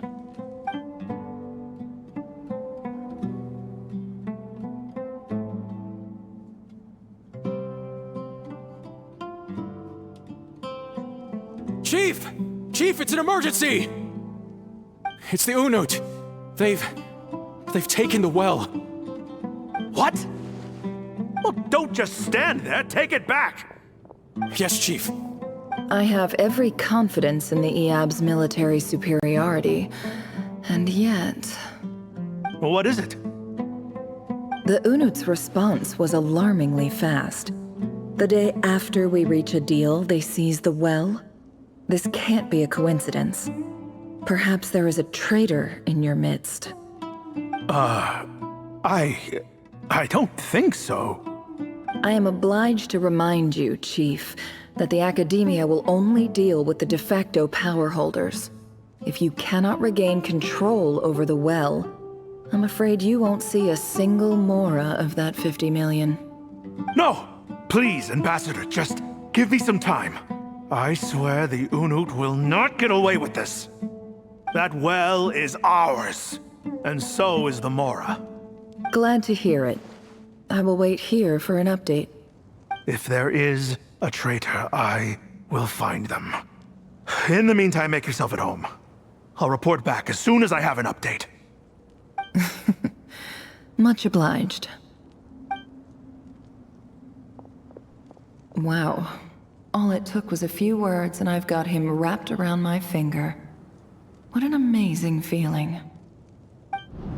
So, in summary, Ambassador, the Academia would rather negotiate with our tribe instead of the Eab, yes? The Eab are ruthless murderers who don't listen to reason. And now they have the gall to interfere in our research projects in the desert region. So let me ask you, Chief, if you were the Academia, what would you do? Kill them all, of course. Precisely. The Academia does not tolerate those who stand in our way. The Eab have held back our academic pursuits for too long, and our patience is wearing thin. At the same time, there is simply no way that the Academia can be seen to be intervening in desert affairs. I'm sure you understand where I'm coming from. We have our own rules out here. If the rainforest dwellers raised arms against a desert tribe, it'd start a bloody war. Right. We can't confront them ourselves, but we can support their enemies. The Unut have always had strained relations with the Eab, which makes you our natural allies. Natural allies. Weren't the Eab your allies once? You were quick to send them after us to protect your interests back when we stole that water. And now look at you. You're at each other's throats. Let me be clear. The Academia wishes to collaborate with the legally recognized rulers of the desert in this matter. We are asking for excavation rights to that well, and our offer is 50 million mora. Say no more. I believe we have an understanding. Good. Then I suggest you get to work. Get us access to that well, and the mora's yours. You see, Dad? Lying is easy when you know how. People will believe anything.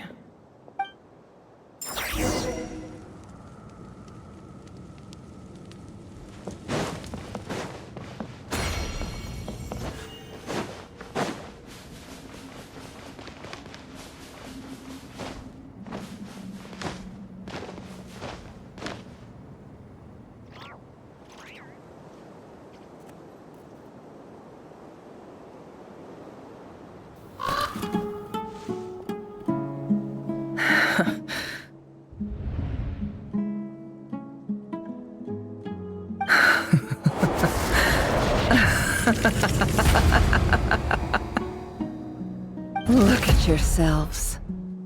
You may be vile, savage monsters, but your butchered bodies bleed like any others. You're no different. You're nothing special at all. The monsters who destroyed my home, they're just ordinary, petty human beings. What a joke. I think we're even now. Maybe I've even done the desert a favor. It's a better place without all these people around. Oh, Sinuhe, my gullible fool of a father. Perhaps if you'd been as ruthless as I was today, our tribespeople would still be alive. In this dog-eat-dog world, A chief needs to be tough to survive. But you couldn't do what had to be done. So I did it for you. Nefer, it's okay. All of this is in the past now. I believe I remember you promising to remain silent. Yeah, but even so... Yehoda, is there anything you can do to ease the tension? Alright, time for a sharp turn onto a completely different topic. So, anyway, that's enough of that. When are we getting out of this place? Feels like we've been walking forever. I'm getting pretty tired. Oh, Alma, you tired? Yes.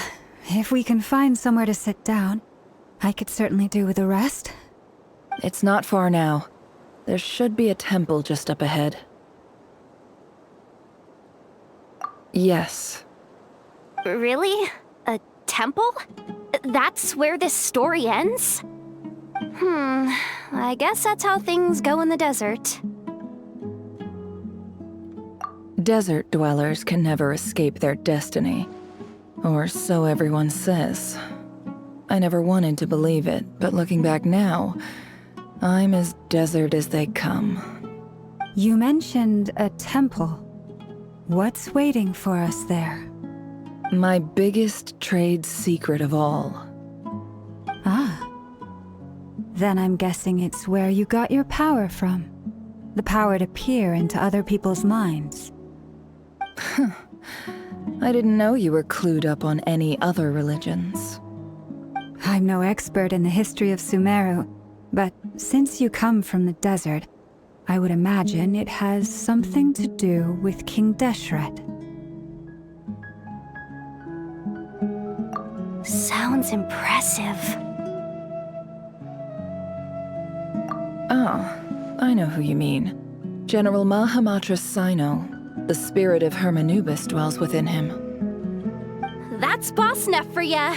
She knows everything. Sino's hardly a figure of obscurity, but I know about Sethos too. What about him? Is he a big deal or something? Well, he's not a small deal, let's put it that way. Please, this is the bare-bone basics. Save the flattery. Thanks for your patience, everyone. I'm sure it's been a lot to take in. With any luck, that's our exit just up ahead.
Here, I don't have anything to add about any of this stuff.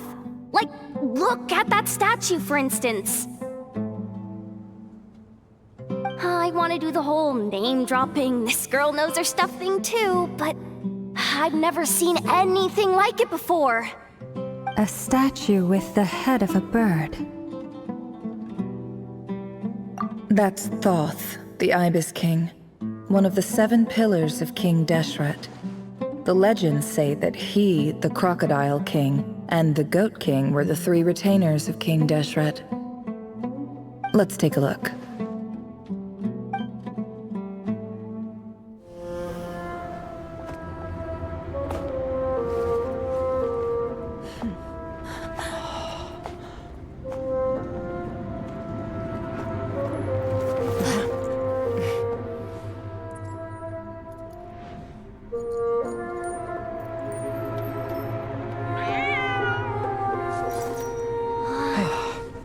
just Ashru.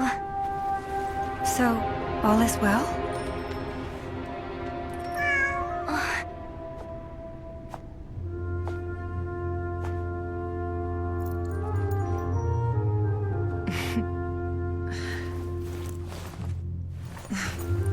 Typically speaking, at this point, the world disintegrates. Then we find ourselves back in the outside world. Besides, these are my memories. There's nothing to fear. You're sure? Of course. It's almost over. Nefer! Hey!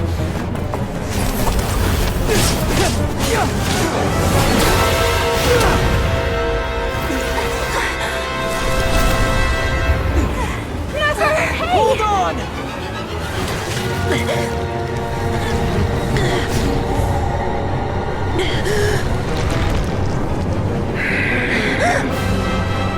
Knowing too much is always a death sentence. Speak for yourself.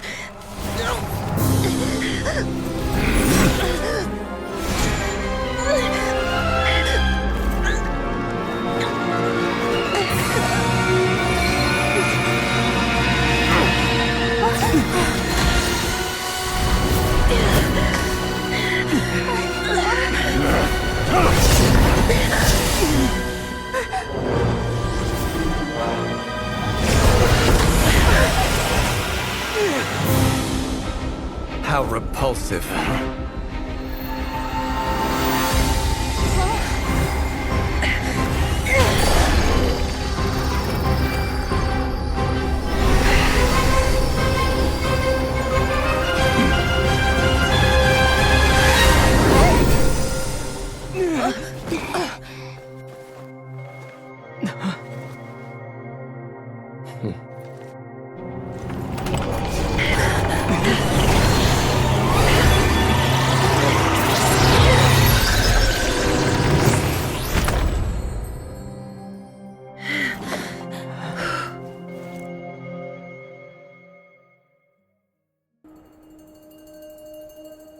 Timed that pretty well, didn't I? It's okay. I'm just glad no one was hurt. Paimon noticed you doing something too, Dainsleif. Were you helping get them out? Of course. When I asked Nefer to conduct this investigation, I was not naive to the dangers involved. I had a duty to ensure your safety. Good to know your sense of justice is still intact after all these years. I take that to mean that you saw the truth. That comes as a great relief. I certainly did. And thanks to your help, I also managed to trap Rerir inside the chess set. Whoa, really? How'd you manage that? Well, to be honest, I sensed that something was wrong long before we made it to the temple. By using this fragment to probe into Rerir's past, well, the monster formerly known as Rerir, it seems I alerted him. I was tracking him, then he caught on and started tracking me too. Can't say I'm surprised. But how did he track you through your thoughts alone? That shouldn't be possible. Rerir was a secret agent who reported directly to the Vinster King. He is an expert at finding a trail and hunting down his pursuers. No wonder. He infiltrated the chess set, read my thoughts, and built a new virtual chess set inside of it. That's why we weren't able to leave at first. Speaking of your chess set, it's quite a remarkable item. Would I be right in thinking you have some connection to King Deshret? You overestimate me. I only have a connection with one of his underlings, the Ibis King. You all saw how this came to be. A long time ago, the Iab massacred my tribe, the Shimti, in our home village. A few years later, I enrolled in the academia, where some new information came to light. The Unut and the Iab fought a bitter battle over the rights to a well, all for the sake of a non-existent 50 million mora. The Eab ultimately won that confrontation, but their victory came at the cost of almost every warrior in the tribe. The final blow to the Eab came at the victory feast, when an Unut assassin beheaded their chief right before my eyes. The remaining Eab fled and have been scattered to the winds ever since. Having gotten my revenge, I returned to my hometown, where to my surprise, the nearby temple was still standing. There it was, seemingly immune to the relentless hostility of the desert, while my tribal home lay in ruins. As I stood there gazing at the temple, I noticed a cat just outside. This cat, as it turned out, was home to the spirit of the Ibis King. He led me to a gate deep inside the temple, and there he made a deal with me. This chess set is my gift from the Ibis King. The chessboard within is made to the same specifications as the one in the mausoleum of King Deshret, and represents his power of piercing analysis. With this chessboard in its container, I gained a certain ability to perceive hidden secrets. Now, you could conclude that the Ibis King simply wanted to give the people of this world the power to seek the truth, but I don't believe that's the full story. Every god plays favorites. Their hearts are as fickle as any human's, full of secrets, perversions, egotistical tendencies. But precious few gods are willing to admit this. It is the same with all powerful forces, including fate itself. Their gaze falls preferentially upon a select few. As you rightly point out, this is an act of favoritism. If you're alluding to the Abyss, then yes, I agree. Gather the others. It's time to share everything I've learned.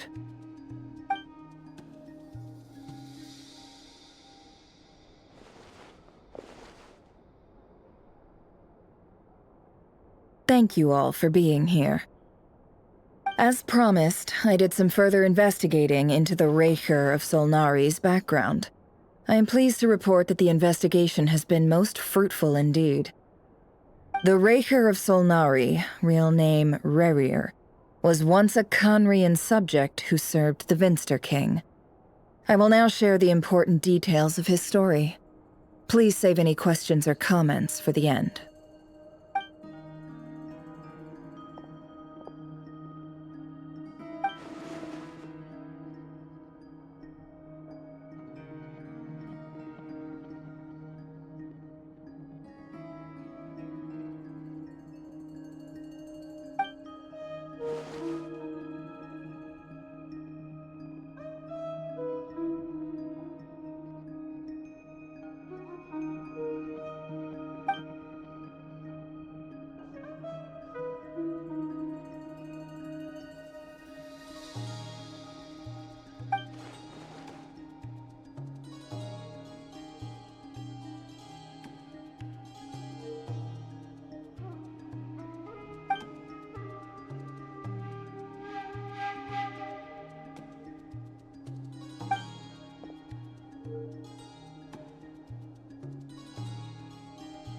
So that's why he's so obsessed with the moon. A tragic tale, to be sure.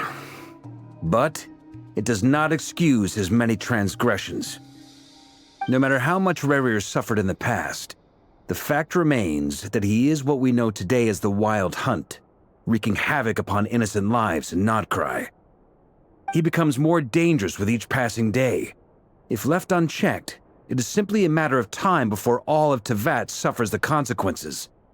This is a threat that the Knights of Favonius cannot ignore. A question for Miss Columbina. Forgive me if this is presumptuous, but have you ever seen the spatial gateway that appeared in Rerir's memory? Never. But I have heard stories of something called the Moon Gate, and this seems to fit the description. Miss Lama, any thoughts on this? In the lore of the Frost Moon Scions, the moon is believed to hold many secrets. Some sources speak of ancient knowledge, others of a gateway to the unknown. The term Moongate is one I have heard before, but as is the case with all of our legends, there are no records of any first-hand witnesses. We cannot know whether it truly exists. Then back to Miss Columbina. As a moon goddess yourself, do you have some idea of where the Moongate leads to? Not at this stage, sorry. I do hold the power of the Frost Moon, and my strength is recovering well. I can sense that the gate would open at my command, but... But there's more to the power of the Frost Moon than that? Yes. A moon goddess has the right to open the moon gate, since it is a path to the moon. But as Nefer mentioned, holding open a spatial gateway takes a huge amount of power. And right now, I need to conserve my energy to fight the Rerir of Solnari. I'm afraid this is one mystery we may have to leave unsolved for now. I agree. Better to save your strength. But if you'll humor me for a moment, I have a bold conjecture of my own regarding the world beyond the gateway. I highly suspect that neither Tholindis nor Rerir made it through unscathed. The evidence pointing to this is the fact that the Rerir of Solnari exists in the form of countless fragments. With the abyssal power he wields, no ordinary foe can touch him, let alone tear him to shreds. And yet, the wild hunt proliferates wherever his scattered fragments lie, drawing hordes of monsters to many different locations across the land. So your theory is that Rerir was physically torn to shreds by some powerful force? Hence, why the Wild Hunt is a distributed phenomenon, rather than a unified one? Makes sense to me. Explains why the Wild Hunt is so pervasive, and why he's been trying to piece himself back together. He was whole to begin with, and he wants to be whole again. Without the power of the Abyss on his side, he almost certainly would have perished the moment he was torn apart. But the Abyss, much like a curse, has kept him alive. I could not agree more. The power of the Abyss is most surely a curse. It is a compelling explanation, and one that accords with my present understanding of Abyss creatures. Whether the life form in question is primitive or advanced, if a curse has extended its lifespan unnaturally, it will continue to survive in spite of everything. This raises some interesting questions. I will run some experiments and see if there is any validity to my suspicions. That being said, regardless of whether my research bears fruit, I would like to thank Miss Nefer for conducting such a thorough investigation. Already, it has greatly enriched my understanding of the entity we face. My pleasure, Mr. Albedo. I too hope that the information I have shared today proves useful as we look to formulate the next stage of our plan. Hey! What is it, Dainsleif? You look really upset!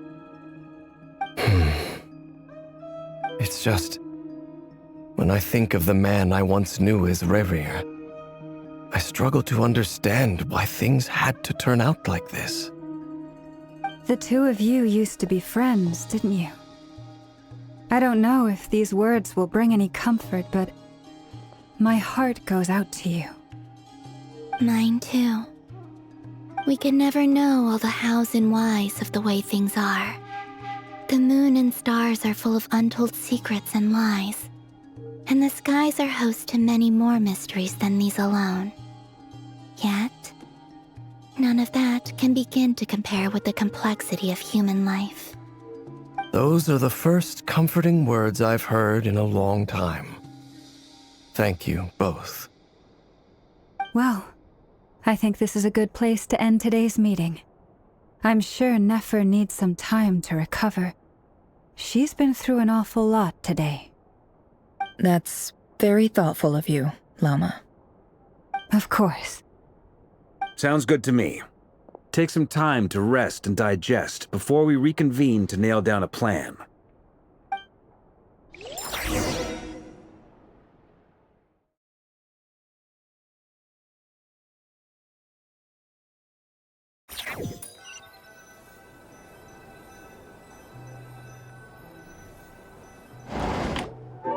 Hey, is this a bad time? Hope I didn't kill the conversation.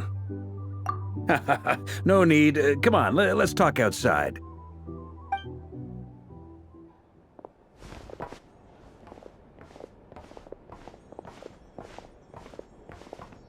Anyway, Nefer went back to the curatorium to get some rest. But before she left, she shared some things with me that I thought you should be aware of. Firstly, although she managed to trap the Rerir of Solnari inside her chest set, there's no guarantee that the power of the Ibis King is any match for one of the 5 sinners. Their powers are beyond our comprehension. It's only a matter of time before he finds a way to break out. We have to come up with a plan and take care of him before that happens. Honestly, my mom figured that might be the case. So, how long have we got? Well, I asked her that same question. She talked for a long time, but for the most part, it seemed like she was trying to convince me how precious her chess set is. What a long and storied history it has. It felt like some kind of sales pitch, you know? The kind where you end up handing over Mora against your will? Anyway, after all that, she finally answered the question. 2 days, at most. 2 days? Holy moly! Can we even recruit enough help in that time? That remains to be seen. Which brings me to the second issue. Dainsleif is obviously conflicted about this whole thing. But given how little time we have, there's no way we can pull this off without his help. You have some history with him, right? Do you think maybe you could talk to him for us? Great. I appreciate it. All right, on to item 3. So, Albedo, Durin, and I put our heads together and came up with a plan. Can't promise it's gonna work yet, but at least it's a start. We figured we'd bounce the idea off you first.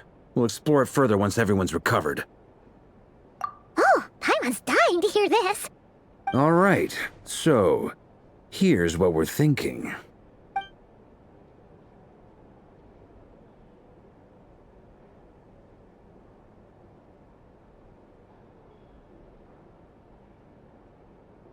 We felt a little uneasy about roping you into this. I mean, firstly, you're not locals, and secondly, none of us are your boss. You're well within your rights to refuse if you so choose. Roping us in? Why would you even say that? We know the stakes here. It's all of us against the Rerir of Solnari, or none of us stand a chance. I choose my words very intentionally, I'll have you know. I like to think there's an art to striking a down-to-earth tone even when the stakes are through the roof. Sir VARKA, I have a few thoughts about this plan. I'm all ears. I think we can be more flexible with how the roles are allocated. In my view, the most sensible lineup would be like this.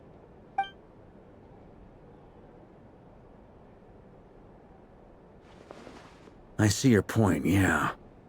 But if that's how we're going to approach this, you'd better make sure you're ready. To be clear, I don't doubt your abilities. Far from it. I just want to make sure. Are you really willing to take all this on? I want to do everything within my power. The Rerir of Solnari is a truly fearsome opponent, and if I do my part, it'll greatly reduce the risk for everyone else involved. Well, that tracks with what I've heard. Jean's mentioned in her letters that you're so diligent it's almost abnormal. As in, most people weigh up the risks and rewards in situations like this. But you seem to just march towards danger without a moment's hesitation. Of course, everyone appreciates a fearless pioneer.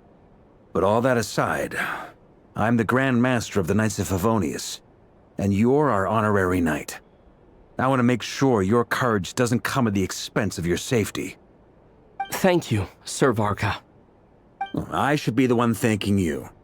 It means a lot to have you on board. I'll give some serious thought to your suggestions.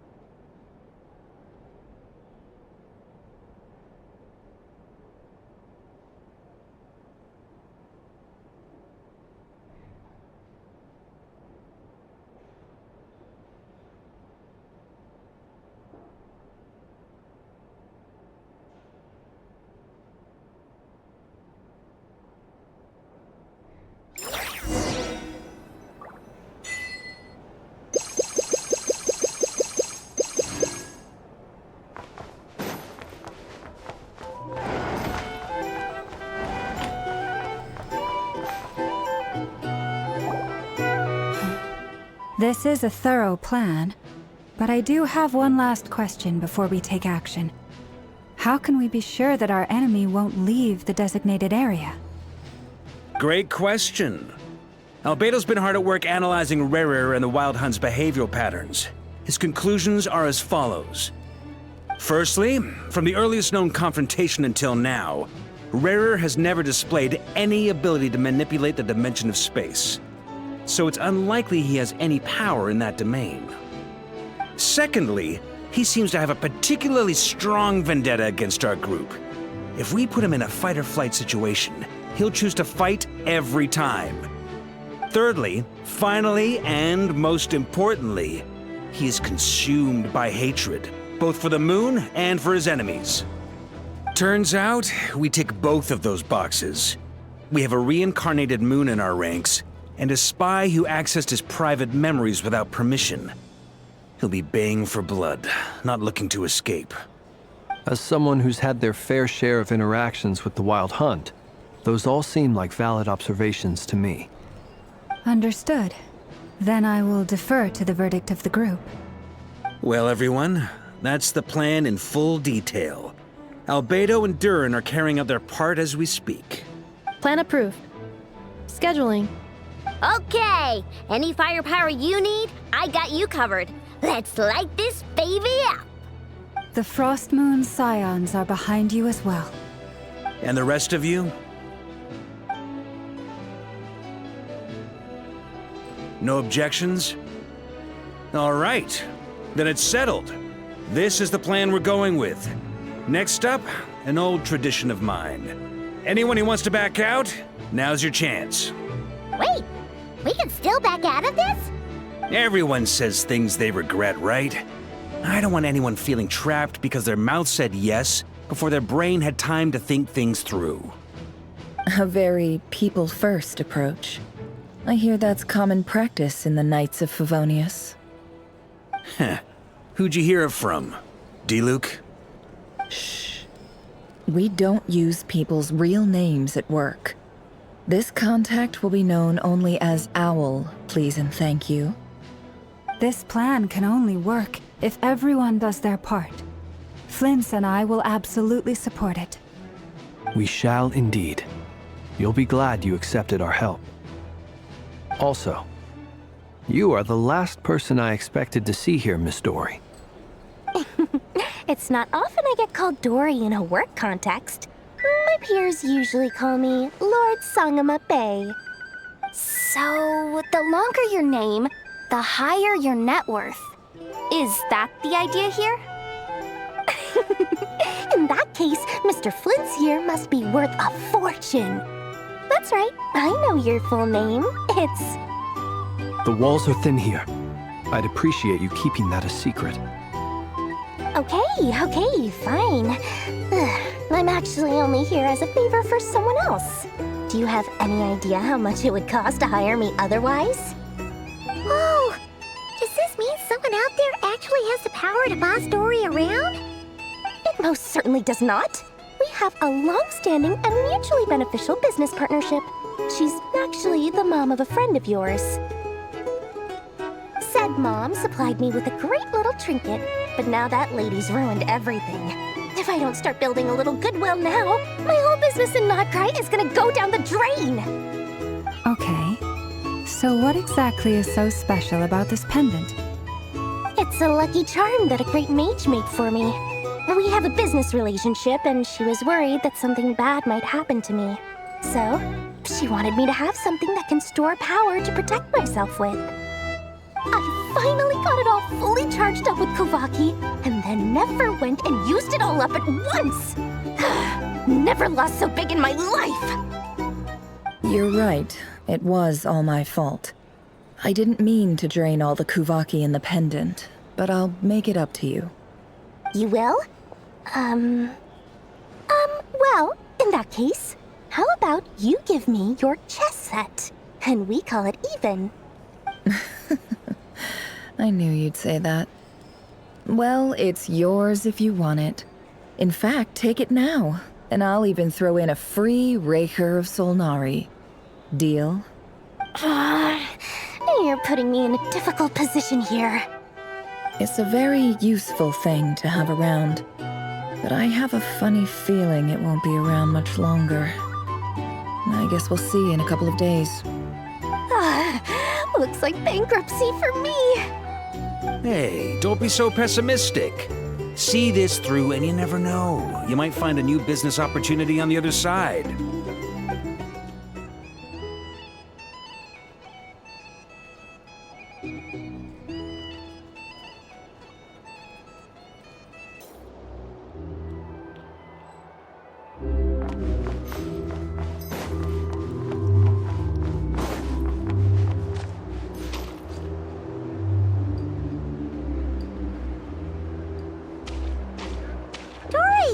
How are things going?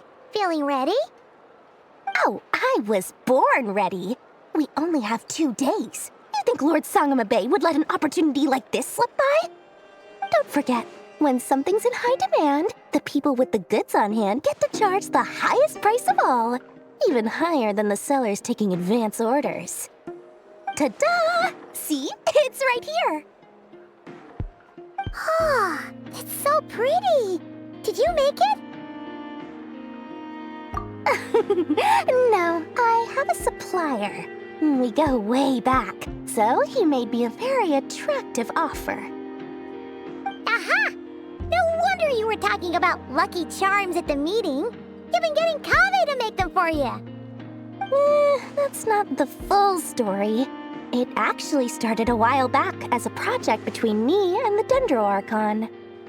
Mage Alice once warned me that this world won't stay safe forever. There may come a day when everyone faces a great crisis. I passed this on to the Dendro Archon, and she secretly brought together a research team made up of Sumeru's top scholars to invent a technology that could keep people safe. I won't go into the details because it's all very complicated, but if you want to know more, you can ask the Dendro Archon about it sometime. Anyway, point being, it was the Dendro Archon who asked Kave to build this little contraption. As one of the top Kashara War talents, he was the obvious choice. Took him long enough. He stressed over it for ages. Must have gone through at least a dozen designs before producing a final product. But that's Kave for you. Marak delivered it to me a couple of days ago, along with a letter from Kave. Could I ask why I'm sending this technology to you? And what's your proposed use case? Has it been approved by the relevant authorities?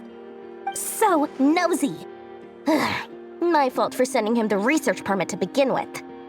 Surely Nahida must have told him you were involved in this project. He was probably just nervous because you're always so secretive about your business. Could be. Anyway, I just replied, let's hope there never has to be a use case, because it would involve grave danger. Fair enough. But it sounds like he was just being cautious. He probably felt responsible as the one who made it. Or maybe he was asking as a favor for his housemate. He's done that before. Not sure why, though. His housemate doesn't seem to really care that much about this kind of stuff. Either way, all's well that ends well. I'm just glad to finally have my hands on the product. I wouldn't want to be without it, given the potential dangers that lie ahead. Huh? What does that look mean? Paimon's just super surprised. This must be the first time we've ever seen you actually get serious about something. Well, a long time ago, I made a promise to myself. I promised that I was gonna live every day of my life with a big beaming smile. Obviously, Mora plays a big part in that. But there are always gonna be times in life when you have to give something back. That could mean paying back a debt, returning a favor, or showing some kindness. Alice has been a huge help to me over the years. She was the first investor I ever had. And I want my investors to know that Lord Sangamabe is the best in the business. And more than that, no one knows what the future will bring. Whatever happens, I want to make sure the Dendro Archon and all of Sumeru is prepared to face whatever comes. that. I was just making sure Nefer and I are square. Don't be thinking it was some sort of benevolent act. I'm no saint, so don't treat me like something I'm not. My priority is doing the business that I want to do, so long as my conscience lets me, but it usually does. That's the Lord Sangama Bay business model. All right, if you say so. I do say so, and that's the whole point. I'm a businesswoman. Don't go trying to figure out what kind of person I am. You'll exhaust yourself. Much easier for everyone involved if you just take my word for it. Oh, and could you two help me get this stuff where it needs to be? Thanks so much. You're my favorite assistants.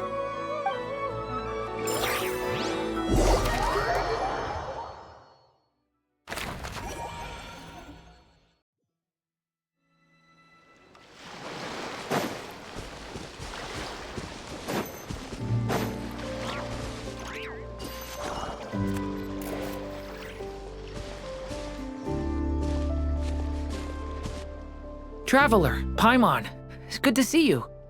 Everything going smoothly over here? Sort of.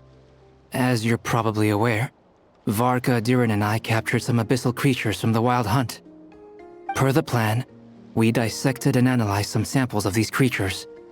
The process went very smoothly. The findings, however, come with some troubling implications. What? You can actually dissect the Wild Hunt? That depends on your definition of Wild Hunt and dissection. Harmless, lifeless. These words are accurate descriptions. The Wild Hunt is an interesting phenomenon. In and of itself, it doesn't seem to possess anything akin to a human personality. But taken as a collective, the medium through which the Wild Hunt is summoned does appear to have a soul. Master griped a lot about the wise Horoptetyr, and seemed somewhat fascinated with the Faust Certology. But she barely mentioned Rerir at all. I don't think that was because of his lower social standing, though. Anyway, it's a pity. I should like to hear her thoughts on the nature of the lifeform he has become today. It's a strange mix. The furious energy of an abyssal being channeled through a fractured physical existence. A consequence of being torn apart by an unknown power. Perhaps the only explanation for his survival in this state is that he sacrificed a degree of individuality in exchange for a continued existence. Oh, sorry. Once I get talking about interesting research, I have a tendency to go on indefinitely. Back to our research findings. Essentially, they confirm my hypothesis. Rerir's corpse is completely contaminated by the Abyss, and the effects are irreversible. You could think of this as Rerir in mutated form. But in my view, even that would be inaccurate. In reality, his whole being has been consumed by the Abyss. In other words, he is now nothing more than a manifestation of abyssal power. Unfortunately, at present, we have no means of completely eradicating abyssal power. Hence, we cannot fundamentally destroy the Rerir of Solnari either. Oh, that's terrible news! So, that's it? We can't defeat him? Not even if we get the power of the Three Moons? Miss Columbina's situation is a difficult one. She can never achieve wholeness when the world does not accept her presence. It's as if her creator banished her to a place she can never be accepted.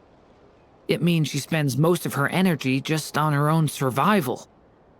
Given the circumstances, it's only natural to despair. But we must see this plan through to the end. Time to kick off the backup plan. Oh, Paimon almost forgot! This is for you. Dory asked us to bring it. Ah, how wonderful. Well, thank you for making the trip. Durin and I will be heading off shortly. I'm sorry I won't be there to protect you in person this time. Please be careful. All right then. Stay safe.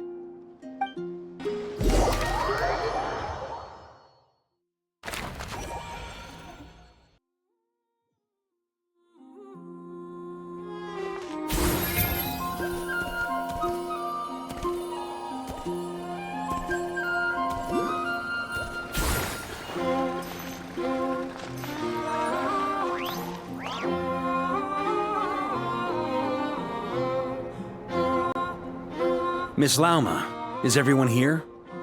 Yes. The fate of my flock is in your hands, Grandmaster VARKA. Please keep them safe. My lady, what are you saying? Within the next 24 hours, we will face the biggest crisis the world has ever seen. This is not a burden that we deserve to bear, but I believe that we reap what we sow in this life. So I intend to act. I must do what I think is right. For me, that means fighting for the future of nodkrai. This gentleman is the Grand Master of the Knights of Favonius, VARKA, Knight of Boreas. In my absence, please follow his lead. Hey, everyone. Guess I should introduce myself. Well, to start with, I know my way around a battlefield. The biggest strengths are honesty and hard-workingness. Anyway, point is, I don't intend to let Lauma down. I'm gonna do everything in my power to keep every last one of you safe and sound.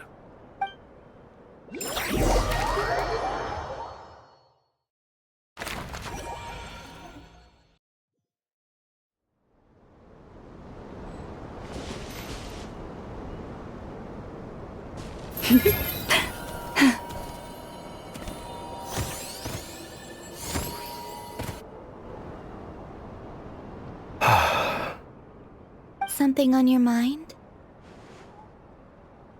Miss Columbina, was it? I believe that's how the others addressed you. That's right. Names are funny things. Have you always been called Dainsleif? Yes. I take it your own name has a more complicated history. I have a different relationship with names than other people. To be honest, I'm not even sure that Columbina is my name. At least, not in the same way that Dainsleif is yours. But it's what everyone calls me, and I go along with it. A lot of my life has been that way. I get so used to things that I forget to question why they are so. I never used to think much about where names come from, or what they mean to people. Maybe something's wrong with me. You're different from other people. I sensed it the first time we met. You're more perceptive than most. I'm sure your long life and rich range of experience explains that. Do you ever find yourself missing Khanri'ah, Mr. Dainsleif? Difficult to answer. I have dreamed of the past many, many times. Sometimes I'm fighting tooth and nail. Other times I'm lying on the ground, defeated. I don't recall any happy moments from that time. It has been too long. Is that because hatred survives longer than love and affection? That would not be for me to say. I make no excuses for the grudges I bear. But whatever the reason, I remember little that was beautiful or sentimental. Thank you for your help with the Rerir situation. Without your efforts, I never could have learned the hidden truth of his story. You're welcome. I know he's your friend. Friend? He betrayed me.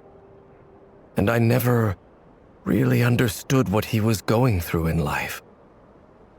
Some friendship, that is. Okay. So, do you plan to fight him with us? You see, you're torn. Now you know what really happened. You see the things he's done in a new light. I need some time. Of course. I completely understand. Anyone else in your position would feel conflicted too. Actually, I went through something similar myself recently. Something happened that changed my perspective on a situation. A situation I took for granted at the time, but now I feel very grateful for it. You mean the Harbingers who still support you, even though you've left the Fatui? Yes.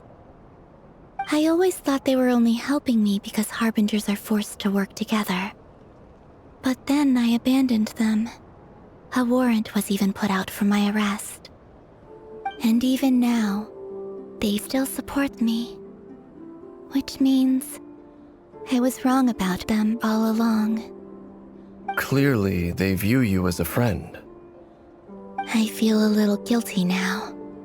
I regret not seeing her help for what it was, and not treasuring it.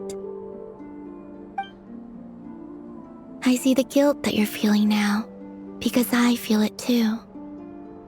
Hopefully, talking about it will do us both some good. Have you noticed that the Traveler and Paimon are over there?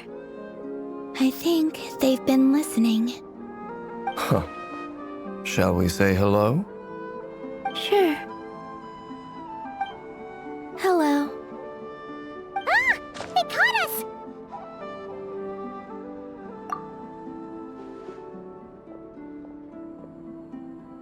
I apologize for making you worry. No doubt you wish to know where I stand on the plan to take down the Rerir of Solnari. I'm afraid I need a little time, but I will seriously consider joining you. You will? Oh, thank you so much! Everyone will be so grateful to hear that! They needn't be.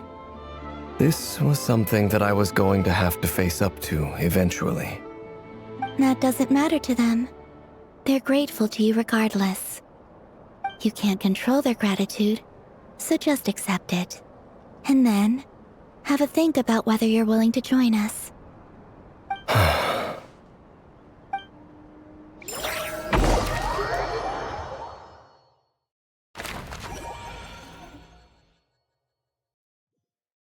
It's nearly showtime!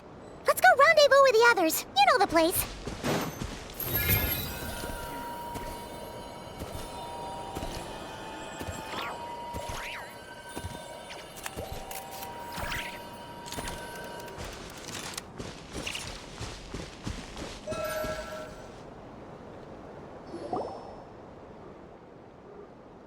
Ah, you're earlier than I expected. Hey, Flint's! Been waiting here long? Not too long. I came a little early so I'd have some time to think. Are you nervous about the battle? Quite the opposite. I'm reminiscing on my past battles. When I was awakened by the Ratniki, I had not touched a weapon in many years. I felt like the battlefield was not where I belonged. But after waging war against the Wild Hunt for so long, I came to realize something. A life of absolute peace is simply not a possibility for me. My restless flame indicates that somewhere inside of me, there is a deep yearning to root out the evil in this world. Oh, that doesn't sound like such a bad thing.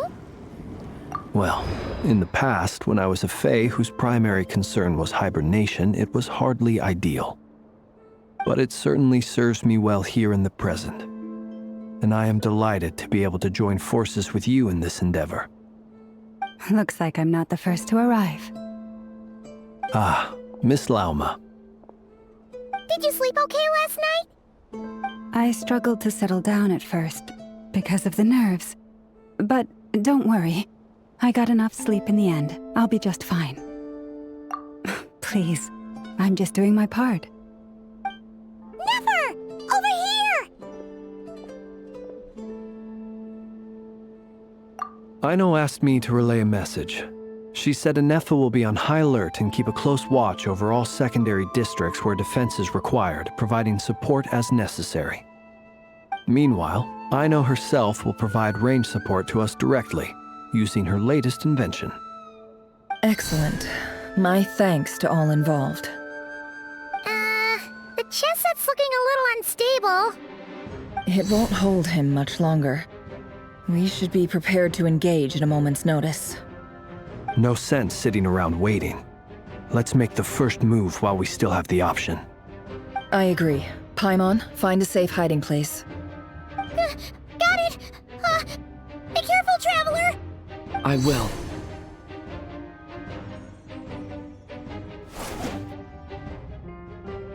Everyone, take your positions as soon as the battle starts. Every ounce of strength we have in our bones, let us bring to this fight. Ready? Let's go. I've seen all your futile ploys before. You have become the authors of your own demise. I wouldn't be so sure about that. You are merely a moment of sport before I tear down the moon.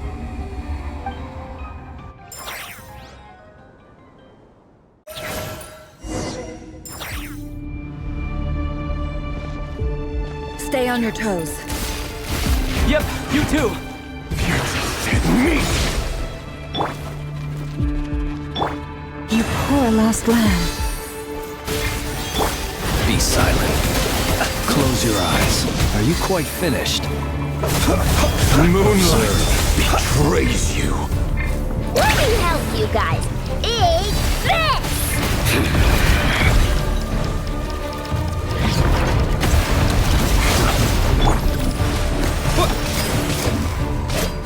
Leave this place. Can't hide the truth. How unfortunate. It all falls into place. Hunt him down!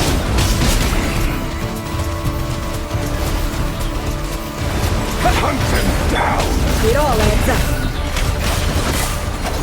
No more lies. The mystery unravels. Stay your hand. By the frost moon falls. Forest, Close your eyes. Be silent.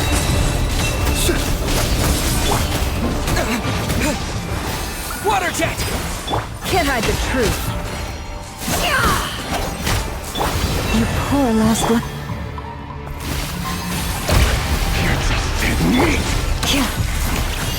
Observe. Be silent. Moonlight betrays you. Close your eyes.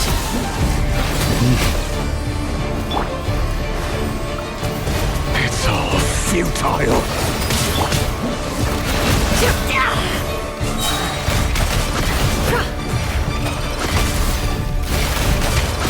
Seek within. Down.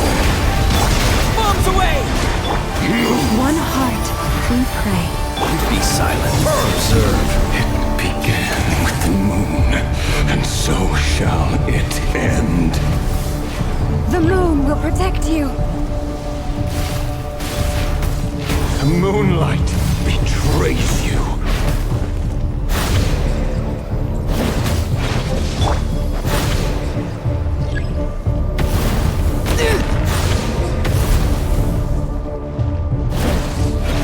Do you see now? No more lies. From here, when will it be as you foretold?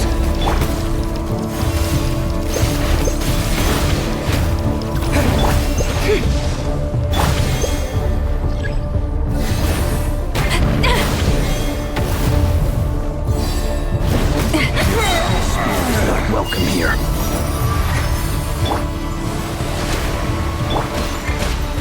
Leave. The mystery unravels. It all adds up. Can't hide the truth.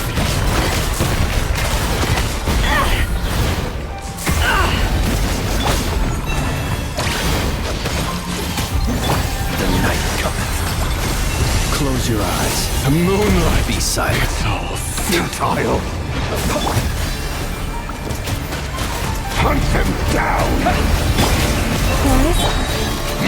Seek within. No more lies. How unfortunate. Down. Let's see what you're made of. With one heart, we pray. Close your eyes. Observe. Be silent. Night falls. Keep your distance. Can't hide the truth. The moon is all futile. Hunt him down. It all adds up.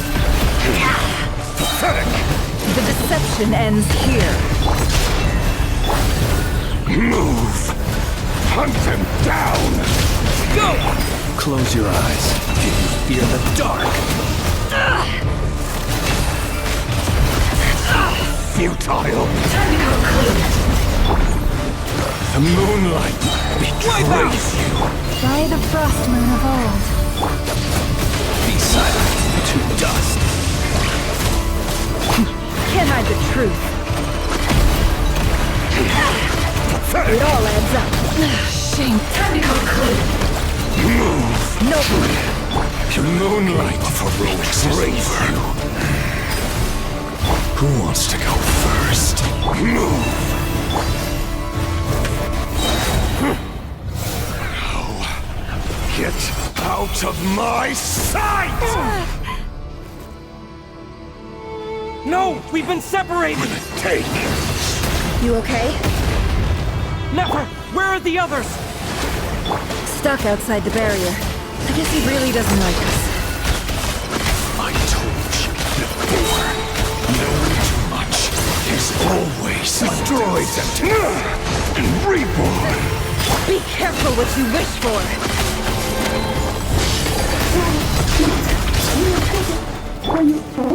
Lelma!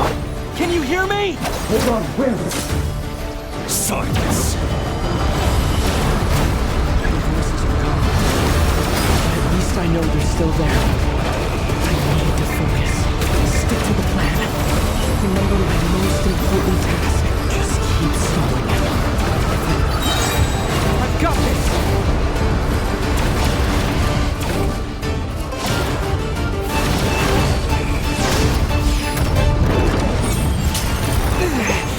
The shield's broken. I can't keep this up. Don't push your luck. How much power will it It take? all adds up. How unfortunate.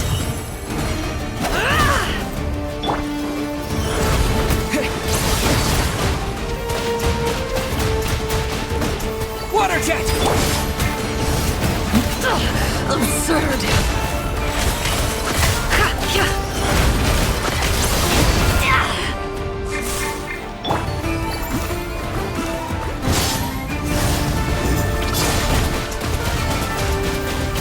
Water jet!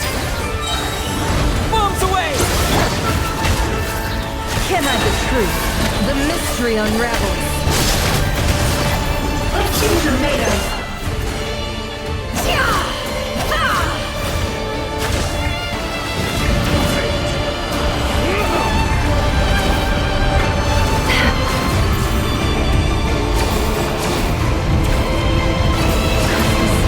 There's no other way.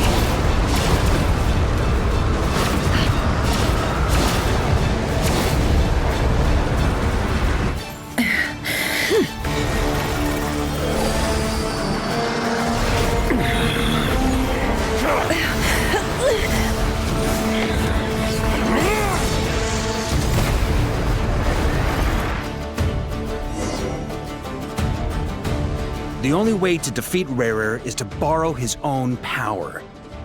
That means Columbina will have to disappear while you two bear the brunt of his attacks. You have to hold on. Find a way to keep him focused on killing the two of you.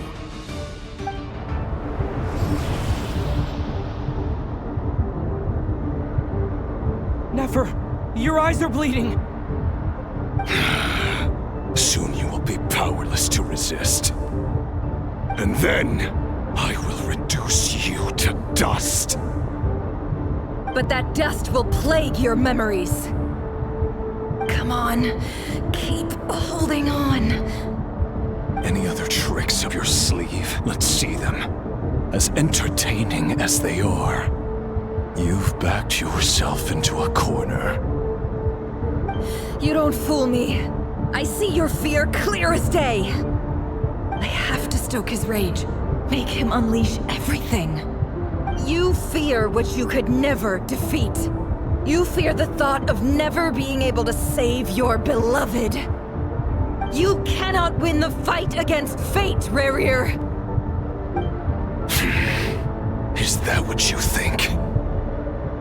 Well, now it's your turn to feel afraid! You fear the sound of your own name? Is it us you hate? Or is it what you've become? see what becomes of you!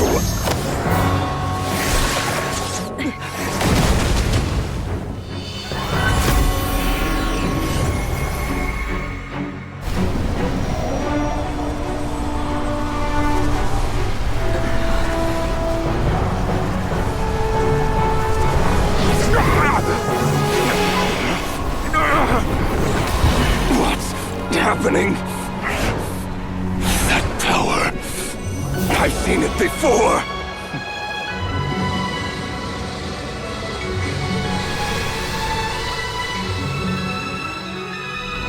His power is on another level. We'll need to use an alchemical array to convert his power into a usable form. Then quickly channel it into Columbina, rendering her powerful enough to compete with him. I'll join you. I can help. If I release enough abyssal energy into a confined space, it'll create a potential difference, allowing us to extract a huge amount of elemental energy. Next, I'll synchronize with everyone's minds using pyro, then give you temporary access to their abilities and fields of view. But it won't last long. Can you see? Well enough.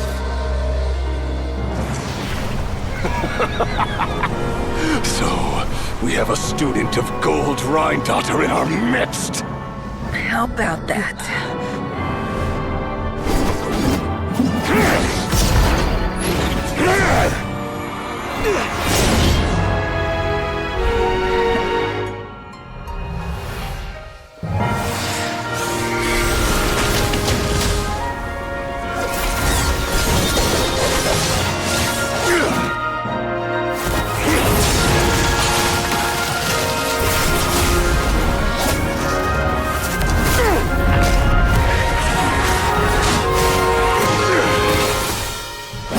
You use my own power against me? Just like how you stole Kuvaki. Look familiar?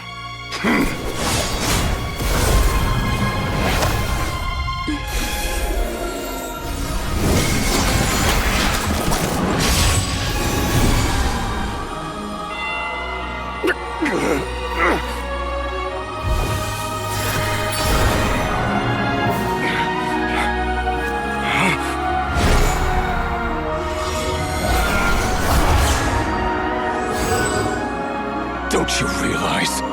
You don't have the power to hold that gate open! I don't, but someone else does.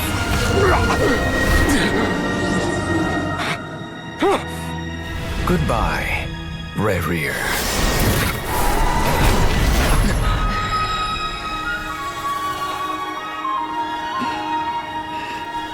We won.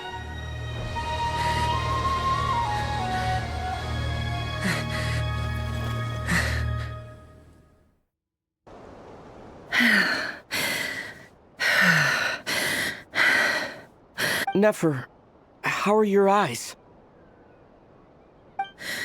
They're fine. Apart from the blindness, of course. It's not too late. Let me handle it.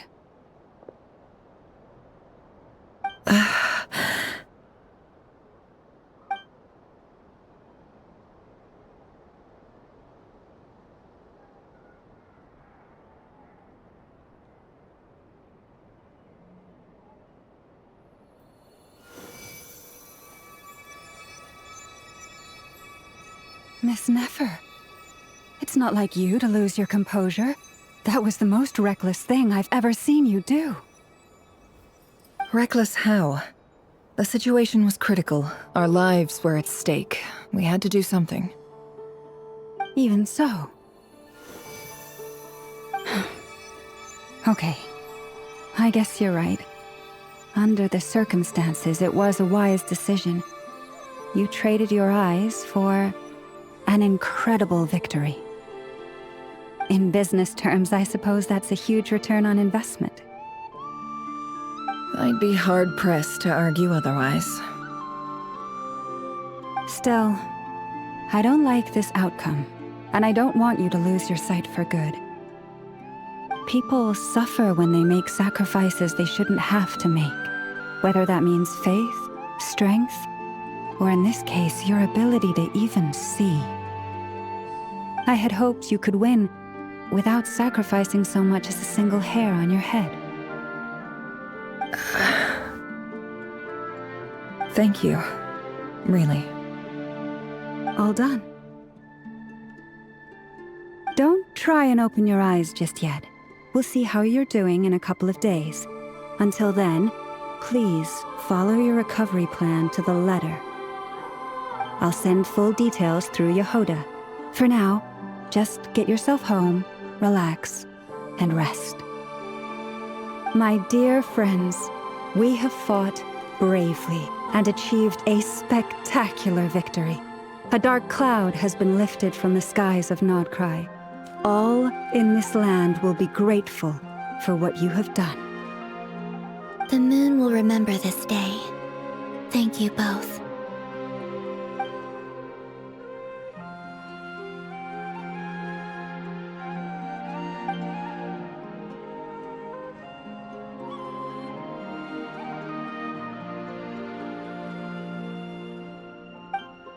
There's something I want to let you know.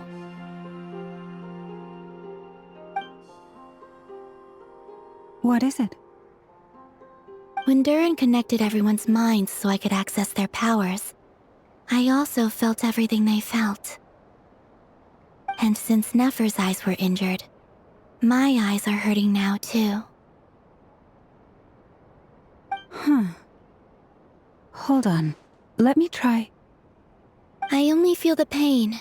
There's no actual damage. I just thought I should tell you. You're right. There's no damage. That's a relief. But I must say, I'm surprised to hear the Kutar share something like this with me. In the past, you never used to open up about yourself. Things are a little different now from how they were. I'm learning to share how I truly feel with my friends. Friends? You have no idea how glad I am to hear that.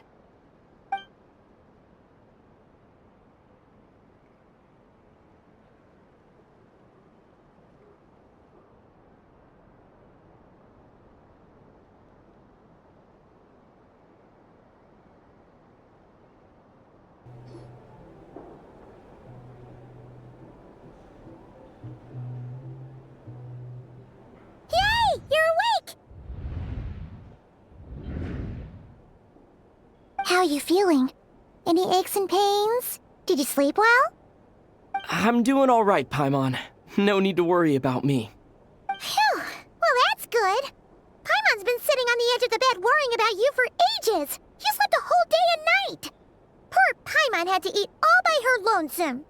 Glad to hear you didn't starve. How was the food? Well, it wasn't the same without you there to share it. Honestly, Paimon just can't relax when you're not your usual self. She couldn't enjoy the food and settle down to sleep.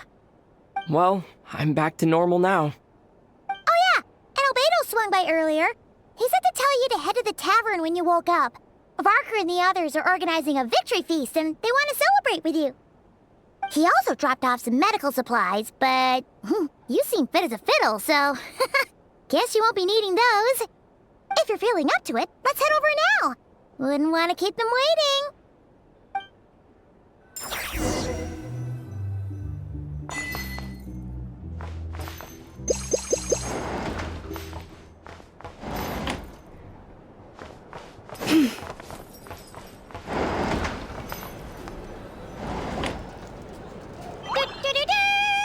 We're here! Oh, Traveler and Paimon! Perfect timing! We were literally just saying how there's no way we're holding this victory feast without you any longer, and we would have postponed it till tomorrow. How are you feeling today? Much better. Thanks. Don't worry about me. Relieved to hear it. If that changes, just let me know. Happy to check you over at any time. Yep, we're here for you. Anything you need, just let us know. Oh wait, where's Nefer? How are her eyes doing? Nefer's right over there. I'm sure she'd love to catch up with you.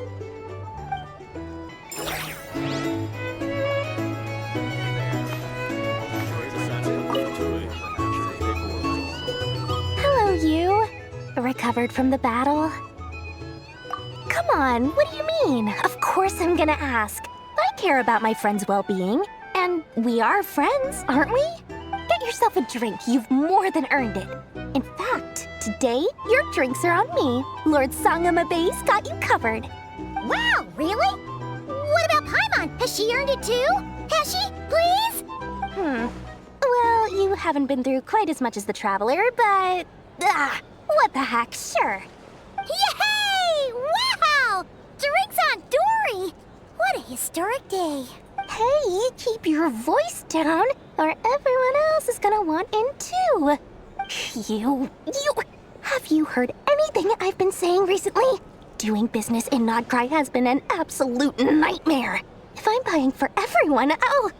Okay. Paimon will speak more quietly. Jeez. That's more like it. Don't you forget, Lord Sangamabe doesn't just go around buying drinks for anyone and everyone. I thought of 1,000 ways to congratulate you, but now you're here, words are failing me. The honorary knight stuns them speechless once again. Well said. The honorary knight showed us all how it's done. The other knights tell me that Mondstadt was the first stop on your journey. All of us are truly delighted to count you as our friend. I'd like to thank you for supporting the Knights of Favonius, and also for helping us save nodkrai. Nonsense! Of course I'm gonna mention it. This is more than just business. It's a relationship. And there can be no relationship without showing gratitude where it's due. I see you've recovered? You bet. Snooze his way to a full recovery. Glad to hear it. A healthy body is paramount. Nothing else in life is possible without it. So take it slow. You can't afford an injury. Paimon too! You really saved the day when you swooped in to open that gateway. I came to accept that although Rerir was my friend in the past, here and now, he was an enemy that must be defeated. Though I will never fully understand what happened between us, I could not let this crisis deepen any further. We fought a very necessary battle, and you played your part admirably. Yeah! And if you ever need to talk, just remember, we're always here. I'll do that.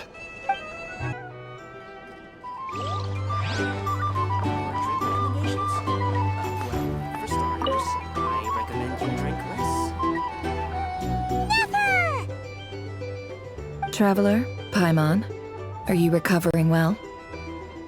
Turns out that moon chanter has some real talent after all. My eyes were mostly recovered after just a couple days rest. I can actually open them again now. Yeah, but you gotta be careful. Lauma says not to strain your eyes while they're still healing. Yes, thank you. I'm well aware.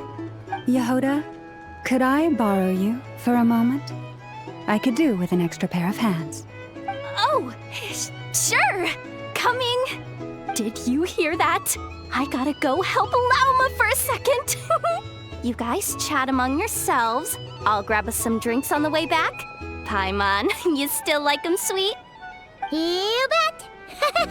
Make it extra sweet, because Paimon's earned it! Sure thing!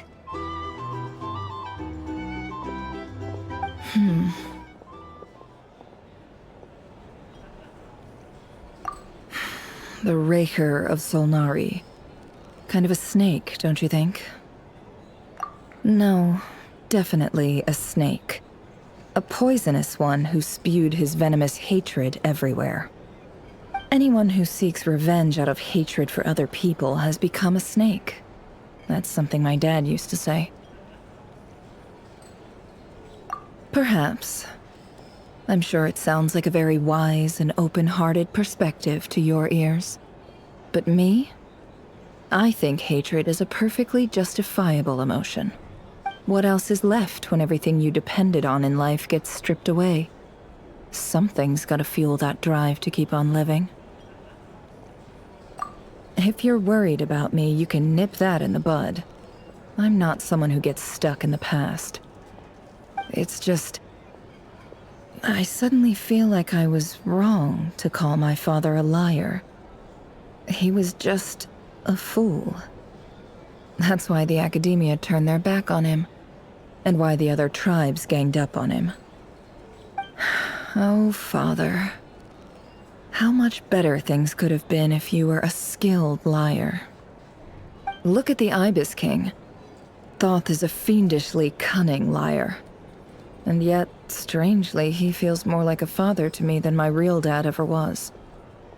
He's never brought it up, but I'd bet he feels the same way.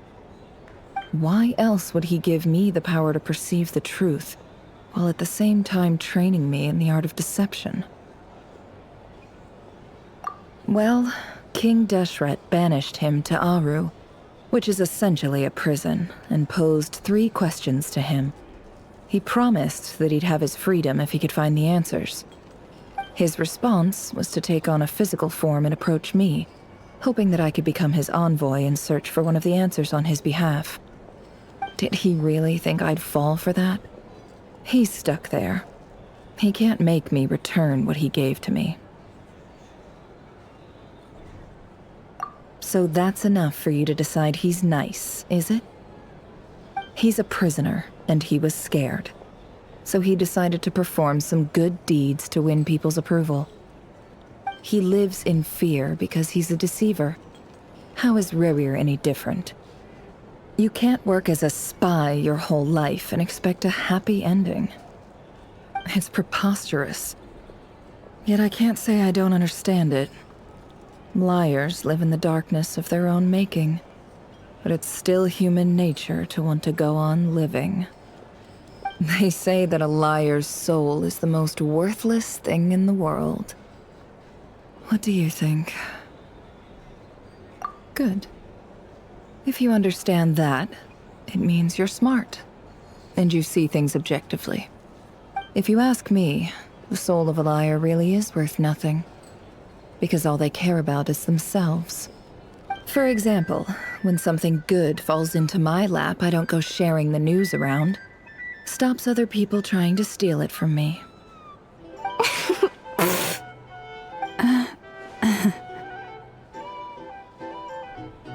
So be it. They have sharp ears. I can't keep anything from them. Oh, is that what it looks like? Well, you all know my past now, and I can't simply eliminate everyone who knows too much. So I guess I just have to put up with you, for the foreseeable future at least. When you find yourself in a situation you can't control, the safest play is to keep calm and start monitoring everyone involved like a hawk. In the intelligence world, you need to have a sense of perspective and play your hand accordingly. If you understand what's at stake, please ensure my secret is safe with you. I trust you'll respect my wishes as a friend. But don't forget, I will also be watching you like a hawk. Very good. Oh, wait! Now that the panic's over and we've all calmed down, Paimon suddenly remembered something. After all that build-up, our mystery ally never showed up even once!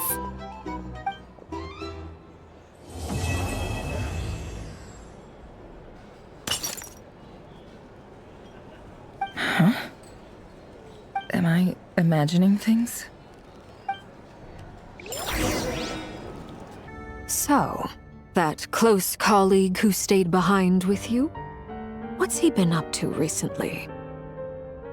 Don't know, don't care.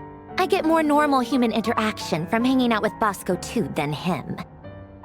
Although, now you mention it, he hasn't bothered me in a while. I wonder if... If he's disappeared without a trace, it's the biggest gift he ever gave to the world. But I somehow doubt that's what's going on. He won't lie low forever, so we'd better stay on guard.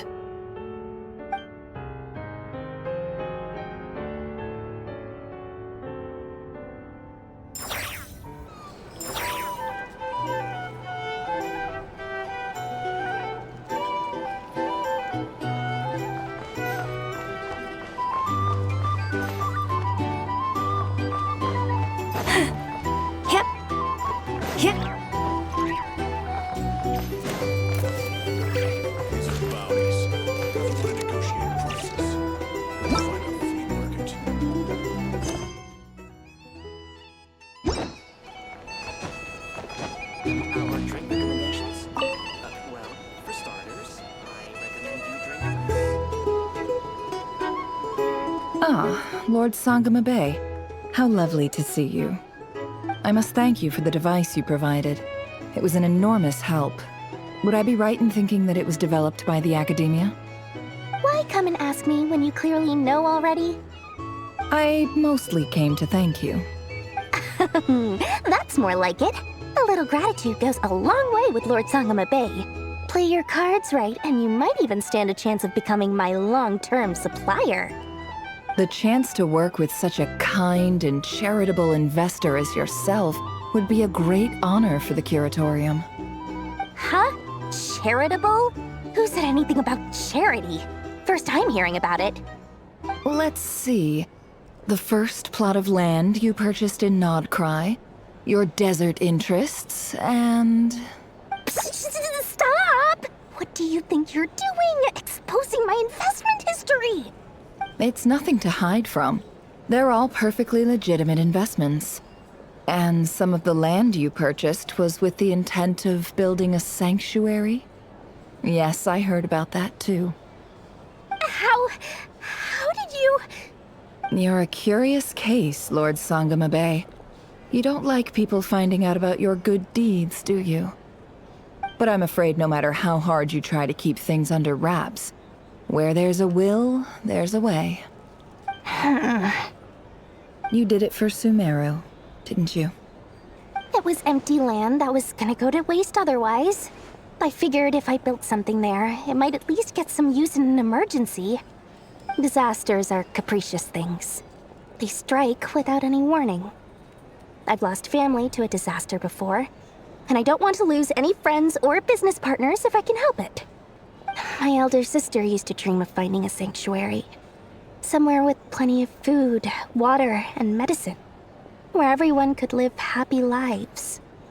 It was something I looked into, but after discussing things with the Dendro Archon, I decided on a more effective strategy. The tech people handled the tech, and Moneybags provided the Mora. It just made the most sense. It's a pity that so few people know the truth about you. Everyone says that you view everything in terms of Mora, and all you care about is growing your own wealth. So, what's the problem with that? Everyone wants to be rich. It's human nature. So yes, I love Mora, and it's nothing to be ashamed of. But surely you have dreams of your own beyond just making Mora. You don't get it, do you? My dream is to invest in other people's dreams. And, you know, make a nice little slice for myself along the way. Just thinking about it makes me happy. That sweet, sweet sound of Mora. Thank you. For the device? And the pendant. Oh, that. I was just returning a favor. Don't worry about it. Seems like we've both been away from home for a very long time. Yeah. So long that I barely remember what my family even looked like. That would be your mother, father, and sister? Yeah, though it's been years since my sister passed away. It's not like I want to forget them, obviously, but memory can be even more ruthless than the most calculating business person. Beyond a certain point, if something isn't helping you, it just gets rid of it. My sister can't help me now. Slowly but surely, her face is fading from my mind's eye. It's become a vague impression. Not everything will fade. When loved ones pass away, the beautiful memories are the ones that last the longest. Yeah, that's true. If you ask me, that's the one silver lining in all of it. Well, that, plus, I'm sure that life is much better now than it was back then. Oh, absolutely. I have tons of Mora, a big beautiful house, business is booming, and I'm as happy as can be. You've got a lot going for you too. Boss of the Curatorium of Secrets? I'm sure there's plenty of Mora to be made in that line of work. I appreciate the vote of confidence. Here's the thing. You can't live life without a little spice.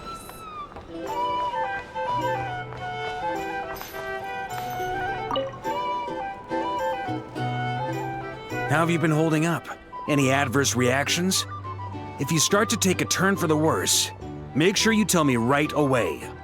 You don't need to worry about me, Grandmaster. I'm fine. I mean, I barely did anything, so... What? You're too humble, young man.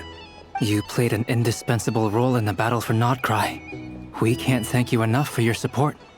Sometimes, when people praise you, it's because you deserve it. The best thing is to accept it calmly and with grace. It's important to learn how to respond to words of admiration. Let's do a quick demonstration. Albedo, that was an incredible feat of alchemy. The pressure was on, but you worked flawlessly at lightning speed to get the job done. Thank you. I can't take all the credit, though. Durin played a big part in forming the alchemical array. See? Did you catch that? A masterclass in how to take a compliment. Okay, yeah. I did work pretty hard to help prepare for the battle. No point denying that. Hey, you guys! Hey, look who's bounced back. Looking good, Traveler. Seems like you've recovered.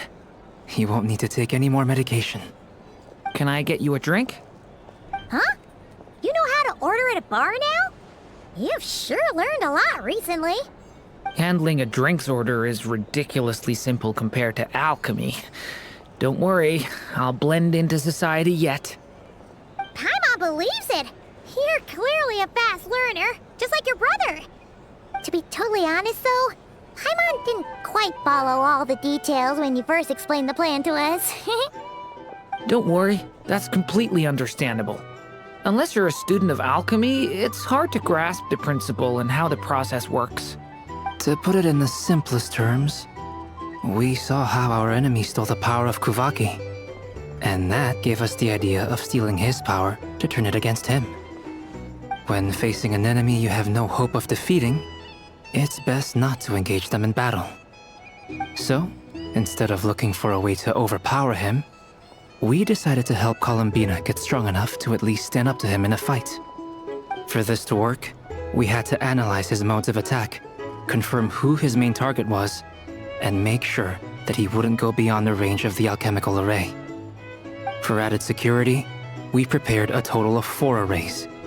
But to mitigate the impact of the battle, we identified one location in particular as the ideal spot, which is where the confrontation took place. The alchemical array absorbed his abyssal power. Then Durin processed it to render it usable by Columbina. That power enabled her to do what would otherwise have been nigh on impossible. What surprised me was that Dainsleif actually agreed to join us.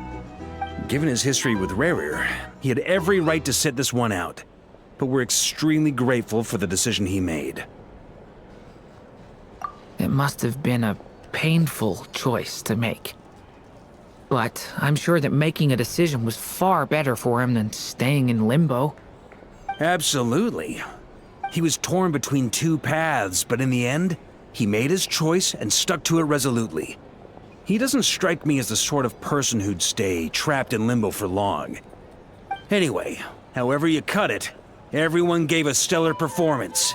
And now, it's time to kick back and celebrate. That's the only reason you're here. Yes. I've thought a lot about it. And I've realized that you, me, and Arlecchino should be friends. I think this is very important. So I felt I had to come and tell you. Well, this is a new one. I'm so moved. I can't even hold my teacup. If that's all, you can leave now. Do you not want to be friends with me? Or is it that you prefer being co-workers? What is this, Columbina? Are you deliberately testing my patience threshold? Right now, my politeness module is active. But if you say another word, I swear I'll shut it down.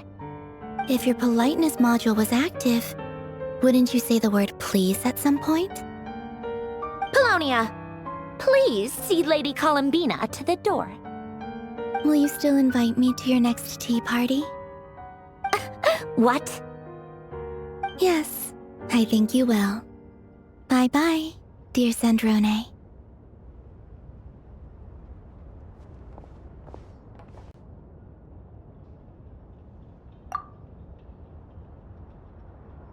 Last time, the Wild Hunt escorted you out.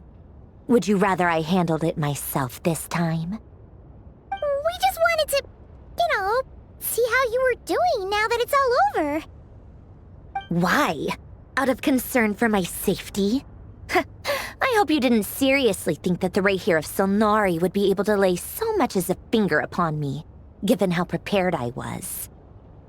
Mostly because you kind of helped us out, so we just wanted to check you were okay. Looks like all your robots are fixed, huh? Oh, don't you worry about that. Tea time is already a write-off.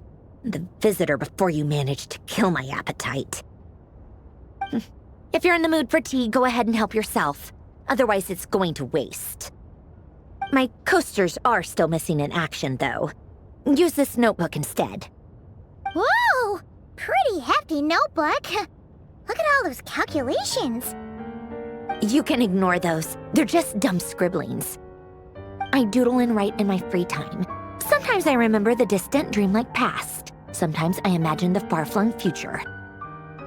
And other times, I grit my teeth and note down all the crazy nonsense going on in the present. Some people do the crosswords in the newspaper. This is my equivalent of that. Trying to predict the future is like daydreaming, and writing about the present just makes me furious. The past is my favorite. If nothing else, it's already set in stone, so I don't have to rack my brains trying to figure it all out. Huh. Although, having said that, the only vaguely interesting memory in my past is probably that guy they call Lord Artificer.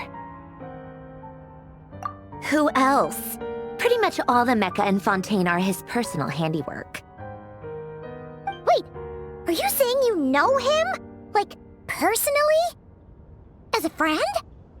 I mean, I guess we were friendly enough. Yep.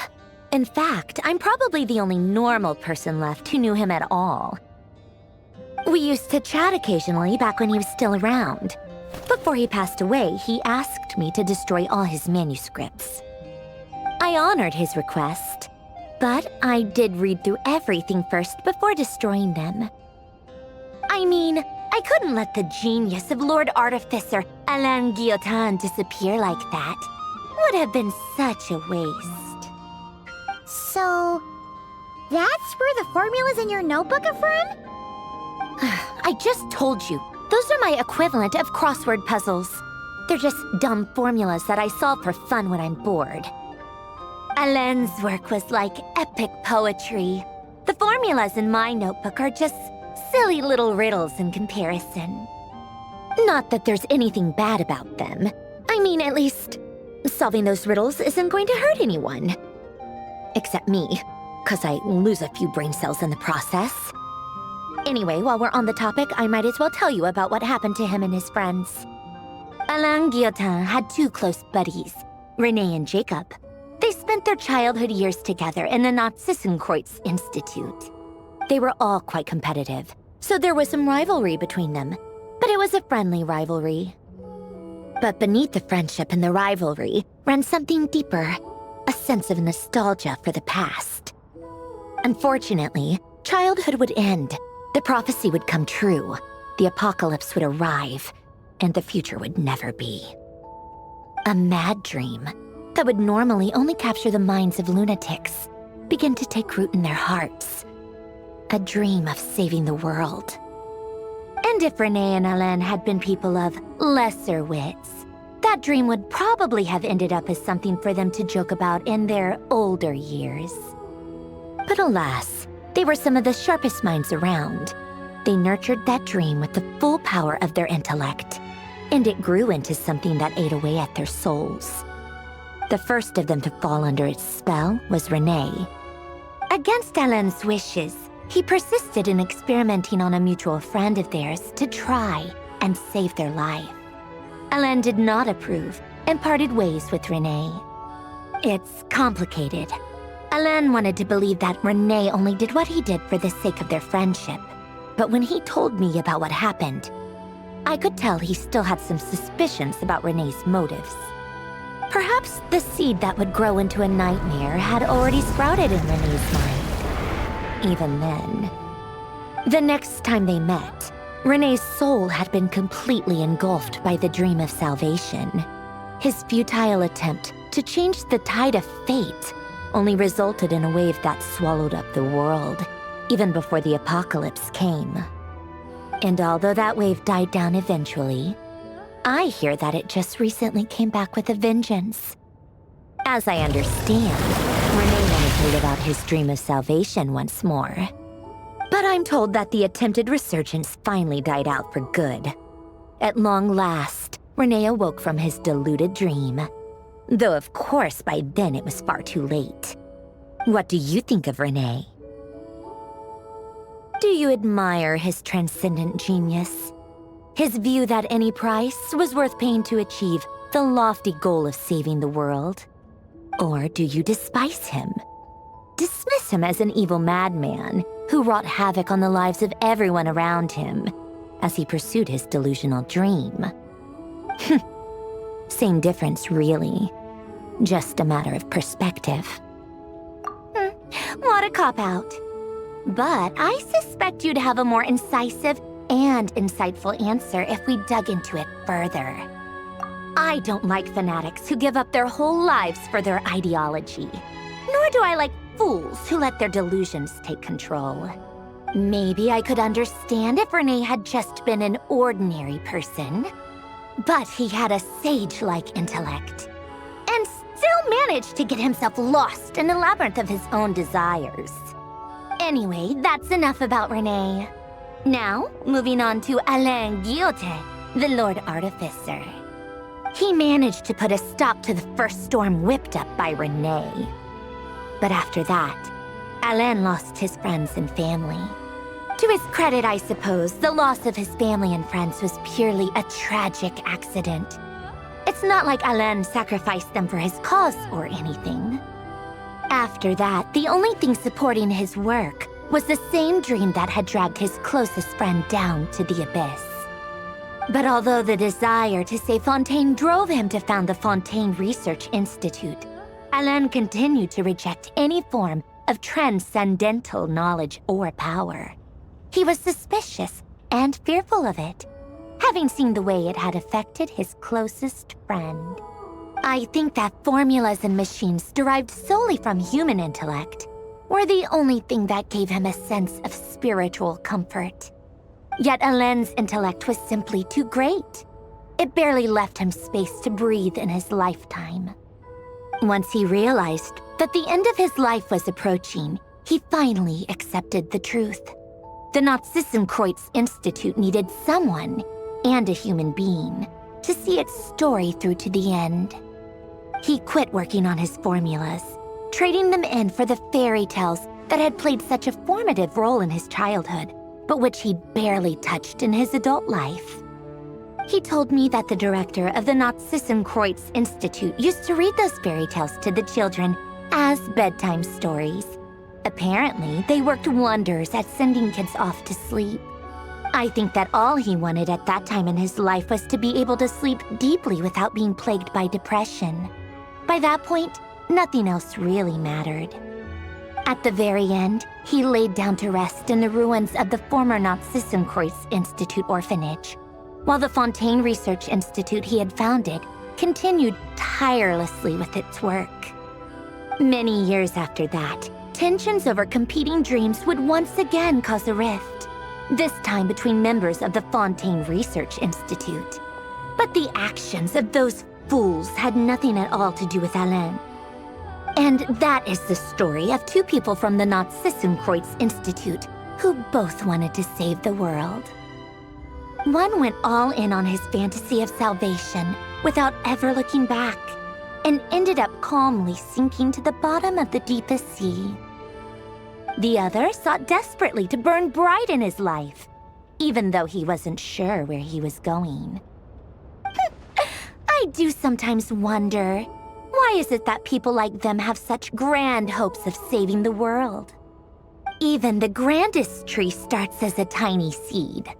So perhaps, for each of them, their mission to save the world began with a very simple desire: to save themselves. They were young children with friends and family who mattered to them, desires to explore the meaning of life, ambitions to have a successful career. They didn't want to see all of that taken away in one fell swoop. Or maybe they just wanted to find something to anchor themselves within the chaos, to stop them getting quietly swept away by the storms of life. But instead, the search for their own salvation took them down the rocky road laid out by fate. Do you think the desire to save oneself is enough of a justification to try and save the world? Sensible answer. Glad to know you've got your head screwed on straight. Alain would disagree, though. I asked him the same question back when he was in his prime, putting all of his energy into his work. Yes, it's enough. No elaboration, just a quick, short answer before getting right back to his work. He was always that way. All right, tea time's over. I owe Arlecchino a favor for telling me these stories. I'll have to bring a whole sack of gifts the next time I visit the House of the Hearth. I'm gonna go tinker with Polonia now. You guys can do whatever you want, as long as it doesn't involve interrupting me. Polonia, exit hibernation mode. Begin diagnostics.